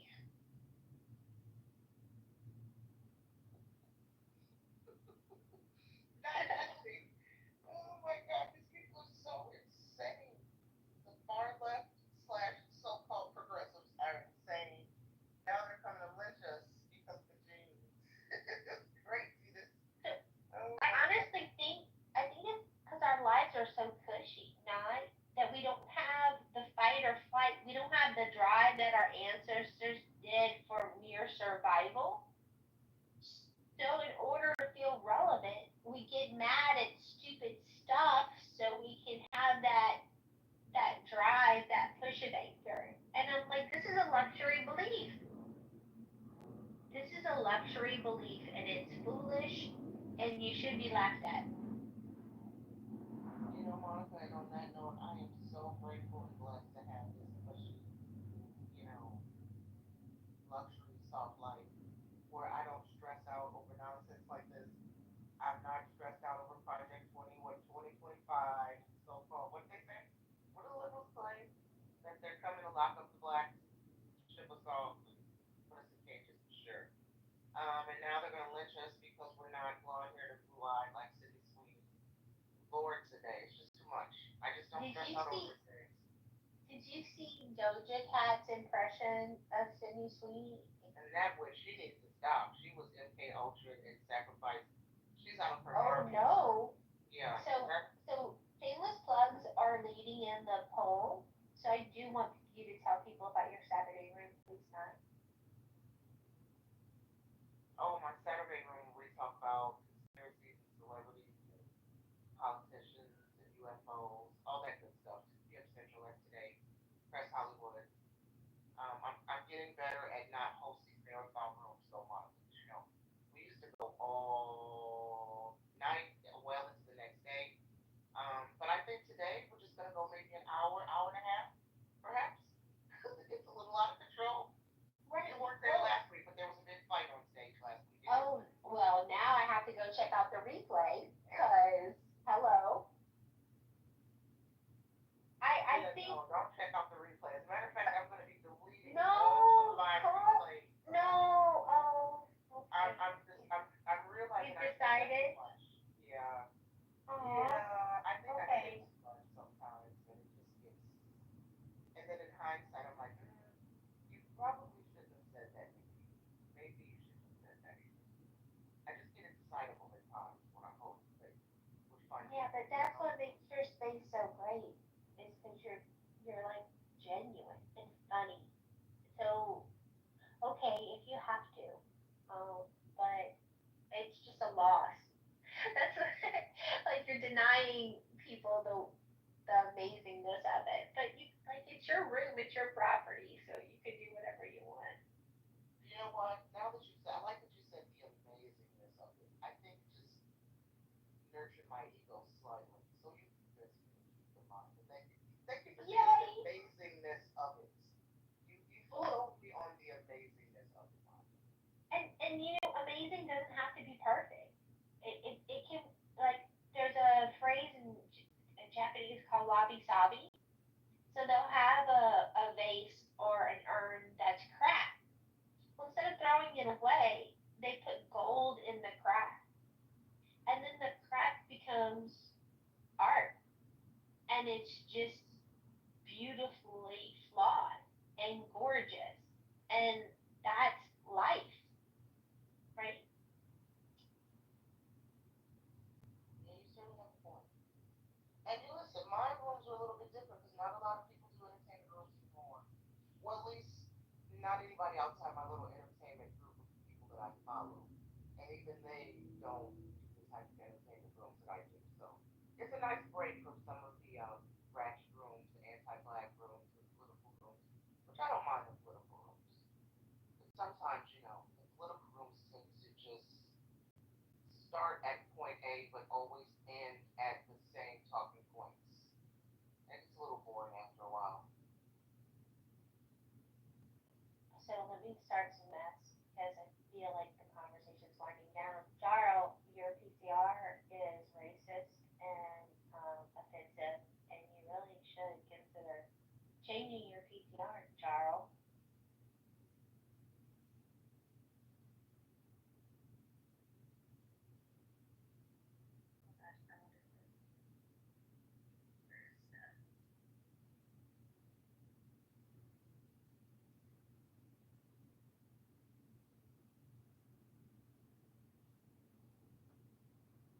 He said, sure, give him 1 minute. Wow. No, I was trolling. Oh my goodness. He might just change it to another picture of an 8. Maybe hold Right. it on this time. Right. Eight is the line. How dare you damage the Tim Horton brand by intimating that it's drunk by Simeon Lumberjacks Jarl?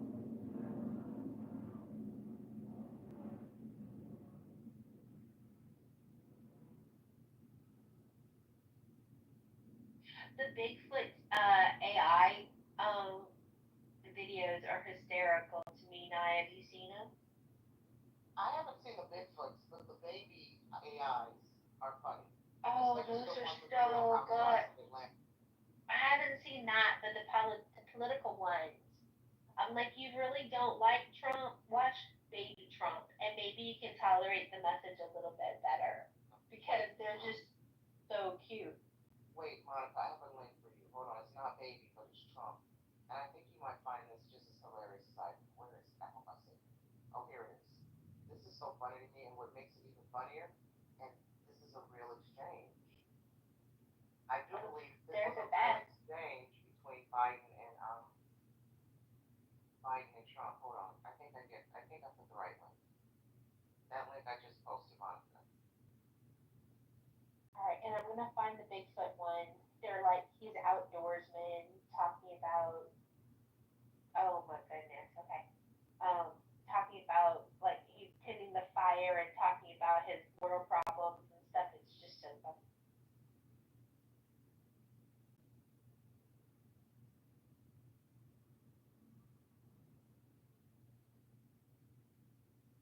I have to start posting more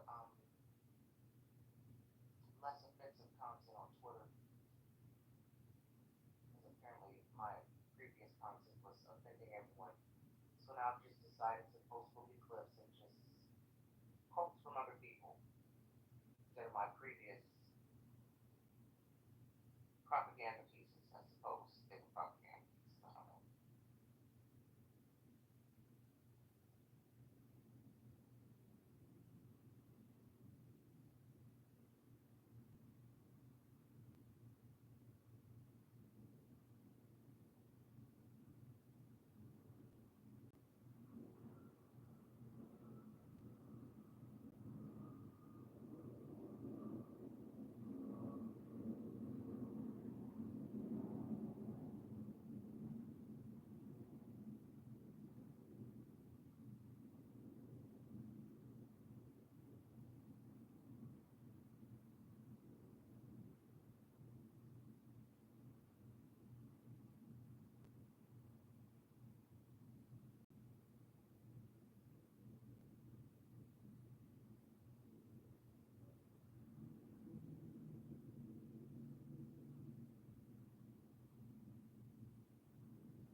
Josh, I just read your comment, but I don't think I even understand what you mean.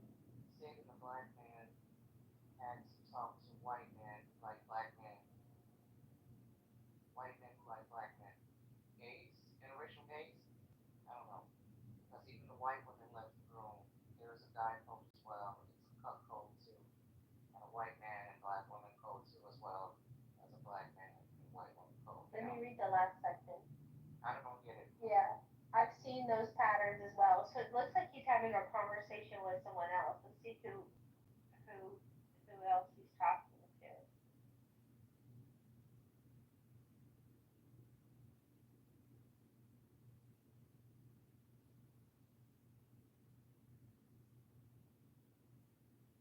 All right.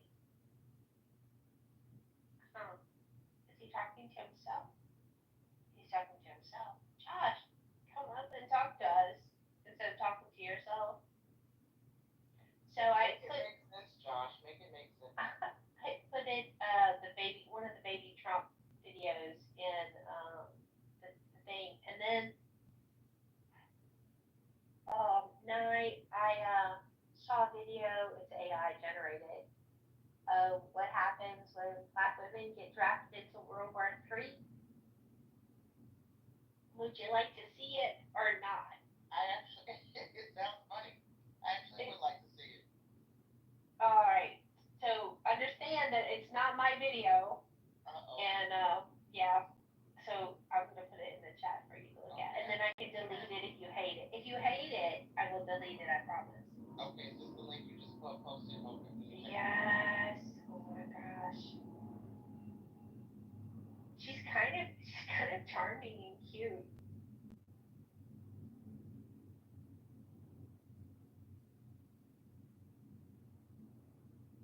When people are brutally honest with you, it for me, I respect that. If they're gonna just be whoever they are and just like openly be whoever they are, you gotta honor that.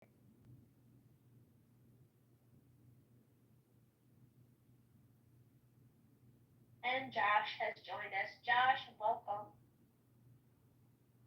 Josh. Oh, Josh. Thank you. Thank you. You have to excuse my voice. I just woke up. No, I was responding to what America Jones was bringing up. If you look at that part that I read, the very end is my response. But I don't know what your question. I know that Monica probably has questions. I don't know what you're asking. Well, I've been appreciating your comments in the chat, so I'm very happy that you joined us this morning. And that your insight about sometimes it takes a long time to know someone is fair. And then sometimes I think some people are just very open with who they are. And if you listen hard enough, you can hear what they fear, what they are happy about, what angers them, what buttons they have. If you listen. Oh, I agree. I agree. I have this highly developed skill with pattern recognition. I work in software engineering, so I'm really into patterns. So I don't get on stages very often because they're so contentious, and I'm a pretty succinct person. I don't like to sit on stages all day, but I love to listen, and I love to learn. I like to listen to people, and I learn a lot from people. But I also see patterns, and been on this app since 21, so the patterns are becoming more recognizable now. So, like when I first got on this app, it took months for me to figure it out. But once I saw the pattern, like you said, there's some people that project their trauma on here. Some people like to attack certain groups of people because it makes them feel better. So after a while, you see where people are coming from. Some may take a little bit longer to check out or figure out because they play the smoke and mirrors a lot. So you think you're dealing with something, and then it takes months. And you see them in other rooms associated with certain other people. You say, wait a minute, I need to evaluate my view of that person. So, but yeah, I hope that answered your question. Josh, I'm really glad that you came along to me to see your insight, because sometimes I get to talk to our chat Yeah, I just added you, Josh. I like your spirit. So I don't think Americans like the Wait, New hold on. Yorkers. Shout out to Faro. Sorry, Monica. I just want to give a quick shout out to Faro. What's up, Faro? Sorry, Monica. I just, a new voice that I met on this app was just a delight to chat with. Sorry, Monica. I just want to Oh, shout out. that What's up? high Why feeling? high praise, Michael. You just got an ad. If Nye recommends you, then you're people that I want to know. Yeah, he's definitely, so far, I think we've been in a handful of rooms together. He's cool people. I haven't been in enough spaces to fully gauge, like, where he stands on certain issues, but so far, I've really enjoyed what I've heard coming from this man. Thanks, Nah. You know, anybody can ask me. I love to elaborate on any issue. I feel like that's our problem. Us as grown folks, we can't talk about the hard subjects without bashing each other. Child, especially in our community, don't I know it? For sure, I just left this one room. You know, it was a spiritual room, but I had to tell the brother, you can't, when you're trying to build with somebody, you can't bash their beliefs because that's going to turn them off immediately. Yeah, Monica, Fatima, who I adore, he got mad at me and helped debate because he got a little upset. He said I was being anti-black, but all I did was call out the anti-blackness of this doggone app and share my opinions about, you know, I'm not, listen, y'all know I love black folks. I love my community, but I'm not above being, a little constructive criticism, a little tough love, and apparently that's a no-no. We can't do this. Akima didn't want to do it, and quiet as kept. I think was in one of Mojo's rooms earlier yesterday. I think Mojo asked something. I forget what it was. Something about the hallways, I think. And I commented on it, and he turned to Akima and asked Akima for his opinion. Akima didn't want to weigh in, and I was sitting off mic like, I already know why he doesn't weigh in, what he doesn't want to weigh in. He just gave me shit for weighing in on a similar topic in another room. So yeah, Farrell, we can't have these discussions. Our people don't like it when we do it in front of mixed company. Hey, well, guess what? Stop acting like a jack, and then we won't have to. You know what I'm saying? I was looking at the comments, and I'm gonna say this, and I know I'm about to catch flack for it. We ain't anti-black folks. We anti-niggas. Oh The wait, hard. we can't say that word on the stage. Wait, you're new. We can't say the N word in here. Don't say the N word. Don't say the N word. I don't want you Okay, to get. okay, I'm sorry. So just to clarify, that's what we are anti of, the N word, not black folks, people. There's a big difference between the N word and black folks. Yeah, folks know it. They saw the Chris Rock stand up. They just like to feign like they have outrage. It's selective outrage. We all know the difference, right? I hope we do, but a lot of us seem to act like they don't. You realize that to racists, you're exactly the same. There's no difference, right? So by you saying that, you're just justifying all the racist people saying shit like that. And they view you as the former. They don't view you as a different What's black person. racist? Wait, what's racist? What are you saying? Because if we say there's a difference between N words and black folks, that's racist. When black people Yeah, say it, I think that's racist. Yes, that's my opinion. Or colorist, or whatever the fuck you want to call it. This is my opinion. Let me give you nobody's opinion. but wait, this is the same guy who was in the chat and helped you debate saying you don't even like black people, period. So what are we talking about? That's Wait, why I what said did I say? What? I never said that. So check this out. How you say your name? Gerald? Jarl? Sure, Gerald. Gerald. So I love when non people of color try to come up and say, I'm gonna just say it. I love when white folks tell black people they're racist. First of all, this is what I like Yeah, I to say. didn't call you racist, man. Oh, Didn't call okay, you racist. you said my statement. Yeah, that's better. Yeah. Okay, so my statement. Let me see. I'm glad he let me on the show so I can rectify this shit. So listen. First of all, I'm a black man. Anything I do or say, well, not say, but anything I do, I could never be racist, bro. Do you know what racism is? People like to throw this word around and don't even know the meaning of it. First of all, me or my people have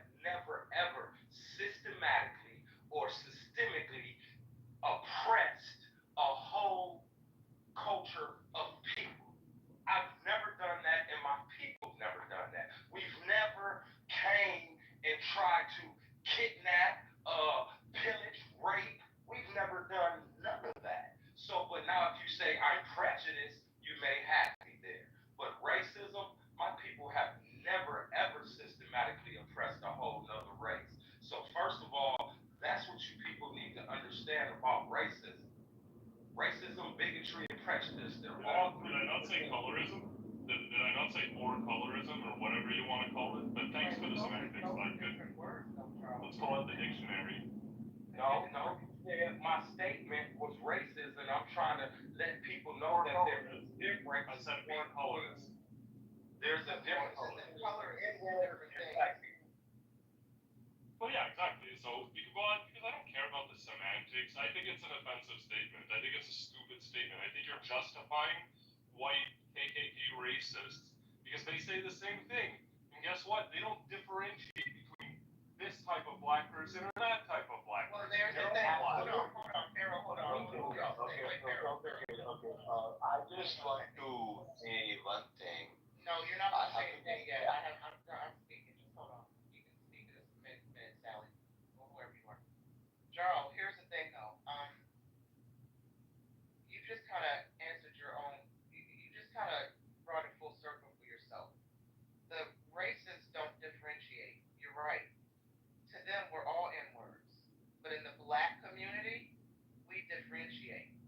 We know the difference between black folks, upstanding Negroes, however we want to phrase it, and them N-words over there. See, we're not a monolith. We're not the same. The racists do not differentiate between the N-word and black folks. And Clubhouse is proof of that. Because they call any and all of us the N-word, no matter how smart we may be, how articulate we may be, how hardworking we may be, how upstanding we may be, how we're holding down our families, our households, it doesn't matter.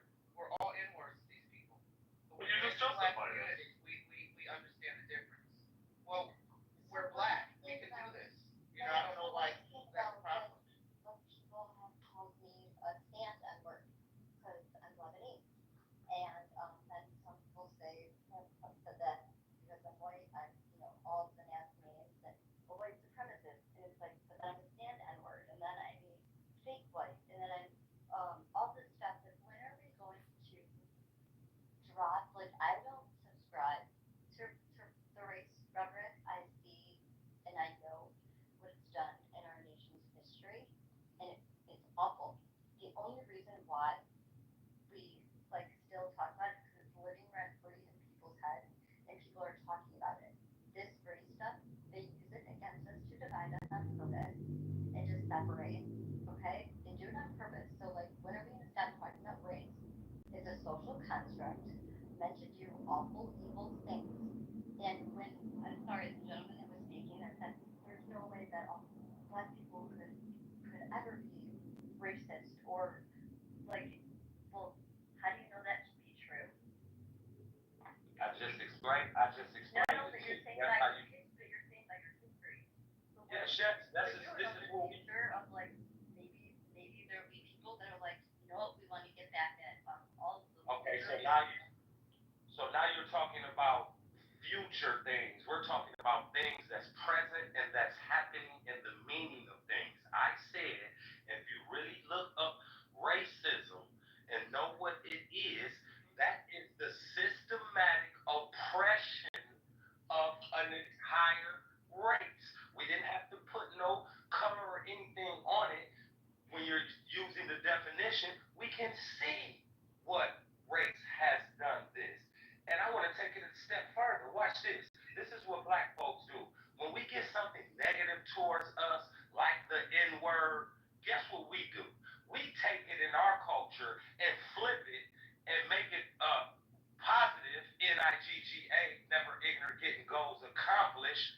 We take it and make it positive with our culture because it's been used in a negative way towards us so long. And then when we do that, take the negative word and make it positive for us, a term of endearment, we switch it, guess what? Now every other race, why can't I say it? Or why do you guys get to say it? Because you guys, and listen, two black people didn't meet each other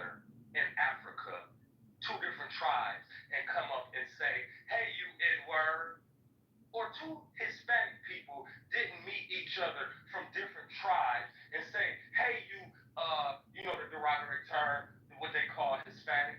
So you have to understand, these are words that originated with the Caucasian race.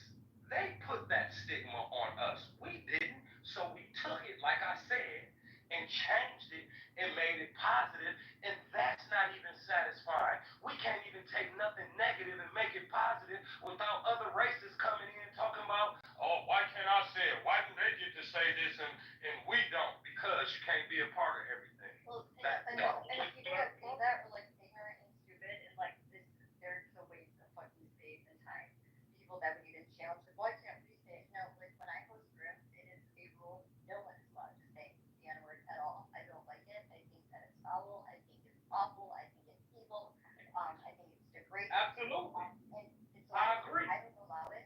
And there are people that will challenge me, and I'm like, okay, then goodbye. See you later. Like I don't have time for it. But it's just to me, it's when are we going to like stop? Hey, Carl, go on mute because we're getting feedback, Carl. If you wouldn't mind just muting up. When are we gonna stop talking about the race? Because when you really think about it, like what defines race? It's who is white. Well, I identify as a rich white Jewish woman, and this is not debatable. Just FYI. Go ahead, Charles. I think I think that you know where NYU was so silly. But I just wanted to respond to Pharaoh. So I feel like he was targeting me with that, and I actually don't. Black people can say whatever they want. You can use the N word. I really don't mind. But I think it's okay to have a conversation about you saying, oh well, there's these other black people and they're bad, and it's okay to categorize them with the N word. But me, I'm not different, and that's why I'm not saying don't say the N word, but I can still think that the way you're saying that is stupid and offensive. And if you don't want to have that conversation, it's fine. But I think that's totally different from telling you you can't use that word. That's not what I'm telling you. I'm telling you saying other black people are whatever. That's just dumb. Well, listen, I think every culture is responsible, has a responsibility to call out the ratchets in their community. You know, Absolutely. I don't think there's anything wrong with it. White people want to criticize white trash. Latinos want to criticize Latino trash, black trash. You're in your group, and you want to say, hey, there's a pocket within our community that the optics are just not good. They give the rest of us a bad name. Here's how we can do better, black folks. And I say black folks, I'm speaking from my own black ass experience. And I don't think there's anything wrong with some black people dishing out tough love to our community. If it seems uppity and elitist and to do so to outsiders, so be it. But it is what it is. Do I want? Am I? Do I want to go walk down the street and see black men with their pants sagging down, with their ass showing through their underwear, their tidy whities? Absolutely not.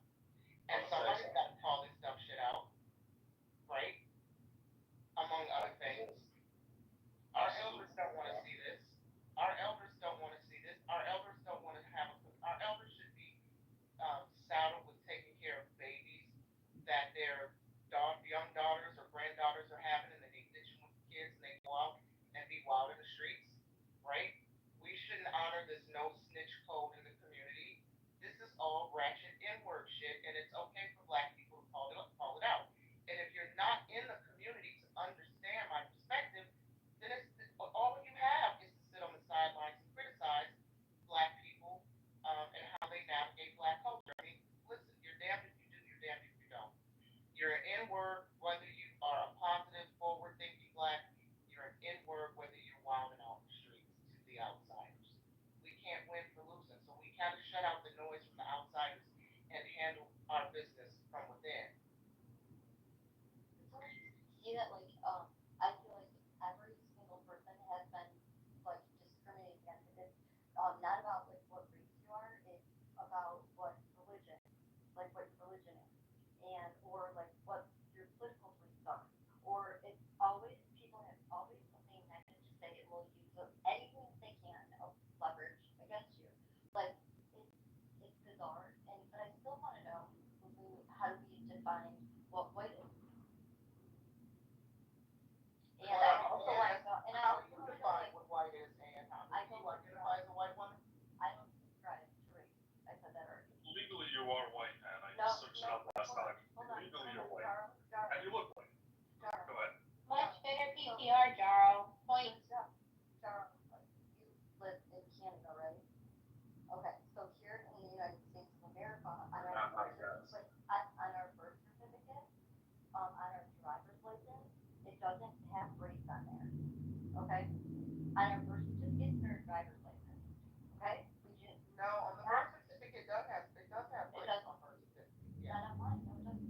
Mine does. It says Mine black. does. My mother says Negro. My mother says Negro, yes. Oh, not mine doesn't. Does yours? Yours said that? No, the Yes, older mine generation says is black. Okay. Yeah. And my mother and grandfather's them says Negro. Okay. Exactly. To Okay. Carol's point, yes. But yeah, but like when I'm to Gerald's point, he said, well, what do you like? No, I don't subscribe to anything. On my driver's license, that's my name, my date of birth, my address, my height, my weight. Those things. Like there's so many things to like identify people as. We're people, and so race is a social construct, and there's a reason why that is not implemented on our birth certificates or our driver's license anymore. It should not like be a talking point. And when you say we should be, calling out people from our own community, like to me, I look like we need to bring shaming that in general. If someone's like on here like saying awful horrendous things, I can say my opinion. It's a fucking free country. Like we can do that. We have the freedom of speech, and I can say whatever I want and put opinions out there. And we need to bring shaming back. I don't care if you identify as black, a transformer, a fucking dinosaur, a monster. Like I don't care. If you say something awful, if you threaten people, if you talk bad about children, I don't care what the fuck you identify as. I'm gonna call you out. We all need to do that. We are not just a community based on race. It's for the human race. Period. Hey, Nye, let me ask you a question. And why? Listen, how do you feel about this? Because it makes me feel a certain type of way. And most of my homies and homegirls that I ask, they feel this way too. Does it bother you like this dude Gerald? Not so much Andy, but this dude Gerald. Does it bother you, NY, that so many non-black folks always gotta speak or have an opinion on the black experience or black culture, and they're not that. They don't know nothing about it, can't relate. Their thought process is 100% on the opposite spectrum from ours. Their experience in America is totally different from our experience in America, but yet and still, they always seem to have an opinion or how it should be in the black community. Does that sit with you well? Well, Faro, it's like this. Faro Generation X. I think we both Generation X. And when you reach right, when you reach a certain age, you're kind of used to certain narratives. No, you're no longer surprised by the reactions and the submissions to these conversations. And this is not directed at Ann or Jarl in any way, although I suppose I should have been be a bit surprised at Charles, like, oh, it's racist if you use N word and black interchangeably, et cetera, et cetera. I mean, everybody has an opinion about these things and these words. Um, and they throw the word freely around, right? Outside of these spaces, outside of black conversations, they throw the word freely around. And then when we get together and talk about the ways in which we use the word, then they want to police the language. Suddenly everybody's offended. Absolutely. But they'll go into other rooms with non-black people and call black people the N-word. They'll laugh and joke about it. They'll say, "Oh, I was just joking. We don't really mean that," et cetera, et cetera. They don't call anybody out. They don't hold their fellow white man or woman to task or whomever's hurling the insult, right? As a matter of fact, many of these people love to sit in spaces with black folks who hate blackness, and they like to be co-modded and sit on these stages with black people who talk shit about blacks, because it gives them room and space to talk shit about blacks too. And then black folks in the audience are supposed to pretend like we didn't know and see that you were on these stages talking shit about blacks. So then you come into other rooms where we're in and then attempt to police the language that we use about blacks. So you just find that you pick and choose your battles and pick and choose who you respond to. Because at the end of the day, it's all selective fake outrage. People just pretending like they're triggered. I'm still in that. I'm still in that. Fake outrage. I'm still in that. That's exactly what it is. Fake outrage. Okay.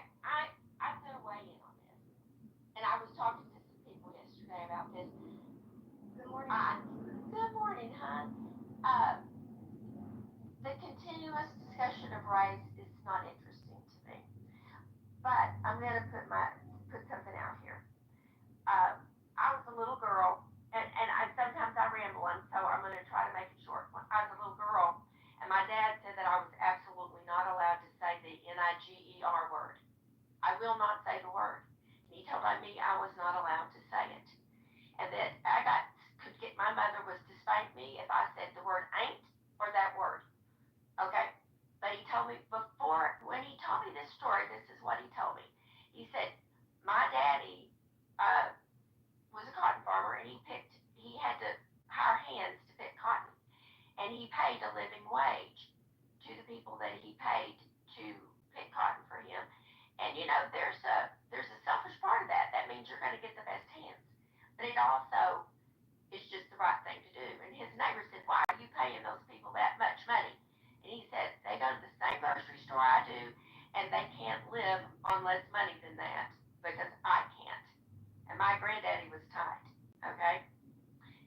And he said, I went uptown with my daddy, and there was a black man sitting on a bench. And he said, hey, John, come over here. I want you to meet the best old Niger that I've ever met. He said, my daddy does not mean anything by that word when he says it. It is the word that they called people when he was growing up. That was just what you called black people. Okay? So if he says that word, that doesn't mean he's a bad man because he is not. Okay? But every white person wants to say they got a black girlfriend. Well, I actually did really have a black girlfriend, and my son was raised with her son. And he was hanging out with this kid, and they were using, it was cool. The black kids were all using that word, and I told him, I said, I don't care if they use that word. You are absolutely not allowed to use that word. That's their in culture word. That's what they say. They're being cool with each other. But I'm sorry, son, that is not a word that you are allowed to say. You could be videoed saying that word, and it could come back in some not intentionally, and then they could come back and say, see, he said that word. You are not ever allowed for that word to come out of your mouth. Okay? And to your point, I was raised in a racially diverse community. So I know all about the foolishness and the goodness. What I found out was, what did Martin Luther say? We are individuals. And individually, there are some black people that there is some foolishness going on, and some white people foolishness is going on, and people are about the quality of their coaches and their family. If they didn't have a good family, they might get a good coach, and they rise to that. But if you didn't get a good coach or a good mama, you're in trouble. And that goes for white people, brown people, and black people. Okay. I gave my little morning word for the day. Your morning TED Talk.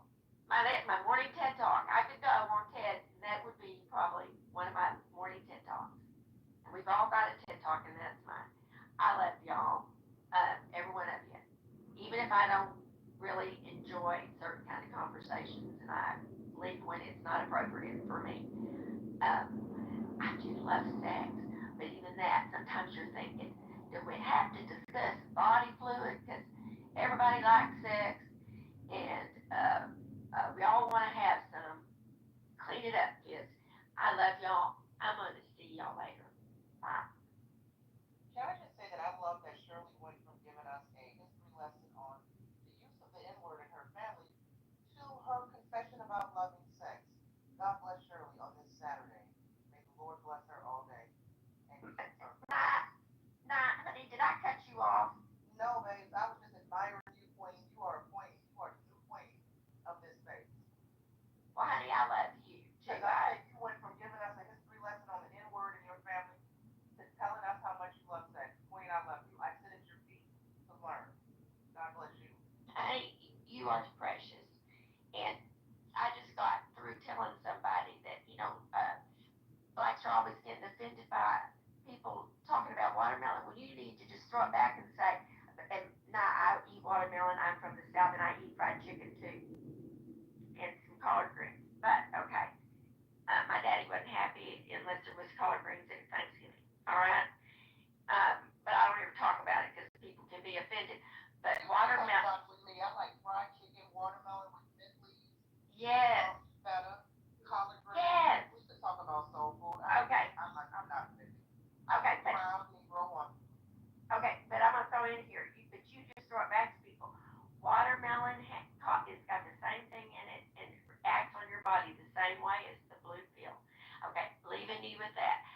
talk to y'all later. Why is me even? See, this is the thing that gets me right here. That whole that fake ass outrage, that whole conversation. Why the fuck would you? Sorry, because I get mad because you're trying to sneak little disses in.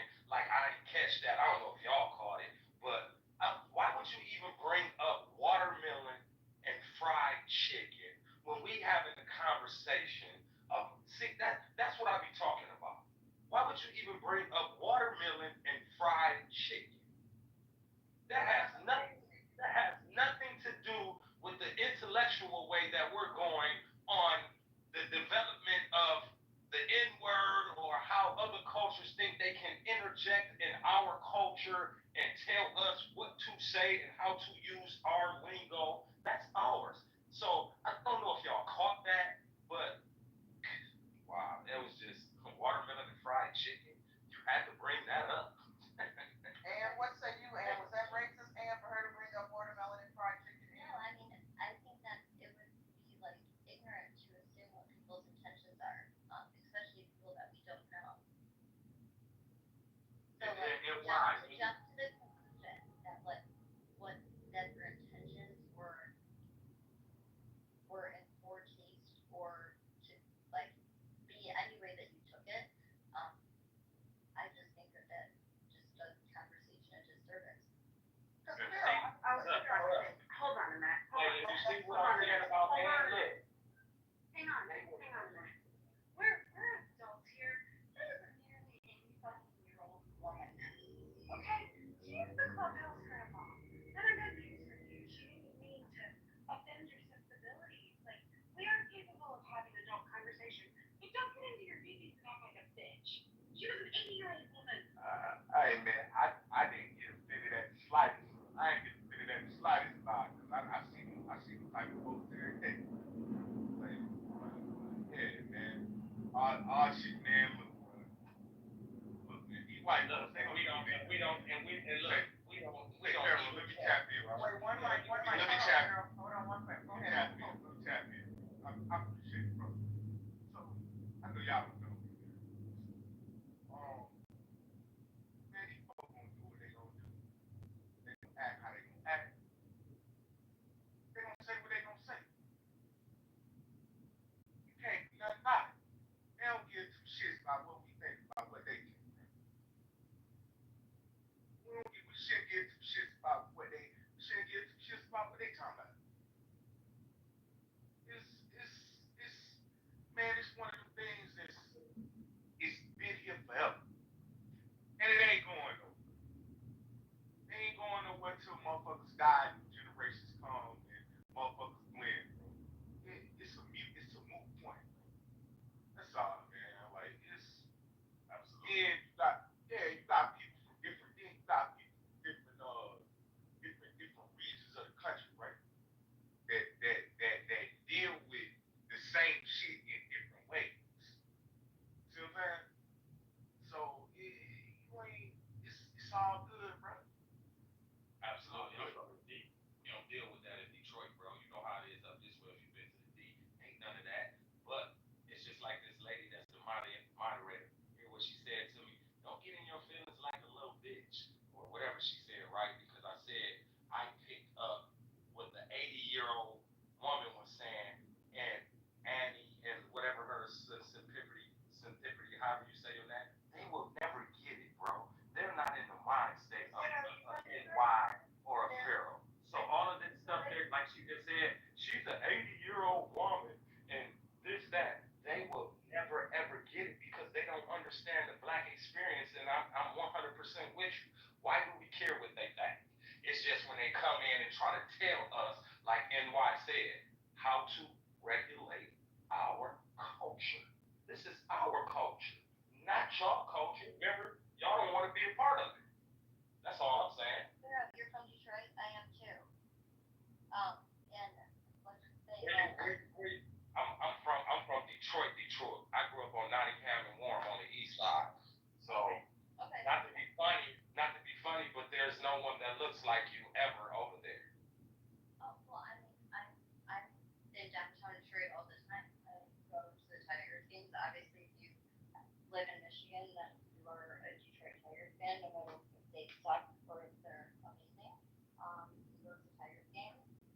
everything is in downtown Detroit.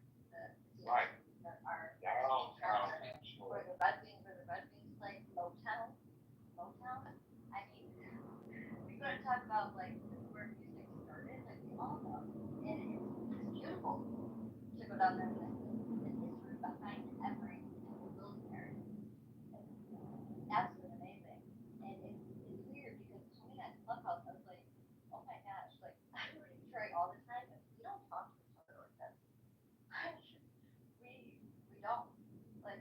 And I mean, I will say Michigan as a whole, but like especially in Detroit, there's like so much culture, but it's like um, people are just like very real, and they just like say what they think. And people that are from like that don't live there that come to visit, they're like, oh my gosh, they're so harsh. And it's like, no, we're just like real, and people don't even people may take it like the wrong way, but I don't ever hear people in Detroit talking about this like race shit ever, ever. Right, that's what I just said. It's not, Detroit predominantly black, so I don't deal with a lot of outside until I come to Ohio, Toledo. Then it's more mixed. Then it's more mixed. So, and why? Remember when you first met me? See the mentality of the different. What I say when I first met you, and why I said, hey, I ain't from Michigan. I'm from Detroit. Detroit is our home state. Didn't I say that? That's our mentality here. Detroit is, I ain't from Michigan, I'm from the D. Detroit is our own nation, it's our own state. We different from everybody else in the country.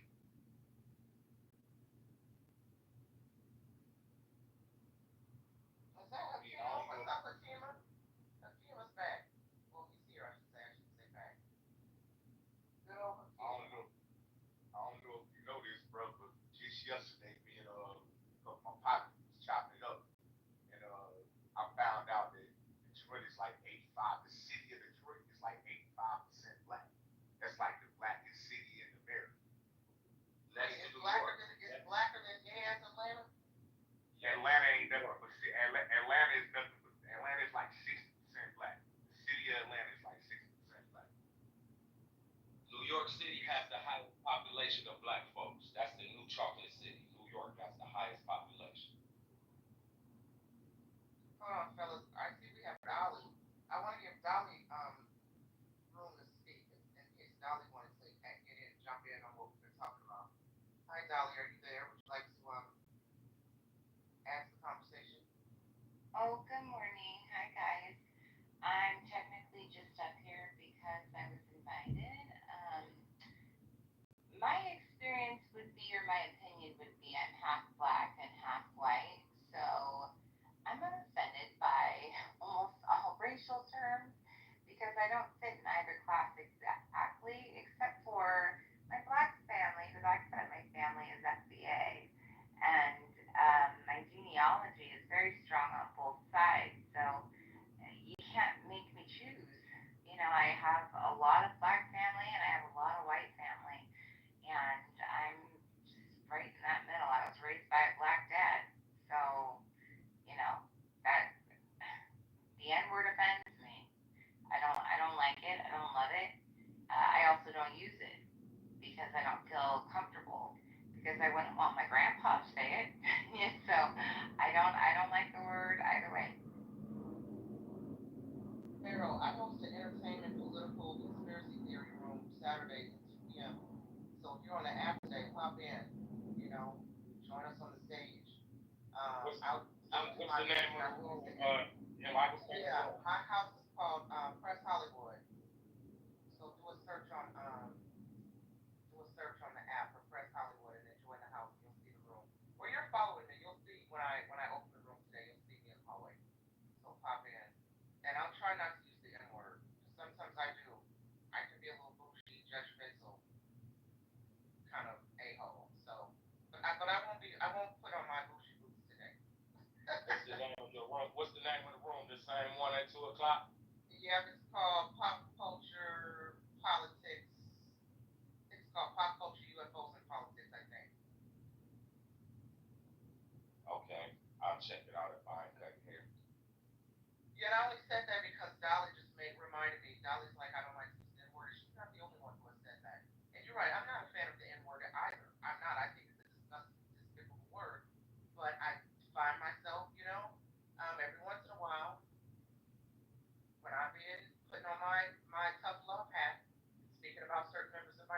I find that I'm using that word. So then why? Why is that? Why do you feel like that? Like I probably use that word 30, 40 times a day.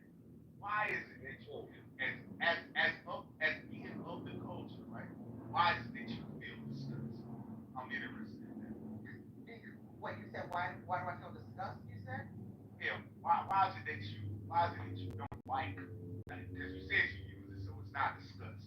But why is it that you don't like or being of the culture? Because I do understand, you know, when I understand outsiders' point of view, because for them that word has only one meaning. They don't understand the levels to that word in our community, and the ways in which we use it and who we use it at, right? It can take on different meaning, and that can be a mind fuck for the outsiders. On the grand scheme of things, knowing the history of the word, I do think it's an ugly, nasty, demeaning word. I don't think that black people are the N word. Okay, I don't think that we should use it as a term of endearment because it really isn't. I understand that many of us believe there is power in taking back that word and redefining it and using it in a comical or entertaining or loving way. I get it. I'm not gonna bash us for that. It doesn't mean that I accept it. Now there are times where I do find the word appropriate, right? Like let me give you an example. I was at the grocery store not too long ago. This black man thought that I cut him in line at the deli when I did not. And he became completely enraged. Said he was going to go to the car to get his girlfriend to come not only beat my ass, but beat my mother's ass too. Now, one thing about me, I don't do I don't do loud talking. I don't argue with men. I don't do that shit, right? So to me, I'm thinking, yeah, that's an N word. You're mad about the deli, sir, and now you want your girlfriend to come beat me up and beat my mother up. Now, Erica Badu has this saying that I'm not even going to use correctly, so I'm going to paraphrase. I'm going to paraphrase Erica Badu. Me, Nye McGee, I'm sweet as pie. I'm an angel. Okay? I don't like confrontation, argument, drama, gossip. But to quote Erica Badu, if I'm pushed, I can turn into a bottle of Hennessy and a pack of Newports real quick. You did? And that man was trying to turn me into a bottle of Coke 45 and some Newports. And I'm like, you know what? I'm not going to give this N word in energy today. Right? So there's levels, Hove. You know this. I hate the word, but I use it when appropriate.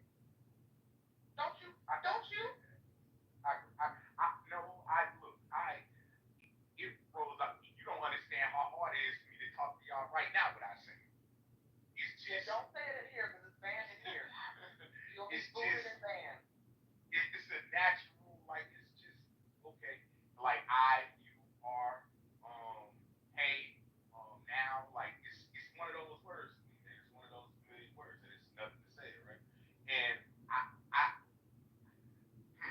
I think, I think that when people that are offended by it, because you don't seem to be the type that's offended by it, you just don't care for it, right? I think when you run across people that are offended by it, that aren't us, I just don't need to be around the type of people. Because you're supposed to be able to be yourself everywhere you go. Anywhere you go, you're supposed to be able to be yourself. You know what I'm saying? Especially in a not in a business when you're not in a business setting. When you're in a business setting, business setting, I understand. But anything outside of a business setting, you're supposed to be able to be yourself. If you can't be yourself, you probably don't need to be there. You probably don't need to be around those people. Um, But Huba, I'm only half black, and the only time I've been called it is negative, is in a derogatory, pointing out my black side in a non-friendly, like in a negative way. What was that? People you're around, people that you're around. That's your experience. That's what I was telling people. Your experience defines how you feel and think about stuff. Like when I'm in a room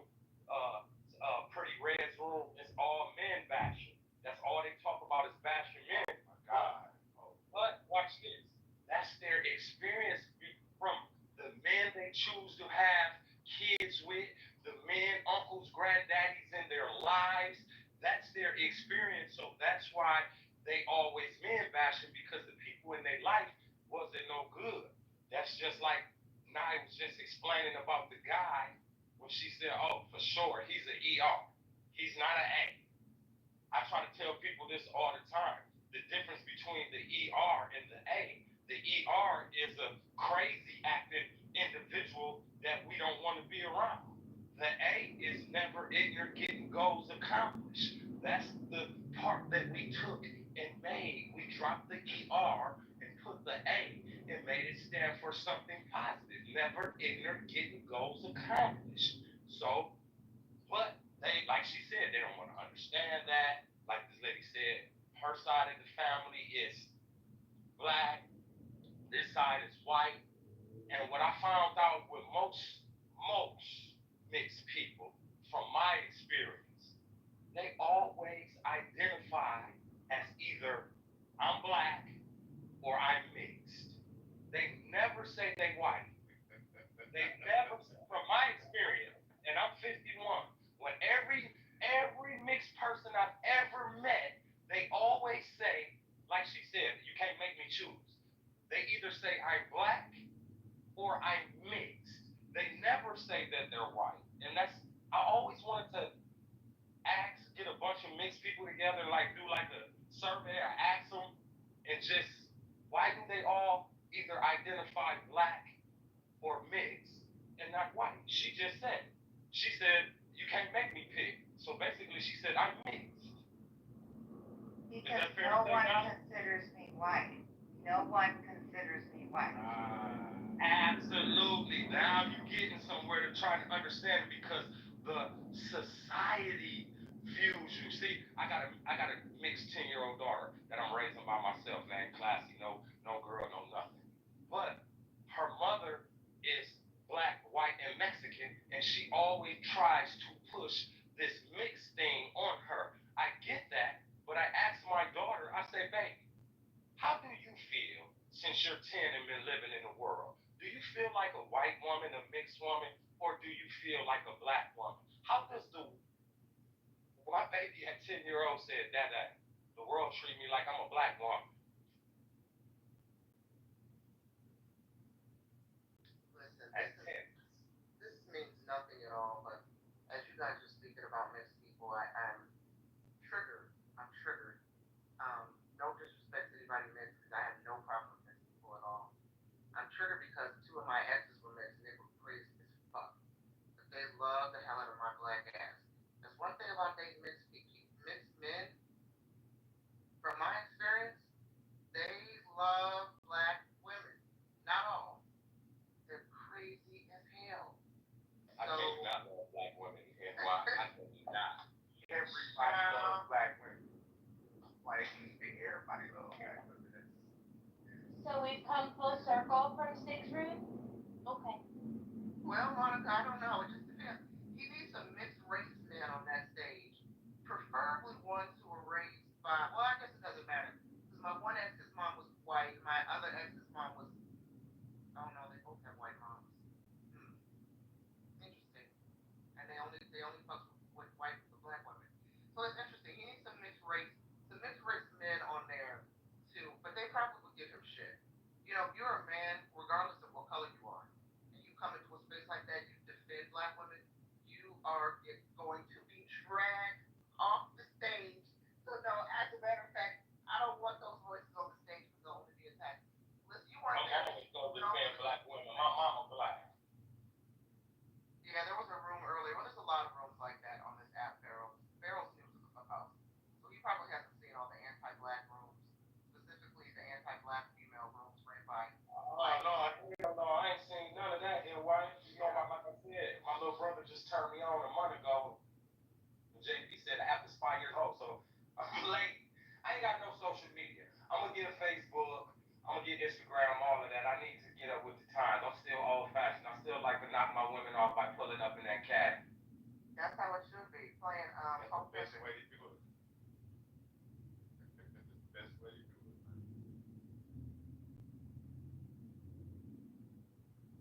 I still like the court girls. I still like to take them out to the movies, go buy food, and you know what I'm saying, talk do that. I don't. It's like so impersonal on this social media. Hey, how you doing? Let's meet up. Damn, like this serial killer, baby. That's you got the right idea. Meeting person, people pulling up, et cetera, trying to have face to face interaction. I mean, social media sure it's a great place to meet people when you live in a town where you can't get out and meet people the traditional way. But then the problem with social media is you never know who is behind the screen. If you're getting true, authentic people, or if everyone's a catfish or a troll, you know. So Like, yeah, or a predator. Or a predator. yeah.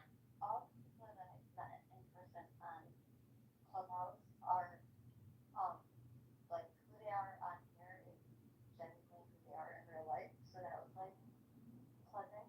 Um, the QTs are two of them, and they're great guys. Um, but yeah, which is like pretty awesome. So like, I don't know, don't be if you like if you've been dead for a few years and you've been like, talking with people for a few years and you're in the same area and enjoy a conversation with them over the course of a couple of years, why not? You know. Yeah, I wouldn't mind meeting Sig and KP in real life. I do like them on this app. Yeah, they are like who they are on here. Like they're like genuine down to earth people. They're cool. Nah, I want to meet JB. He's silly as hell. He told me the other day what he did that nickel for, right? So I finally got it out of him. But the social media, yeah, man, it's thing. So now I know a little bit about me, y'all. I did 20 years. So I've been home. I've been home for a few years. I've been home like 4 years. So glad you made it up out of there, my boy. Yeah. I'm a barber. Got my own barber and stuff. You know what I'm saying? I got a 10-year-old by myself. So that's why I'm not on social media because it's like so foreign to me. It's just like I be looking and like, huh? This is going on and stuff. So when my little brother turned me on to this, he was like, Nick, boy, you like to talk a lot, and you be having something to say. You need to get on this app and see where it takes you. Because he was like, your dude Whack 100. This is where he came from, Clubhouse. So I said, oh, for real? So that's what got me on here, and I kind of like it, man. It's a good space to build because I like building. That's what we be doing in my barbershop every week. Like tomorrow, we're about to have a big session in there. A lot of my homies is 5%ers, so y'all know what I'm going through. So, but I like this space. No, Clubhouse is cool. Are 5%ers like Proud Boys? Well, 5%ers is they call themselves the nations of earth and gods, meaning that 85% of the world is dumb, deaf, and blind and lost. 15% of the world know the knowledge, but they use it for evil. The politicians, senators, and all that. 100%. No, that's 85. That's 95, 80, and 15. And then the 5% is left.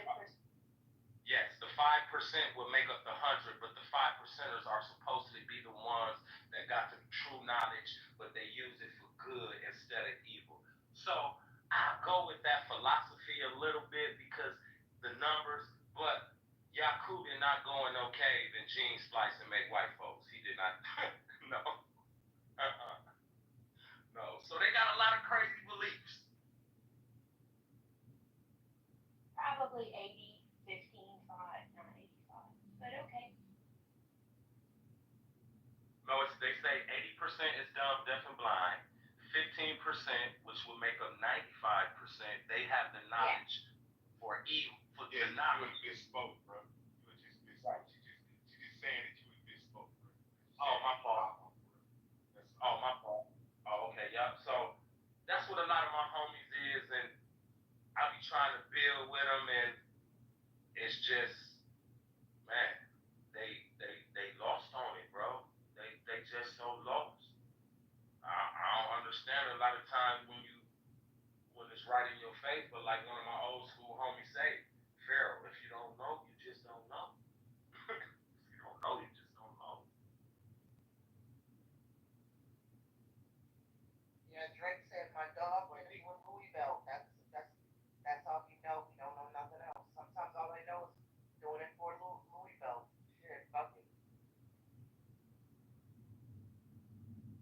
Shout out to Drake, the greatest poet of the 21st century. They not like us.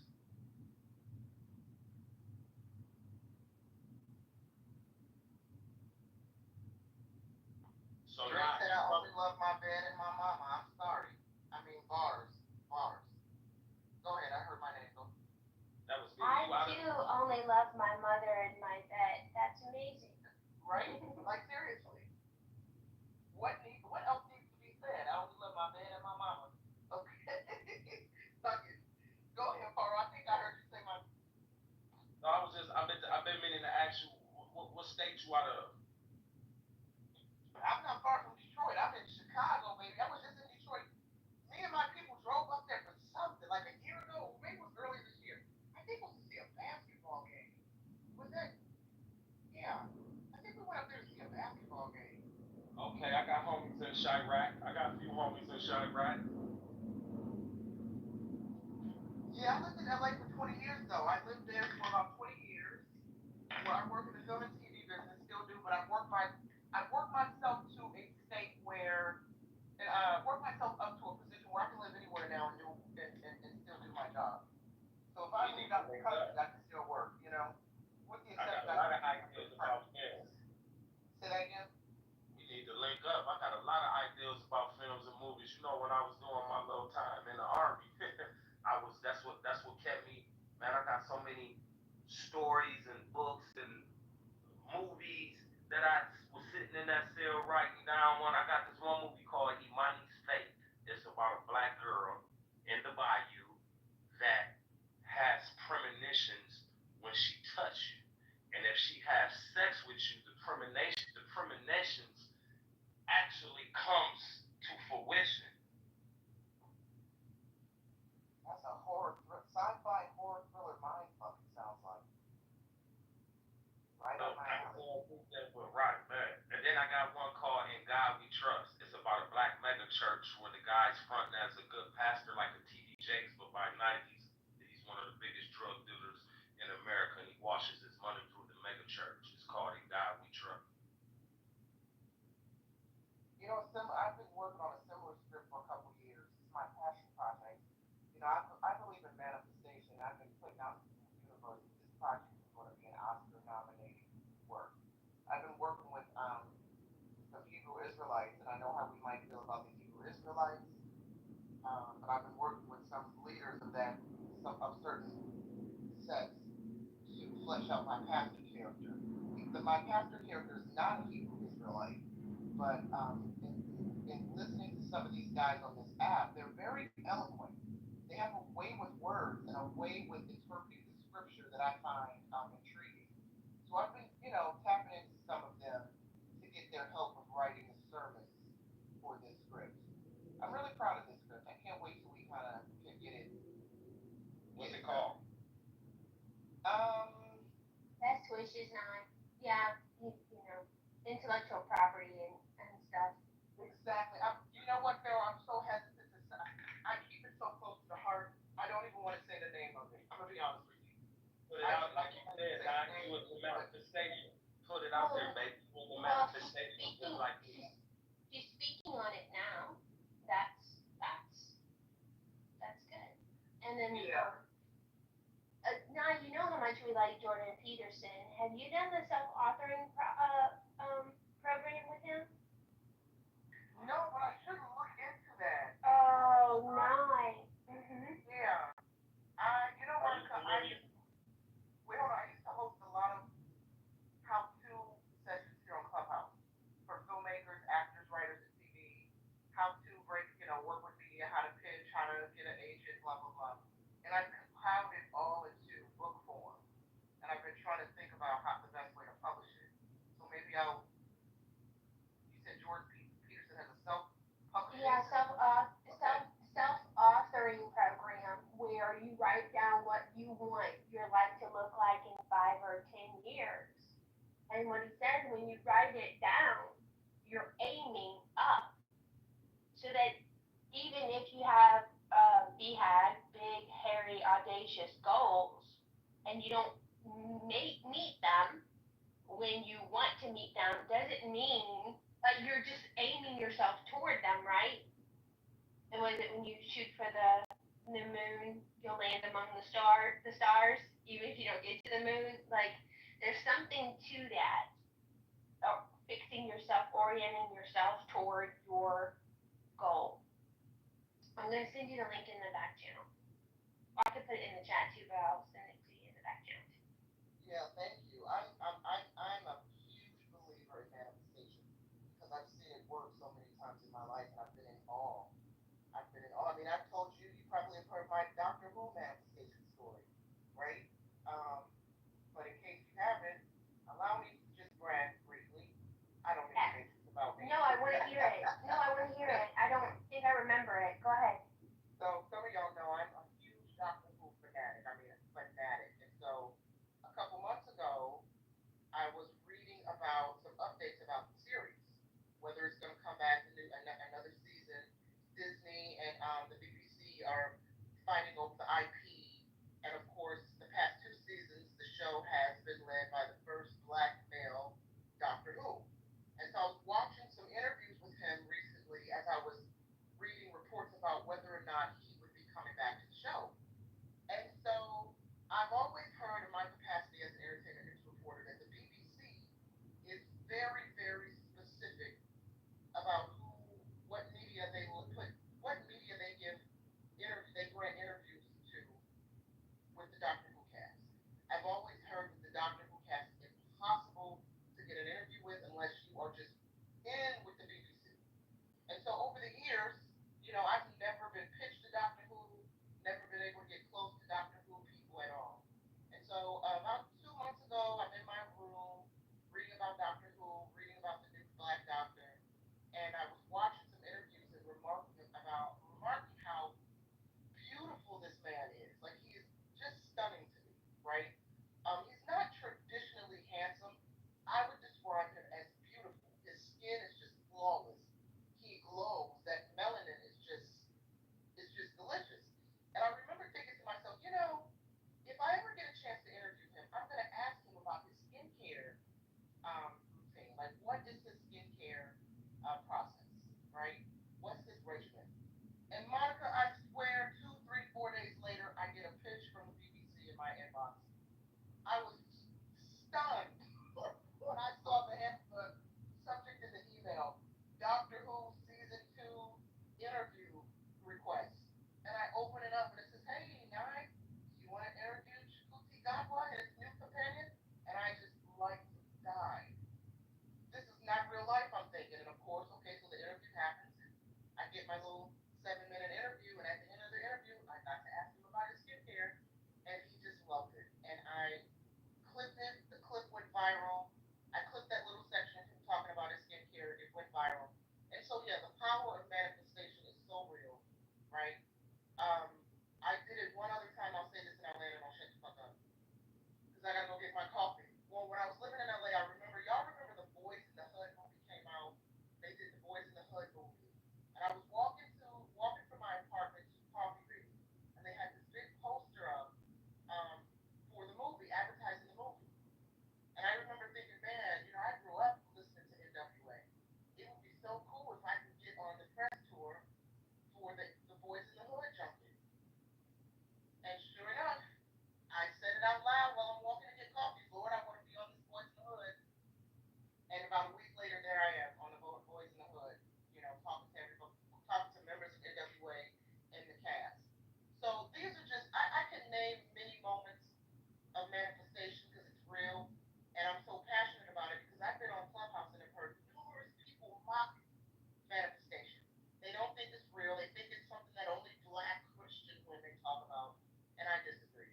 So shout out to people who are believers, who believe if you dream it, if you think it, if you say it, it will come true, right? So thanks for letting me share. Can I take it a little deeper? Because I've been in it too now for the last 5, 6, 7 years. And watch this. I'm so glad you brought that up. This is for everybody, even for the non-believers of manifestation. People, watch this. We do it all the time, but such on a small level that we take it for granted and don't even think it is what it is. Let me give you a bunch of examples. somebody and y'all just talking about him and y'all ain't seen him or her for months or however long, and y'all talking about him, and then they pop up. We done done that a lot of times on different levels, and people don't think what it is, but it is what it is. You spoke them into existence or spoke them up, and they popped up. Now we don't look at it like that because of our thought process and in our training or our indoctrination. But I'm so glad you said that, not because manifestation is real, because I've been manifesting since I got out. I used to sit up in that cell and look up at the ceiling, like the song say, and manifest me getting out, raising my hand in the classroom, trying to finish my bachelor's, and they spewing out that bull, and look, I done that. I sat up in that cell and thought about getting my barber license and getting a shop and raising my kids, and guess what I'm doing? All of that. So manifestation sometimes when you first start out because you're not in tune with it and you've been thinking the way you think is doubt, it'll take a long time. You may manifest every 5, 6 months or every 4 years. But once you get good at it and start knowing and stop believing and knowing, the manifestations come on the regular, every other day and once a week, things like that. Now I'm trying to link your YouTube video from your bio to attach it in the chat. It's not copy and pasting for me.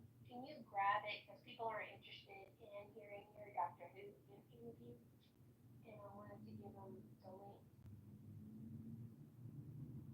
Okay, yeah.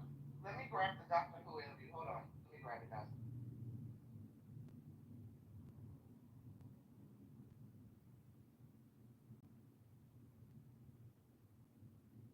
The self-authoring program by Jordan Peterson is in the chat. Also, there is a fee to it. I don't get any kickback from it. But if you are lost and looking for direction in your life, I recommend it.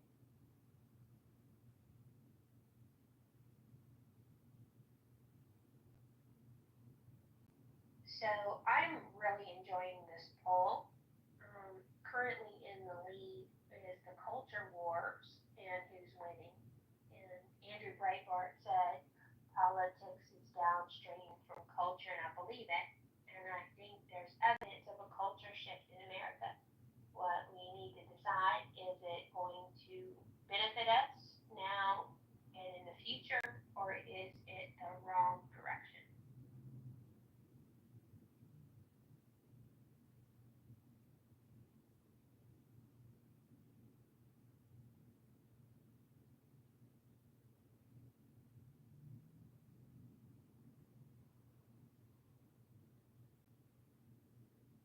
I'm going to put your interview in White Belt's Chosen Discord. What chat would that be best in? I think probably. You're welcome. Yeah, I haven't updated my YouTube channel in weeks because of issues I'm having with YouTube and one of the outlets I work for because we post the same content, which is, expected, but now I have to do double work. I have to edit multiple versions of my interviews so that we don't get hit with copyright, restrictions. So I'm finding that I'm posting a lot of videos on my Facebook just to kind of avoid the YouTube restrictions. Right. Well, have you checked out X as a viable platform? Are you doing video or audio only? Both. Both, but mostly. Okay.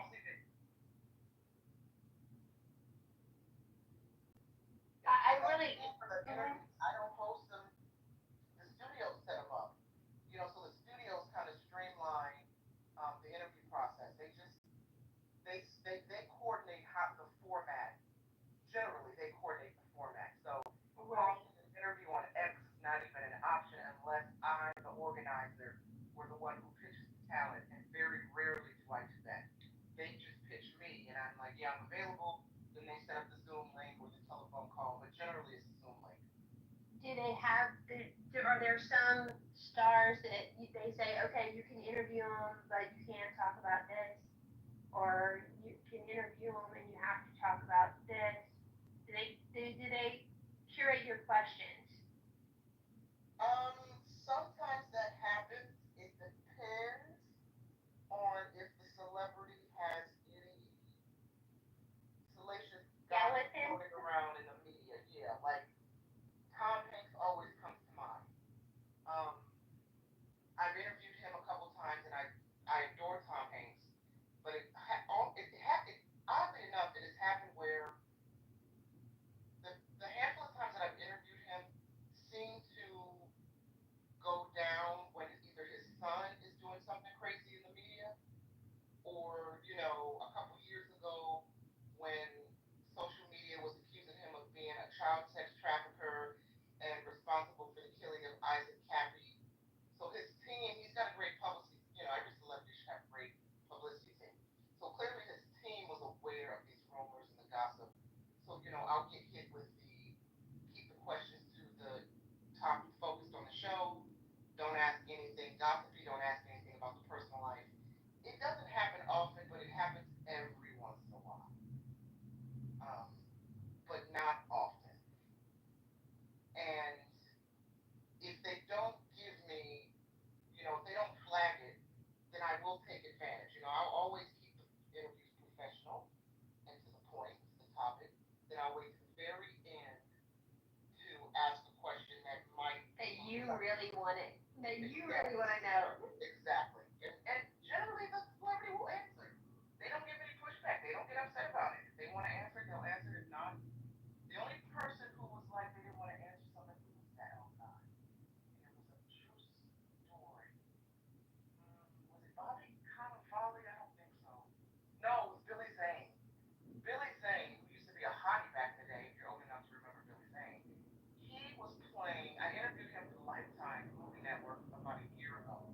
He was playing a coach, a college athletic coach who was seducing the students, taking advantage of the students. He was pimping out the students. That's what it was. So this real life coach is in prison now. He's doing like life. So I asked Billy Zane something about if he could meet that real life coach, pick his brain, ask him questions, especially if it was to prepare for the role. What would he ask him? And he didn't want to touch on that. He didn't. He was very. I forget what his excuses. I think he said he doesn't like to deal in hypotheticals. And I said, okay, well, yeah. So we just moved on from that. But generally, they'll answer. They don't mind. You know. I'll say this. I'll give this last example. Salt and Pepper. Pepper from she's on a reality show. I think it's Love and Hip Hop. I think. And one season, her and her niece had some drama, some major drama, and there was a huge family falling out that stretched over a couple seasons. So when they put me in front of Pepper and her niece for an interview, they told me before the interview starts, don't ask questions about this, that, and the other. The personal drama was going on off camera. And I said, okay. But as the interview progressed, Pepper brought it up. She brought up the drama. So I'm like, fuck it. She told me not to bring it up. And since she brought it up, she opened the door, I'm gonna walk right in. And so she opened the door, I walked right in, we unpacked that subject. She didn't mind talking about it. So sometimes it's just a matter of reading the room. If the celebrity opens the door to a subject that their handler said don't touch on, then I'm gonna touch on it. Because they've already opened the door, they've already given the green light that we can go there to some degree. Yeah. Now, there are people on the app who will ask pointed questions, and then when you answer them as honestly as possible, they'll say you're lying, or like how do you handle the people who, because you're an interviewer, right? You don't ask questions that you don't accept the answers to. Now, you might probe or question their responses, but it's always to get the information, not to call them ratchet lying hoes. So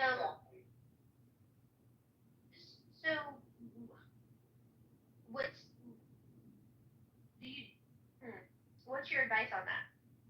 Wait,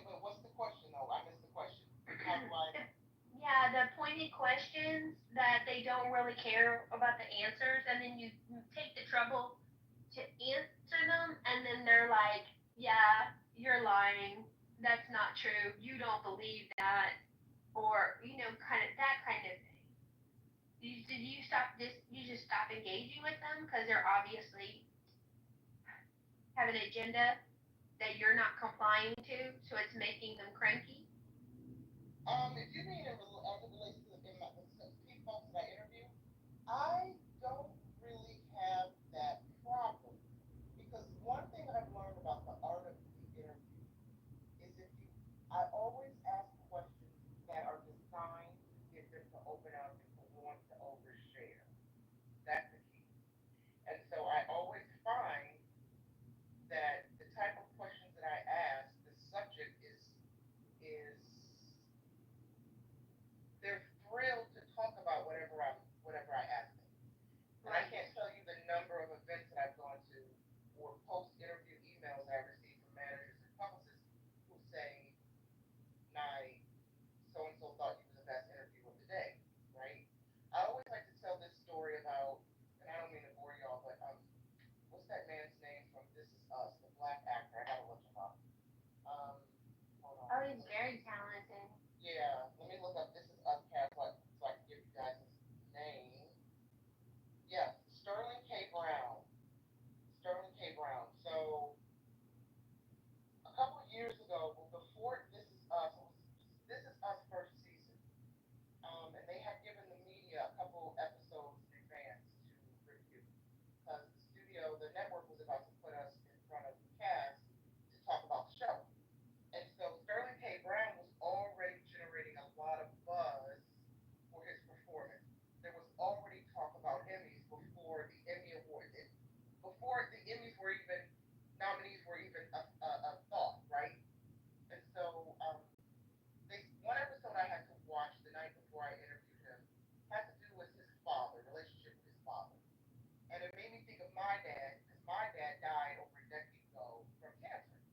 So me and Sterling are sitting there in the lobby at the Beverly Hills Hotel doing an interview, and I'm telling he said he's drawing, to get into the headspace of that character, he pulled from his own experience with his father, and then I'm talking about my dad, and I swear we both, by the time this interview ended, we're in tears. We are both crying, holding hands, crying about our fathers. And so, right? It was so magical. And I'm like, wow, I can't believe I'm having this moment with this man. It was so authentic and so real. So the next day, his publicist emails me because she thought that the interview went great. And so she's emailing me her client list because she wants to know who on her client list I want to interview next.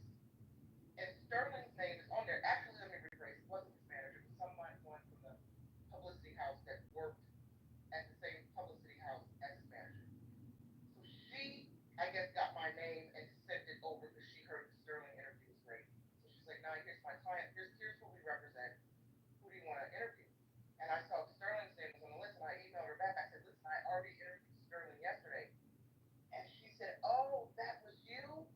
She said he thought that that was the best interview of the day. He loved it so much. You were so great, et cetera, et cetera. So I always get that. That's a long way for me to answer your question, Martha. That I rarely get subjects who are bullshitting me through bullshitting their way to the answer. Right. Well, but then also you have open inquiry. So if they say something that doesn't make sense to you, you're not gonna slur them. Well, you can't really in your job, but I'm thinking more about clubhouse interactions, right? You're not gonna call them stupid and dumb when they give you an answer that you don't agree with. I have done it. I have done it twice. No, tell me more. Method Man and hold on, there's another actor. I'm looking up his name right now. Method Man is always, and I love Method Man. Okay, but hold on, let me look up this actor. I love this. Nice, like I called him a stupid idiot, but I love him. But I called him a moron, but I love him. Right, you'll love this. So hold on. Okay, Eamon Walker is one. He was the first one. Eamon Walker. He's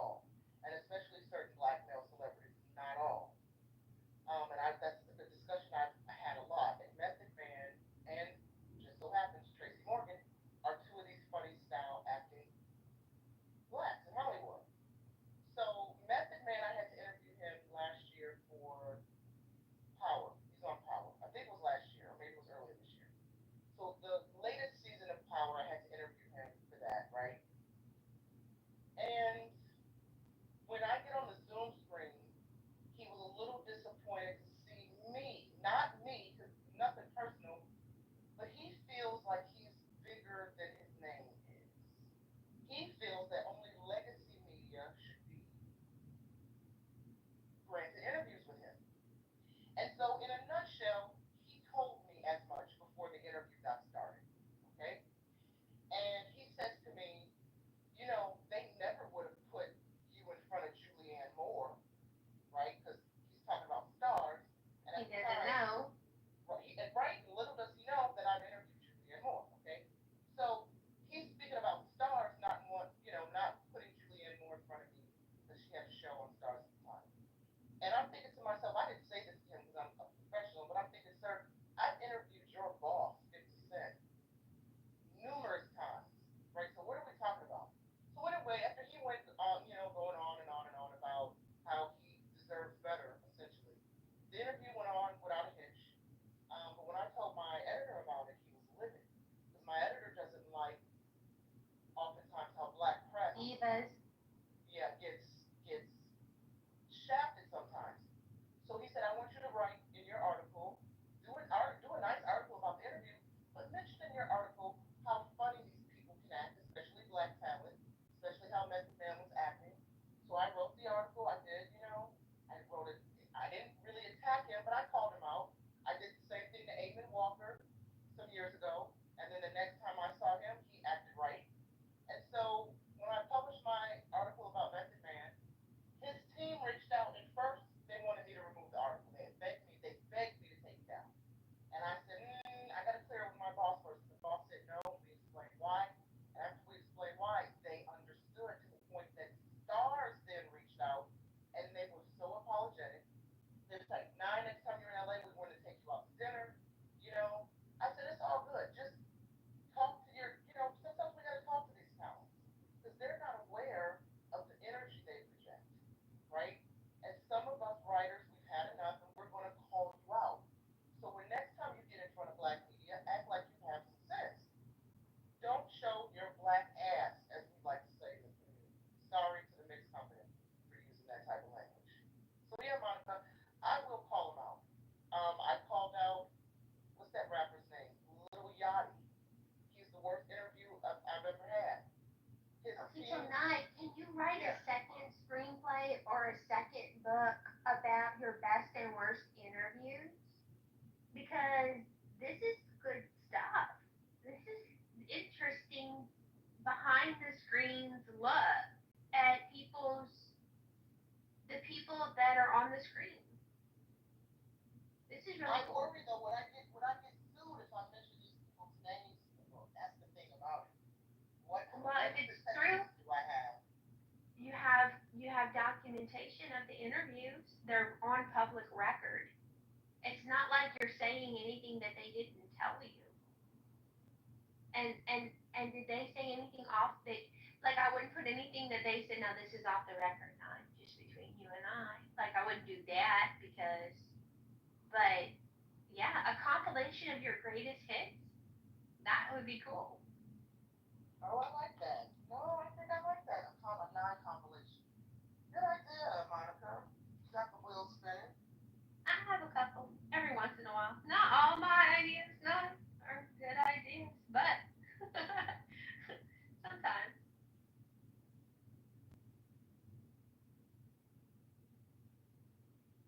All right, are we ready to put this room to bed? I really did like this poll question. I think I screenshotted it. I'm gonna have to run it in a couple rooms because I like learning what people want people to talk about, and I think it's very relevant. The culture wars. I think that's how we develop as a society or regress as a society. Um, I had feedback for our new friend um, about him coming down so hard on Shirley. I think he heard whistles that weren't there, but he can. No, I agree. And I tried to say something too, but other people wanted to talk, so I just let other people talk. Because my point of view was, listen, sometimes Southern white folks just like to find that one black person that they can find with, as it relates to soul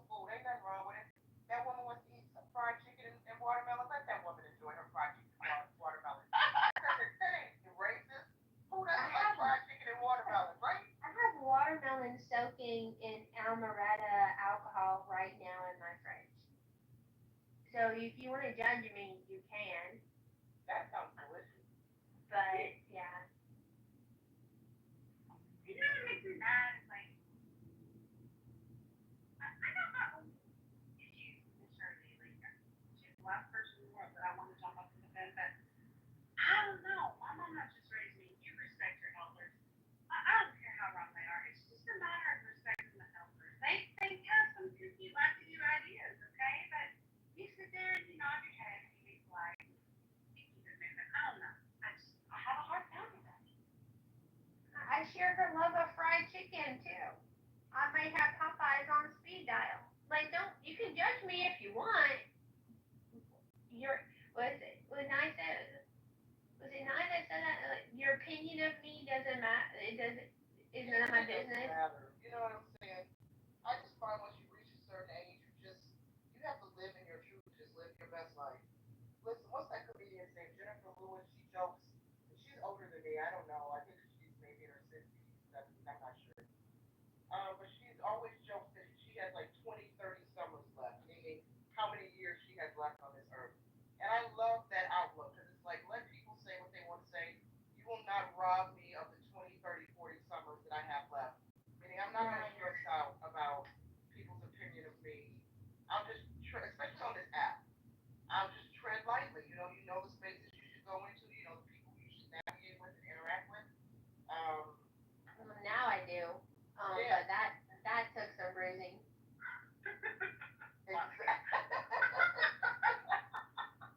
Exactly. Monica, one of my friends popped into this room earlier and they heard you speak for the first time.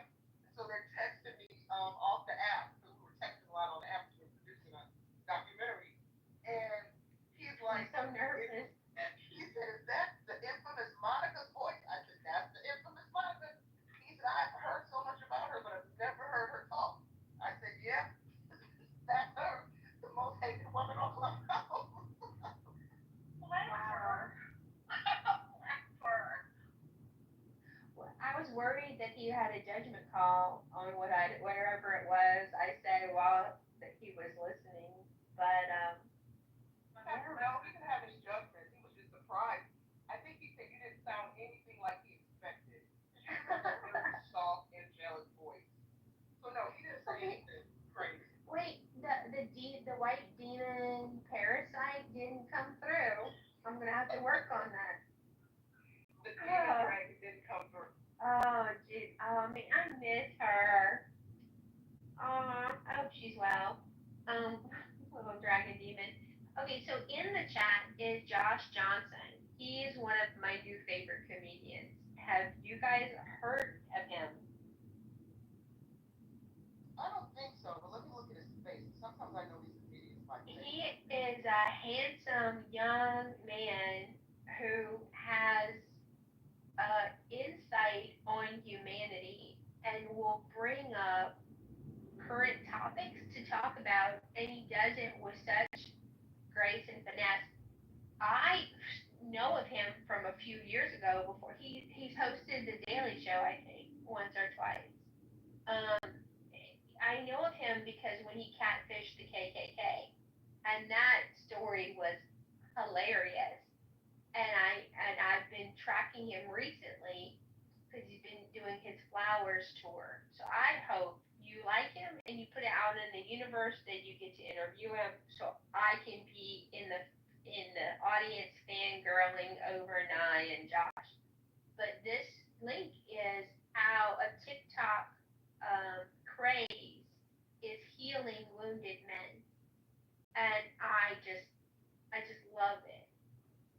They talk about this prank that you're supposed to play with your friends. Guys just call their male friends at night to say, yeah, I just wanted to wish you a good night, sweet dreams. And the reactions that men have over their men friends checking in on them range from, oh my gosh, like you just saved me from self-harm, to, man, you're weird, get out of here. It's just amazing.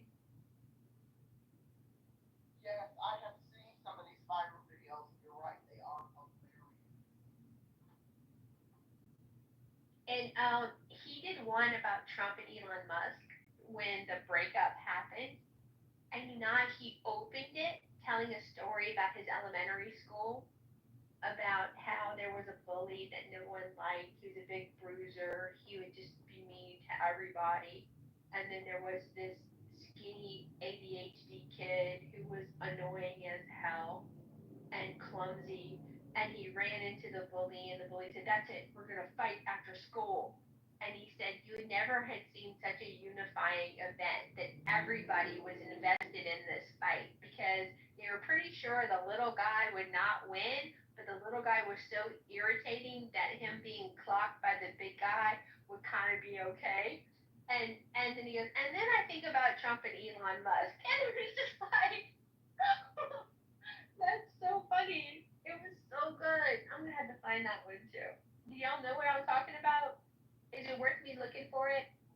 I would like to see it, even if you can't find it now. Send it to me on my back channel. Yeah, I will.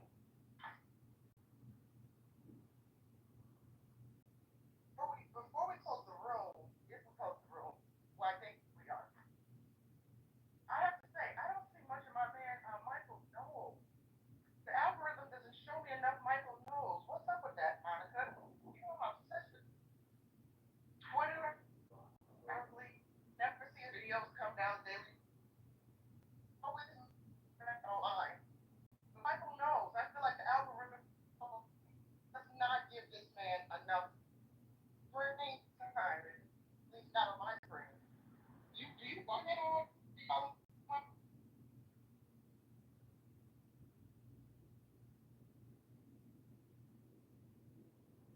Um, I I do not. The last time I saw Michael Knowles, he was doing an ad for Prager University, and I like him too. I think he's pretty charming. I'm putting the video. I think it is a 45-minute video of him talking about Elon Musk and Trump. I think this is it. But I'm not sure. But I'm gonna bring the one where where he's like, men are being healed by a TikTok joke. I need to bring that to a replay on Clubhouse, because anything I can do to support the good men that are going through it, in part by not being recognized as being good, decent men, and in part by the bad element of women folk who insist on trotting good men underneath their heels in pursuit of wallets. Like, I will. Um, just like I will uplift women who are good women against sick and the masculinity mansion, because hello, not all, some, but not all. Mother's here. Hi, Mother. Hey, good morning, my little bookie wookies. How are you guys? Happy Saturday. I'm getting ready to get up and go to my fitness class, and then I gotta go to yoga, and then I'm gonna go with brunch with the girls. Then I'm gonna go get a Nice. Then I'm gonna go get a massage. I have a wonderful day with myself and the girls today. Beautiful day planned.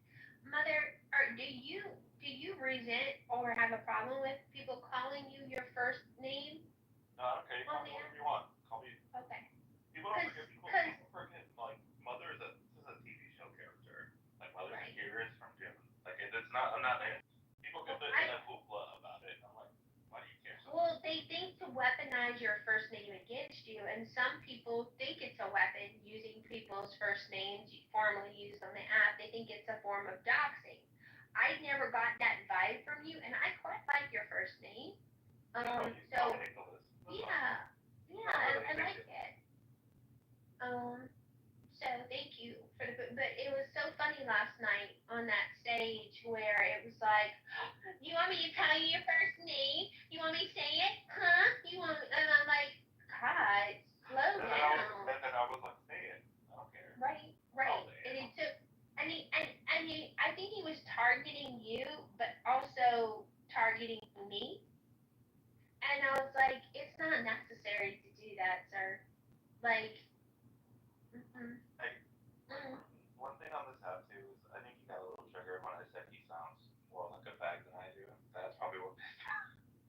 Probably why so. this in my hospital. Like you have a more high pitched, feminine voice than a gay man. How does that feel? Yeah, I wouldn't like that as a straight man either. To be fair. But what happened, like, see, I always forget, like, I have to remember that sometimes people react aggressively because they've heard something that I've missed. But I hit a sore spot because I'm sure I'm not the first person to bring it up. Like he got me really mad. but you insulted him because of what? Because his high pitched voice. But no, there was something before that. Like you wouldn't have just targeted him like that, would you? Without reason. No, I think I started. I think you I did. Yeah, I started. I thought he was not letting you speak or something, or he was coming in demanding something, and it was like he came in strong. I will own my shit. This was 100% me who initiated. You know, sometimes when I you come with appreciate this that. and you want some violence, that was history. Did you get what you wanted? Yes. Very good, I guess. I don't know. I just see people slinging arrows and hitting innocent bystanders, and I'm just like, oh, did you have to? Like in my PTR album, you'll see a large black woman shooting the bird at Sydney Sweeney in her American Eagle ad.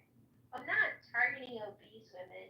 I'm not targeting black women. I'm targeting the attitude of hatred and envy and jealousy that is conveying to me. But because of who I am, that PTR can get wildly misinterpreted that I'm punching down. I'm not. I'm punching laterally. So, all right. I actually think we're ready to close the room. Serendipity, what do you think? Bye everyone. Have a good day. Y'all have a good day. All right, invite all the pink ticket people to join in the muff. The royalty of Clubhouse is here in the muff. We have people that we'll record with or without our permission. We have no control over that. It's just part of the risk you must risk to get your ideas out on this audio app. All right, Serendipity, have a great day. Bye, Dolly. Bye, Hakima. Y'all guys take care, and I'll see some of you around the clubhouse.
that is not right. David, that series is Yeah, well, sure, there's lots of bots, and we could, tell you how to get kosher food, but if that doesn't matter, then it doesn't, it's not a problem.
Explanation that you agree with was announced. There is facts in the world, yes. There's facts in the world, and there's facts in the world because there's other facts, and those facts substantiate those facts, and so on and so forth.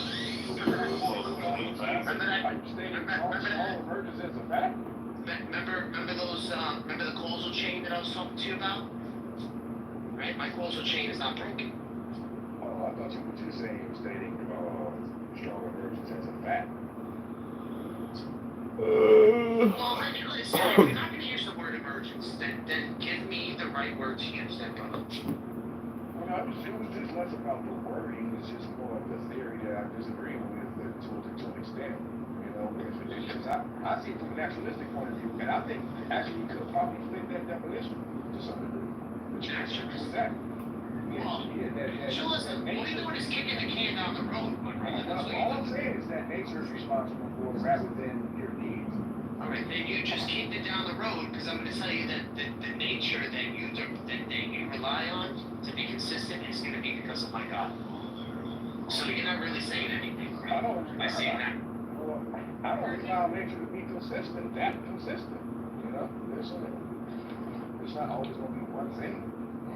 one way. So then how is it intelligible that we got over 70% It's of the beautiful. Generally speaking, I'm going to get hit with a text message, so they're sending it. Because the sun will turn into a white giant at some point. Oh, no, you can't go with that theory. That's No, it's not. That's using the word emergent. No, that's just stating that the sun is a star and has a certain life. What makes that a fact? And the conditions will not be what they are now, so I don't, it's not consistent with what it is now.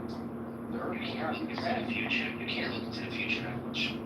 No problem. So we can't tell, we can't use science to tell the They're age of the sun? rethinking the idea of there being a red death. They're starting to rethink that idea that that's probably never going to happen.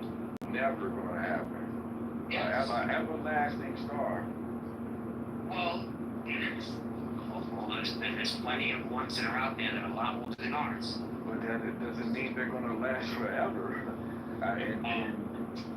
Well, it's if they're flying forever, right? Like a billion years is a very long time. True, but it still has a finite ending to it. It has as far as we know, it's not definitive. His argument is that basically that it's forever. Not mine. I mean, no, it's mine forever. Well, how can these elements evolve within 1 billion years that already happened with the previous billion years? I mean, we don't know. So yeah, it could be forever. We just don't know. So you're expecting you're expecting, right, that the way it's uniformed, right, it's called the principle of not the principle of uniformity, uniformitarianism. You're saying that in the beginning of the universe, that the electron weighed exactly the way it does now. So all the predictions that you're going to make about the past and the future, that electron will remain. But Renzo, you don't have evidence to prove that. But I mean, if you're just assuming that to be the case so that you can speak intelligently. No, that's not it. If you assume that the sun will not die, let's go like that, as you would. No. The red death and how it's explained, they're rethinking that idea. The bottom line is either or. It's going to not be what it is now. It's going to die. The star itself. No, it can implode into a black hole. And either way, it's not going to be what it is now, right? It's not going to be what it is now. Life on Earth will not be as that's not definitive, though. Good point, David. Okay. So if it's not definitive that every star will eventually die. Well, I mean, if you follow that, then you go get the fundamental principle of astrophysics. Every star will eventually die. Sounds like that principle seems to be your God. Because that principle can't ever change, right? It's just it's part of a scientific understanding that I follow. Sounds like an eternal principle to you, brother. No, it just. And how many times has science been amended to a different theory? A lot. True. A lot. So in the next few billion years before our star supposedly dies, can that happen again? What exactly is can the scientific theory, as far as you know, it change in those 1 billion years? Yes, it's possible. Okay, it's possible. Oh, thank you. So then it's not definitive. But like I say, for those who follow under science or astrophysics, and I'm not saying I'm an astrophysicist, I'm not never grasped life course, but I do understand that it is a fundamental principle of that every star will eventually die. Okay, because they're fueled by it was once, there was a fundamental principle that Earth was the center of the universe. But this is the best understanding we have to work with. Exactly. So, right. I guarantee you that principle is going to change. That understanding is going to change. Right now, if that's what you have to measure right now, and we have been correct in the past, the same what if could be that was not more, of course. You're not being charitable towards his explanation there. He's saying, because he's saying that we thought we were the center of the universe, right? But those scientists that believe in a geocentric model will still justify by their assumptions and their experience and their experiments, right? They're not completely wrong because it is relative.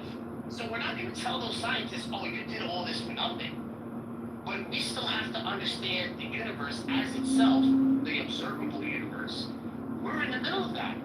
Science has a very difficult way of putting this picture out there because it does look like we are the center of the universe, even though we're not. Right? Because it's relative to where the center is. Because the center really is really not the center. Because the center of gravity of the sun is not the center of the sun, right? Or the center of our Earth. It's the center of gravity in between the star and the planet, right? So what's the center? Is it the center of the Earth, the center of the sun, or the center of gravity? That's the question you got to ask yourself. Of course, you're using these old examples to show that science can be faulty. No, they're still justified by the scientific discoveries because nothing supersedes the observation. Right? So the observation of things going around each other, that's observation. We're just looking at it. So all those men that studied the geocentric model and then we switched to the heliocentric model, those men are still remembered as intelligent scientists because they were completely justified by the beliefs that they understood the universe to work in the way it did. So all those experiments are still justified by the belief of geocentrism. Okay, all right. Now you said all this fancy stuff to be the smart guy, but you really believe that the star, that the sun, is not going to die, as you put it, or however you said it. I don't want to. You said something along those lines. What I was saying before about the Andromeda galaxy, right? The Andromeda black hole, is that when the star eventually dies, it implodes and gets so dense, so dense and hard and heavy that even when it gets to the black hole, nothing is going to determine it to fall in or disintegrate. There are still stars today that are circular that are going around these black holes that have not completely disintegrated or like imploded into the black hole. The remnants of it is still there. So as much as you want to say, oh, like all stars die, let me tell you something, Renzo, we don't know. They just turn into a different state. You can't just say, I don't know if you said it wrong, but you need to say when it dies. Alright, so but die meaning in the sense of that it doesn't have the rays anymore, but the element of that star is still there. Because it's so heavy. Okay. And the element of the star will give us the same warmth and project to Earth the same way it does as gravity. You see, that's what I mean. You see, I'm just thinking on all of the warmth part is depending on our sensory, on our senses, right? That's we know everything 100% as it is now. It'll just be in a different state, and you're going to tell me things cannot be created or destroyed, right? You're going to use that principle? I'm just going along with the science, right? It's just going to change state. It's going to change state, correct? So I'm just showing that the consistency of nature on Earth itself is consistent and won't be even in the near future. Consistency is for babies. What you're saying. Consistency is for babies. Renzo, you gotta, yeah, I mean, I'm not gonna beat you up here, Renzo. I'm just trying to build you up. No, I'm just showing you the inconsistency of nature. You said it. You said Okay, so there you go. Nature is very inconsistent. Let's not argue about that. Let's move to the next point. Right. I said no. I actually think it's going to be inconsistent. I don't rely on inconsistency. But just rely on God and you'll be fine. Well, Amen. That's right, Jazzy. Let's go, Jazzy. Alright, so let's tell you one, boy. I know you got something else, man. Come on, boy. You got something. That was only in response to consistency or everything you said. Like, I don't know. You got anything else? I actually want to. Nah, nigga, I ain't gonna go back to that. Yeah, but we already beat you in that debate. What debate do you want to say? Well, which one I lost at, man? Which one? I don't even want to take L's and wins, man. Just No. Yeah. Of course. I mean, I'll take a W. That's fine. You don't have to. Well, you take if you're doing science, it's tentative. It's a tentative W. You never actually hold on to. Right, because you never know. That's true, because at that point, when it can change. And yeah, so if anything, I take the W. I take the W. I mean, the SAR could explode in like 8 minutes from now, and I could be wrong. You're right. I like building a discussion with Bart, you know, but I mean, I think he plays for a minute now. But no, you play stupid when it comes to the evolution argument, though. I always will say that. I play stupid, honestly, because y'all be saying a lot of like really substance, and like I'm not gonna sit here and explain things to you guys. I'm not gonna sit here because then that's when you guys start trolling, right? And once I start explaining it, if I say one thing, if I misspeak about one little aspect, you guys are just gonna harp on that one thing, right? Instead of building and letting that stuff go, you just wanna harp on that one topic type thing, and then the build is gone, and then everybody starts crashing out and you're stupid, you're stupid. You know what? I'd rather just have you say wrong shit, Brexo. I'm not here to teach nobody nothing. Oh no, man, you never asked him this guy. I'm just here to teach. I'm just here to teach you.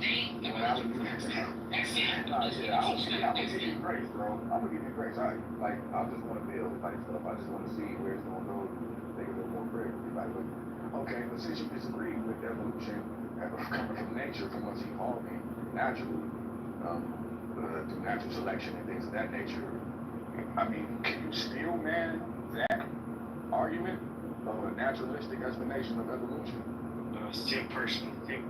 You're gonna have to explain naturalism. Like, we're gonna have to agree on a definition of naturalism, and I think that's gonna be a different. Okay, how about I'll just change the wording. How about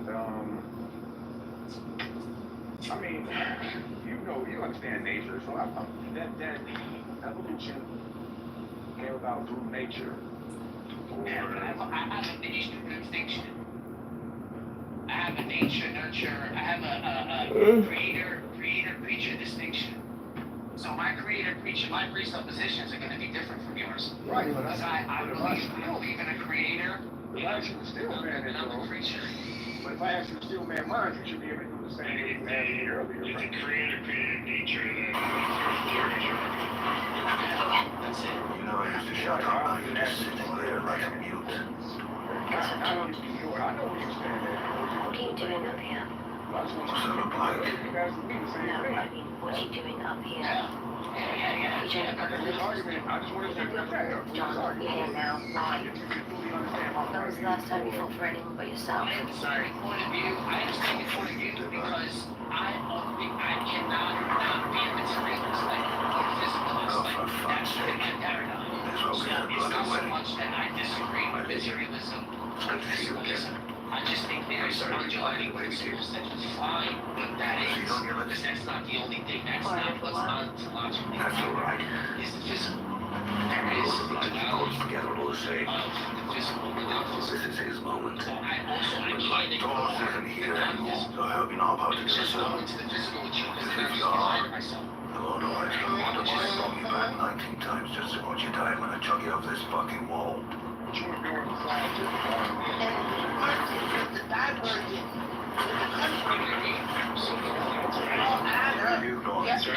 I'm not spending my final hours with you two little shits.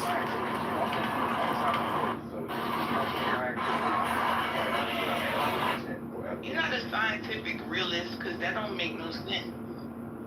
That's what you're talking about. Science ain't real. It's ever-changing theories. Y'all be wilding out, man. Stop it. Don't argue with Concretia. The fuck we...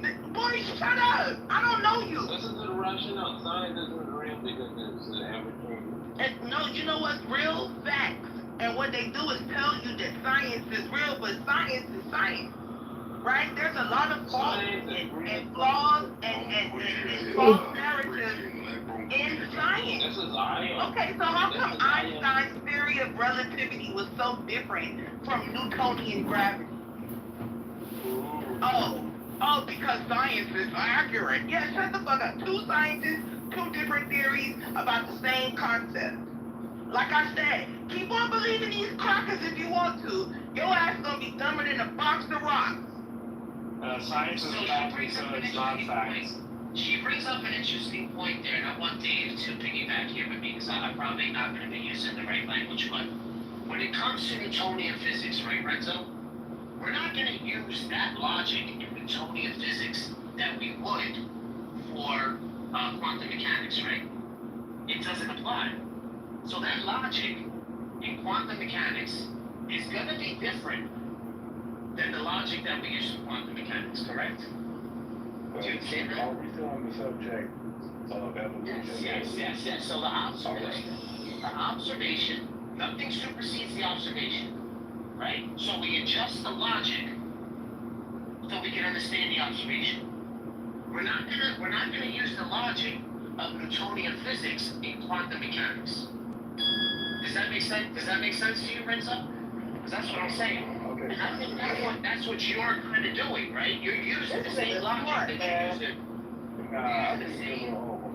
No, that's correct, because like what you understood about protons and electrons and neutrons, that goes out the window once you get into quantum physics, quantum mechanics, because you get inside, you understand what quants do. What quants do is actually more important to it, why neutrons, electrons, protons move the way they do, because it has nothing to do with protons and neutrons and electrons. It has to do with quants.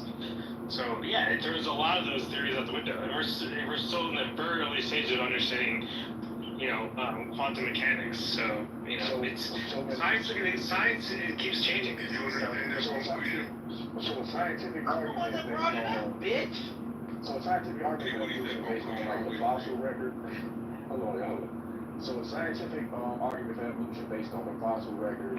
Fossil. That's lowbrow thinking. Hold on. It's only one variable, is it not? I mean, it's not the only thing. I'm talking about like comparative anatomy. What else we got here? Yeah, that's low resolution thinking. That's low resolution thinking.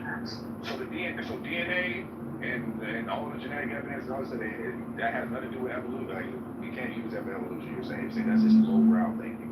That's just dismissed. The reason why we say you're on fossils, yeah. It was like you're on fossils. The reason why we say lowbrow is the historical record of life. It's not insult. It shows the progression. It shows the fossil record. Wait. Y'all really telling me that? Now listen, all you're doing is relying on time. All you're doing is relying on time to begin. Yeah, so it's basically two different disciplines, right? It's like basically trying to take Bonquisha and using that information to understand like a real woman. To understand concrete. This information to like determine what a good woman is. Hey, the guava in the concrete don't understand what's going on, so he starts to ad hoc. So if you use concrete was lost. Can someone explain to him what we're talking about? To try to understand a good woman. Concrete. Jasmine, this isn't the ghetto, Jasmine. Let him finish. You literally have to get a good woman to understand a good woman, not a Bonquisha. Not gonna work. You're just gonna always come to bad conclusions about good women if you use Bonquisha. I was just a little wrong back. I can't use a Bonquisha to measure what it is to be a woman. Exactly. What are they? And we can't use a measure what a black man is either. You goddamn a Caribbean nigga. Shut up, you're not black. We can't use a Bahamian man to know about black Americans. We can't use a man that sits on Clubhouse in Barnes and Nobles all day to know what's going on with black men. You're not a normal black man. And you're also not a white man. You're just a nigger that wants to be white.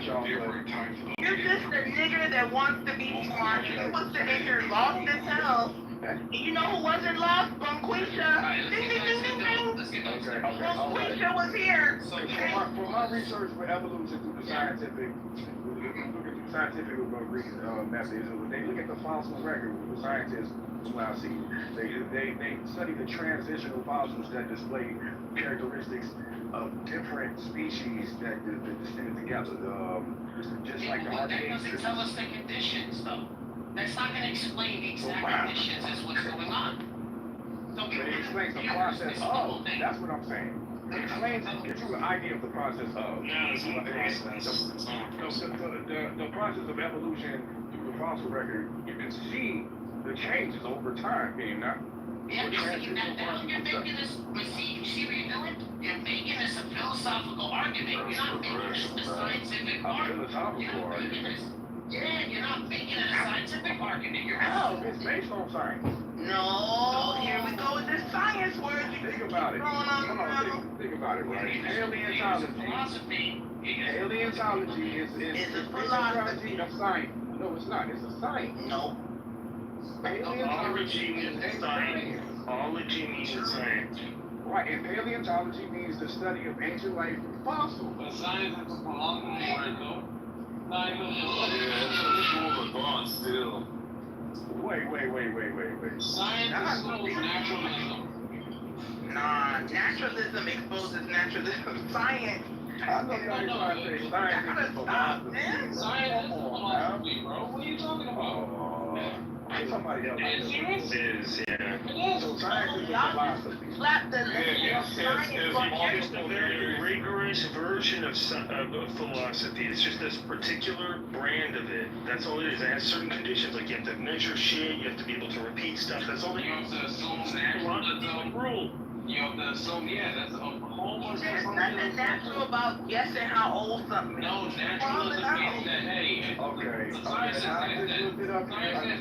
like something where scientist asserts that there's like a phenomenon, and it's gonna have a naturalistic explanation rather than a supernatural explanation. That's science. No, that's not science, dumbass. Oh my God. Can someone help me? Look up the definition of I'm science. not gonna help you, Nick. You deserve it now. Wait a second. So here, I'm gonna use another. I tried. You cut me off, man. So here, let's do this Bonquisha as an example. Alright, that's a good thing. Cause this dumbass nigga not adding nothing to the conversation. And y'all keep letting dumbass black men that don't do nothing but lay slabs of fucking concrete down talk to y'all about science. This nigga doesn't know about science. He's a dumbass black criminal nigga. He's a criminal black man. Period. Concrete. I can't even hear you. That's sad. All I hear is wah wah wah wah wah wah wah. Bitch. Cry baby bitch. Cry baby bitch. You a cry baby bitch. Cry baby bitch. Cry baby bitch. You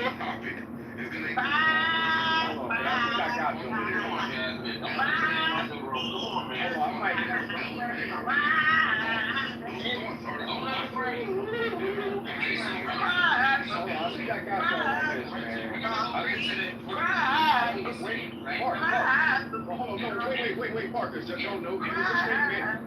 was a statement that everybody agrees on that science is a philosophy, and I still disagree. I'll it up here. I'm just saying if y'all agree with this or not. No, science and philosophy are distinct disciplines. While they are related and influence each other, they are not the same. Science is a systematic process of acquiring knowledge through observation and experimentation, while philosophy is a broader field focused on fundamental questions about existence, knowledge, values, reasons, mind, and language. No, I don't agree. I disagree. So after the observation, right, after they collect the data, right, do we get experience from the data or the observation? Data. Yes, the experience is not from the data. The data is just numbers on a page, right? But the experience is anecdotal. Is where we get the understanding. Because anecdotal. So What about Matchep and David, Labrum Fried? Oh, sure. Oh, those are big ones. Yeah. Yeah, those are great. There's a really good there's like, have you ever been to Eretz HaKodesh? It was like boy groups. Birchai, I've never heard of that. I've heard of some Yeshiva Boys Choir, Miami Boys Choir. Ah, yeah, Miami is a big one. It's always good.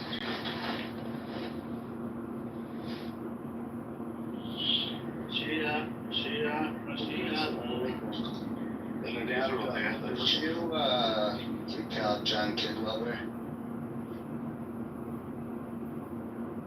Jakob?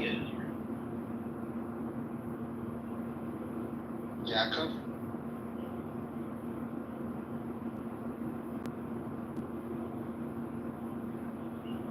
Well, if you ever want to hear any Mizrahi Chazakot, there's a really, really great tenor. Strong voice. His name is Zabil Zriak. And it's just powerful.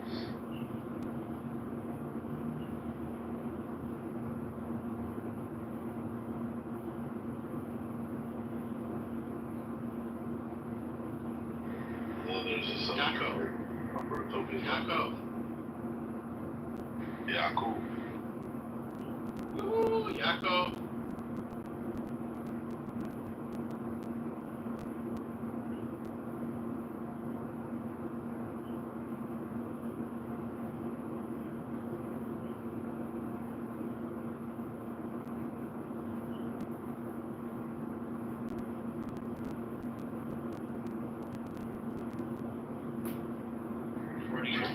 Shabbat shalom, all.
Jacob? Jacob, are you there? I don't think he's there. Yeah, I know. I was just trying. Maybe he would. Yeah. And he haven't. And I don't know if he's closed the app because he's still here.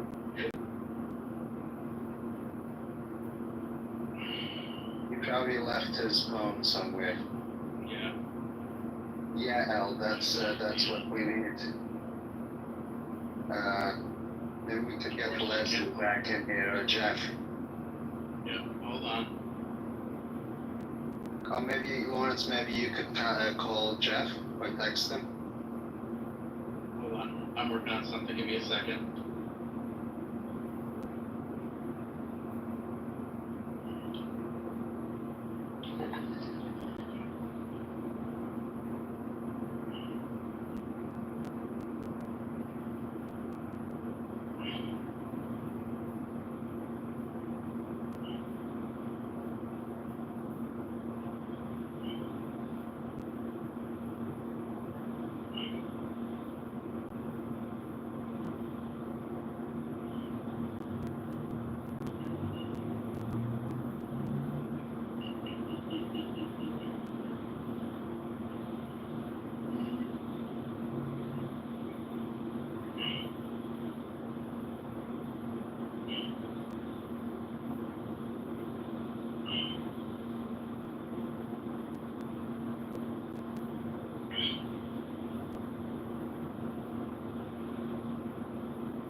What happened to you? I talked to you out loud. We ended this room. Like, Rita and I left. And I see what's happening here. I'm not really in for this, but yeah, I understand now. Lawrence, thank you. Yeah, was Yakov there? No. I would suggest everyone just leave. Yeah.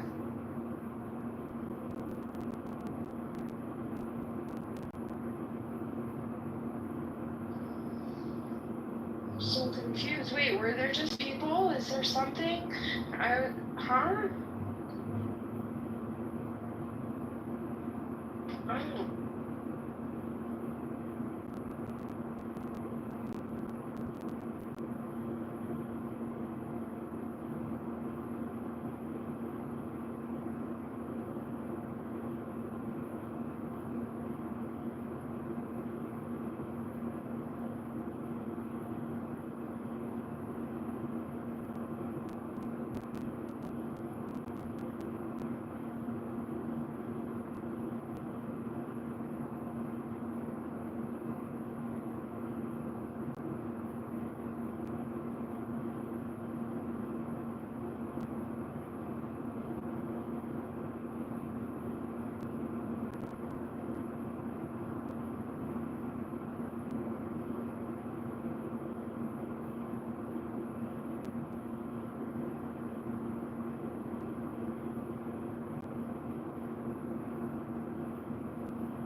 this room. What's going on?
Are you there?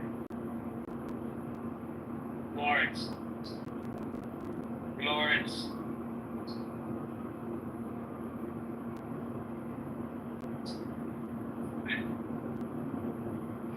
Look, sorry. The volume turned down. Oh, no, I'm trying to get Lawrence. Hey, Lawrence, can you go ahead and kick this guy from the room? And What? No, kick the guy and help the Fortress kick the guy out. I don't have monster. This guy. Yeah, I'll go. Policy rent, whatever. Did you check your Insta? Lawrence, yeah, sure. Lawrence, can you use something to kick him, please? Yep.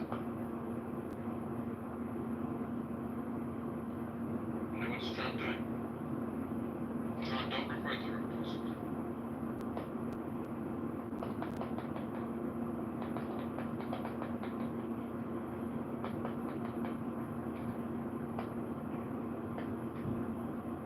I don't see anything. I don't see anything there, Lawrence. Jihad. I love this song. Jihad.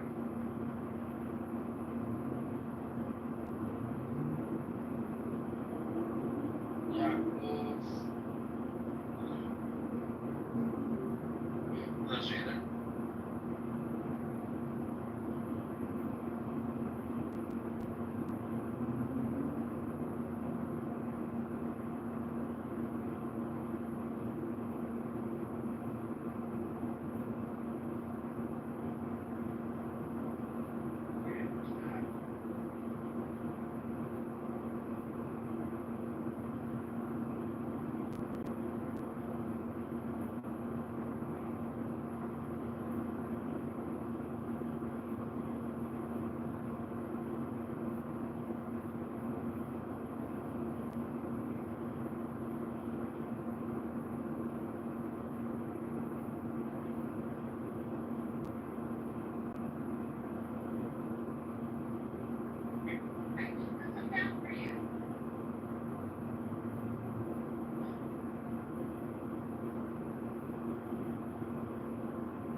much. Yakov, Yeah. could you kick out John Kidlover, please?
creedal stuff, so they would be, generally speaking, they adhere to and accepted the ethnic creed historically. So, when I, for example, says that they are much less fanatical, shall we say, and their observance of Islam more liberal, more Western leaning, while at the same time being very strict on crime, surely you don't disagree with that. In terms of crime, they're very strict with crime. Yeah. Like, I don't believe in leniency on crime, actually. I think that, personally, I think that countries like the United Kingdom, various other countries, they should bring back things like the death penalty and capital punishment. Especially when it comes to crimes against children, whatever. Largely uncivilized, so it's actually on the way. And honestly, I'm against any idea of people migrating to Europe or Muslims migrating to Europe or the United States or Canada or any of these places. Now in regards to, because it's even spoken about from some past scholars, like, what was his name? One very well-known scholar that passed. We are also opposed to Muslims migrating here. Yeah, that's fine. That's fine. Anyway, yeah, there was a statement that was made back in the 90s. A man named Muhammad Nasruddin al-Albani, who was a very well-known scholar, contemporary scholar within the Islamic world. Oh, he's Egyptian, right? Isn't it Albanian? Oh, sorry. Muhammad Nasruddin al-Albani, as his name implies, he is Albanian. Oh, I thought you meant Bana. Do you know Bana, right? From Egypt. Oh, okay. Yeah, there's actually a couple of people with that name. I think it's a family name. But, but anyway, going on to that point, he asked, the question was asked to him, and he said, well, noble Sheikh, what advice do you have for the Muslim youth in Canada? And he said that they leave Canada immediately and move to an Islamic country, which I agree with. I don't think that any Muslim that values their religious principles should mass migrate to Western countries. It's not advisable at all. Well, I'm just from the conversation that you and I have had. You made it clear to me that you felt that the IOU jizya as a non-Muslim man. Is that correct? Hell yeah. So in your view, all non-Muslim men, whether we live in New York, Vatican, Jersey, depends on their financial status. Yes, but unless of course they're also unless of course they're also over a certain age bracket. Right. If you're a senior citizen, then no. Okay. And non-Muslims who can afford it, who are men, who are non-Muslim men that aren't members of the clergy, that aren't poor, and that aren't senior citizens, then yes. Hang on. Stop it. Don't go over somebody. You don't have to talk over. Basically, most of the world who are men owe you money because we're not. No, which is generally applies to Jews and Christians. Oh, okay. So every Jew and Christian in the world within a certain age group who can afford it owes you money. It only applies to men too. I just said men. You said every. I said men. Your English is really lacking here. So try to just listen slowly before you come on.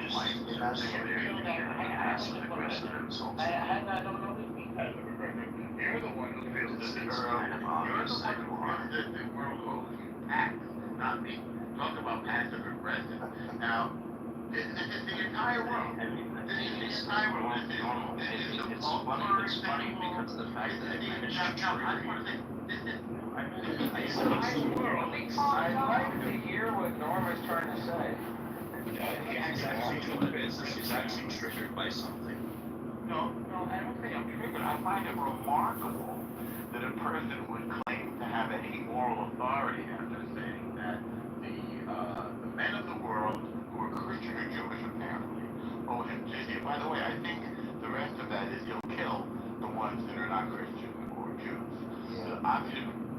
that fair to say? I mean, hey, I'm normal. I mean, thank you for exposing me. Hey, Mandalore, I'm Christian, Arab from the Middle East. If you want my money, come get it, buddy. Come get it. Give it a shot. Come and take it. Come and take it, bro. I dare you to. Come on, come get it. What I like about Norm is that, for the most part, I do not really hear Norm getting triggered, but I do hear Norm getting legitimately frustrated when people don't let him engage. One of the things that's very frustrating, I've noticed this happening for Norm over the past few days, is Norm is a good listener, and so it's easy for you to get their point. When they say 30% of their sentence, you're like, oh, I got it. But of course, you know, it's frustrating for that person, even though you did deduce accurately what they were going to say, we still got to let them finish, and fucking then we respond. It's very annoying. Yeah. Hey, I have an idea.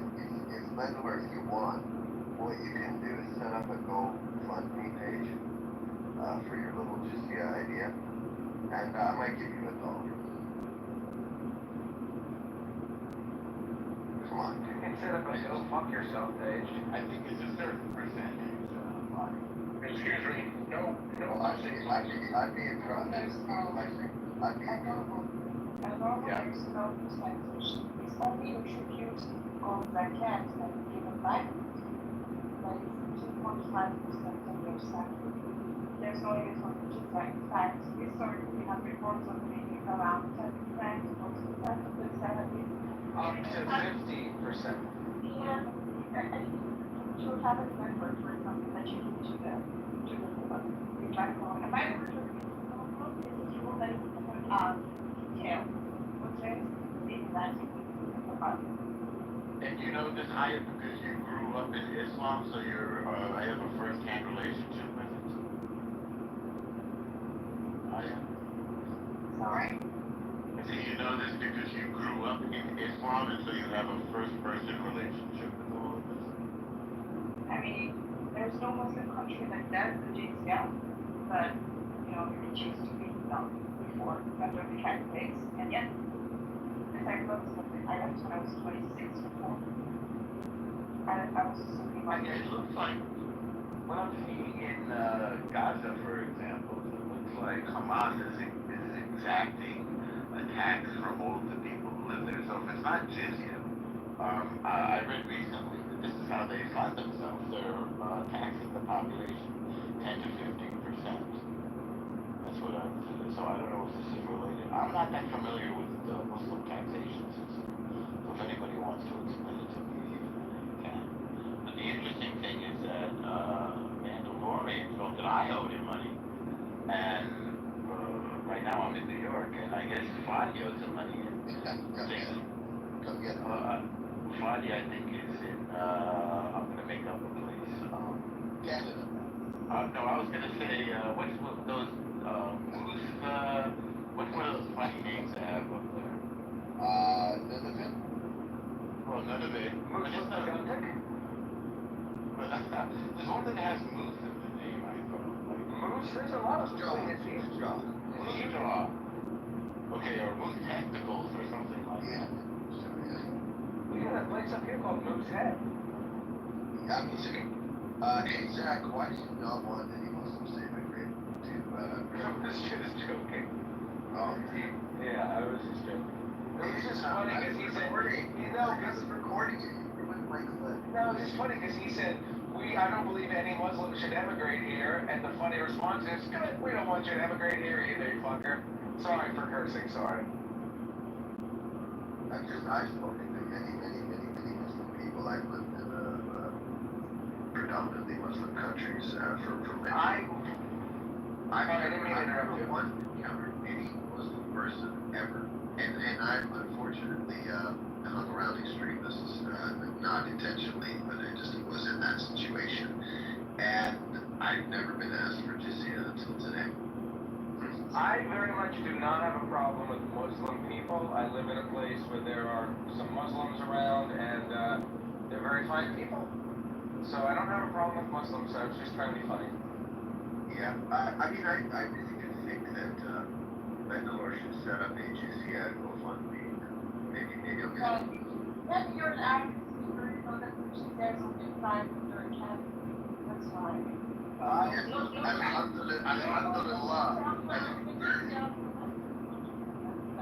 Alhamdulillah. Fadi, I'm sorry. This business that I'm starting up is going to steal the idea is on me. Okay, no, why? It had to be done. Come on, I think that's pretty darn good. So, yes, I have a question for Sabina. Sabina, you said something earlier. Are you okay if I ask you a question? Yeah, sure. Okay, so, you said something about maybe family units should be allowed to immigrate, not single men and women. Do you put the culpability on, like, when you have something disgusting like what happened with Sarah, like these young men following her, looking at her child, all of this is completely disgusting, horrible. I put the blame on the number one, the young men. I think men should be held to a much higher standard in today's society than they are. But the second place I go is the parents. Like for you, who do you put the blame on? The country letting them in, the young man, the parents, their religion. Like, how do you think about that? I would say it would be like a multiple of different things. So I would agree that I think in her case it wasn't men, it was little boys, and so I think society needs to be more firm on boys. But I would also blame the parents, but I would also blame the government for not enforcing. So that's why when Raverman came out and said, this was going on, she was doing the job that maybe some other politicians didn't do, and they didn't enforce the law. So there should be enforcing the law as well, if that makes sense. But the reason I was saying that family units come together are better is because they will be able to, it takes like a village to raise kids. So bringing a bunch of single men from a war zone into a new country is not a good idea, even when you look at the migration patterns of like the early 1900s, when you look at like immigrants that were like coming from Europe and stuff, it just worked better when you bring family units rather than single people. Does that make sense? I'm struggling with something there because I realize there's multiple factors. You see, if I have a boy and a girl, I have a young man who's 13 years old and an amazing girl who's 9. If my son did that, my God, I would lose my mind. I would absolutely lose my mind. And I would lose my mind. First, I blame myself as a father. Young boys look up to their father. My problem with the family unit thing is like, that person who did that, maybe you don't know about their situation, but in general, like you bring the family unit over, I don't know that solves the problem. Because like, that's what the family, or you don't know about some circumstance, maybe their father died, whatever. Or that, I don't know that solves the problem, right? I think the family. Right. It doesn't, but if you brought in, let's say you brought in like thousands of European men and brought them into India or the Middle East or Bahrain, let's say you brought like thousands of like young, European men from the age of like 18 to 30, they would feel threatened by that. That would threaten any population if you bring that many people in. Because who's going to marry these young men, right? And then they're of age as well. So that's different. Like if you bring a bunch of seniors, it wouldn't be the same. The seniors won't be able to give back to society in the same way, but they can take care of that. You're removing those young men from their structure, like their seniors, like the elders, like there's a whole people that would be able to, like, I don't know if you know this, right? In my culture, I'll give you an example. In my culture, this is a well-known thing that happens, if you guys can hear me. When a young kid, right, from my country misbehaves sometimes Somali parents will take them back to Somalia and then leave them there. Yeah. What? Yeah, it's called Dakan Eris. Dakan Eris is return to the culture. Why? Because if you come here and you can't follow the rules here, you have to go back home and learn how suffering there is. I can't believe returning back home to do is like the war-torn refugees. No, but that's the point. Sometimes you're sending them to death because it's dangerous, right? But the point is that if you're misbehaving here, some parents will take you back there so that you can learn better. That's insane. Have you ever grounding a kid? No, In America, we have a thing, we take away privileges like no television or something like that. We don't No, this is back to Somalia. I'm telling you, it works. I've seen them, they come back straighten up. Because they understand that you're living I would. Yeah. Some people consider it abuse. I'm not saying this is the right thing to do, but it's a form of deportation. Like, our people do this to each other. Like, and so if a young daughter starts behaving a certain way, you send her back, and when they come back, usually they're scarred. And it's really the extreme to do, but at least it gives them perspective. It allows them to understand that, okay, that's how people living there, they come back more appreciative and less likely to do violence. I just want to say that as an American, I absolutely disagree with having to pay a jizz tax, which is a poll tax essentially, but American men and women should never have to pay a jizz tax to, barbarian conquistadors. And the tax on Jews. It's interesting you say that. So what my dad, when I got off path, I came home with a B, or heaven forbid a B minus, he would threaten me with going back to the homeland, but it's for a different reason. He made to leave the homeland, and to leave the homeland for a better future for us. So it's interesting the way it's framed in. That's the same thing. Yeah. You think it's the same thing? Yeah, that's the same thing. Yeah, because it's supposed to teach you, like, you made a sacrifice to come here. Why are you going to become a gangbanger or something like that? Right? No, it's. We're a jizz tax collector. I don't know. It's not just grades. It's like other things. It's more severe things. Like, it's extreme stuff that they're sent back for.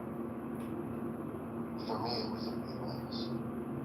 Could you be sent back for murder for reconditioning and then come back a good person? Yes, There's a local politician here in my state who says that she's actually from Somalia, and she says that her number one priority, now that she's a member of the American House of Representatives, is to help Somalia. Wait, I just want to say something quick because Sarah, you said in the chat there is no honest Muslim. That would be considered Islamophobia, actually. That comment would be considered Islamophobia. Why do you say that? She's talking about the taqiyya. I think I'd call that Islam hate. Sorry, I picked myself up. I'm talking about that phenomenon where they're allowed to lie. If you say, "Are you Muslim?" and then they say, "No, I'm not," and I've heard it a few times on Clubhouse, and they're like, "I'm not Muslim," blah blah blah blah, and yeah, it's some kind of thing where they lie because they have to protect themselves somehow from being perceived as Muslim, which in itself is an oxymoron, right? If you were living honestly, you wouldn't need to lie. Isn't that only if your life was threatened? I thought it's this if you're captured, like it's in a war type thing. Yeah. But I'm talking about genuinely. They're saying like, well, some states that they are Muslims. So I think they actually are just lying or they're joking. Yeah. But if you're being hunted, right? Let's say the way like the Jews are being hunted, like in World War II, like you can't lie and say including that and that kind of situation. Christians and Jews are hunting Muslims now? No, I said in World War II when Jews were being hunted. I would like to answer that. I would like to answer that. See, you must first understand the concept of Islamic division of areas. Islam is basically, you can say, broadly divided into categories. One is Darul Aman, where the Islam is reign supreme. It is under Islamic control. Then there is Darul Haram, that is where Islam is at war with others.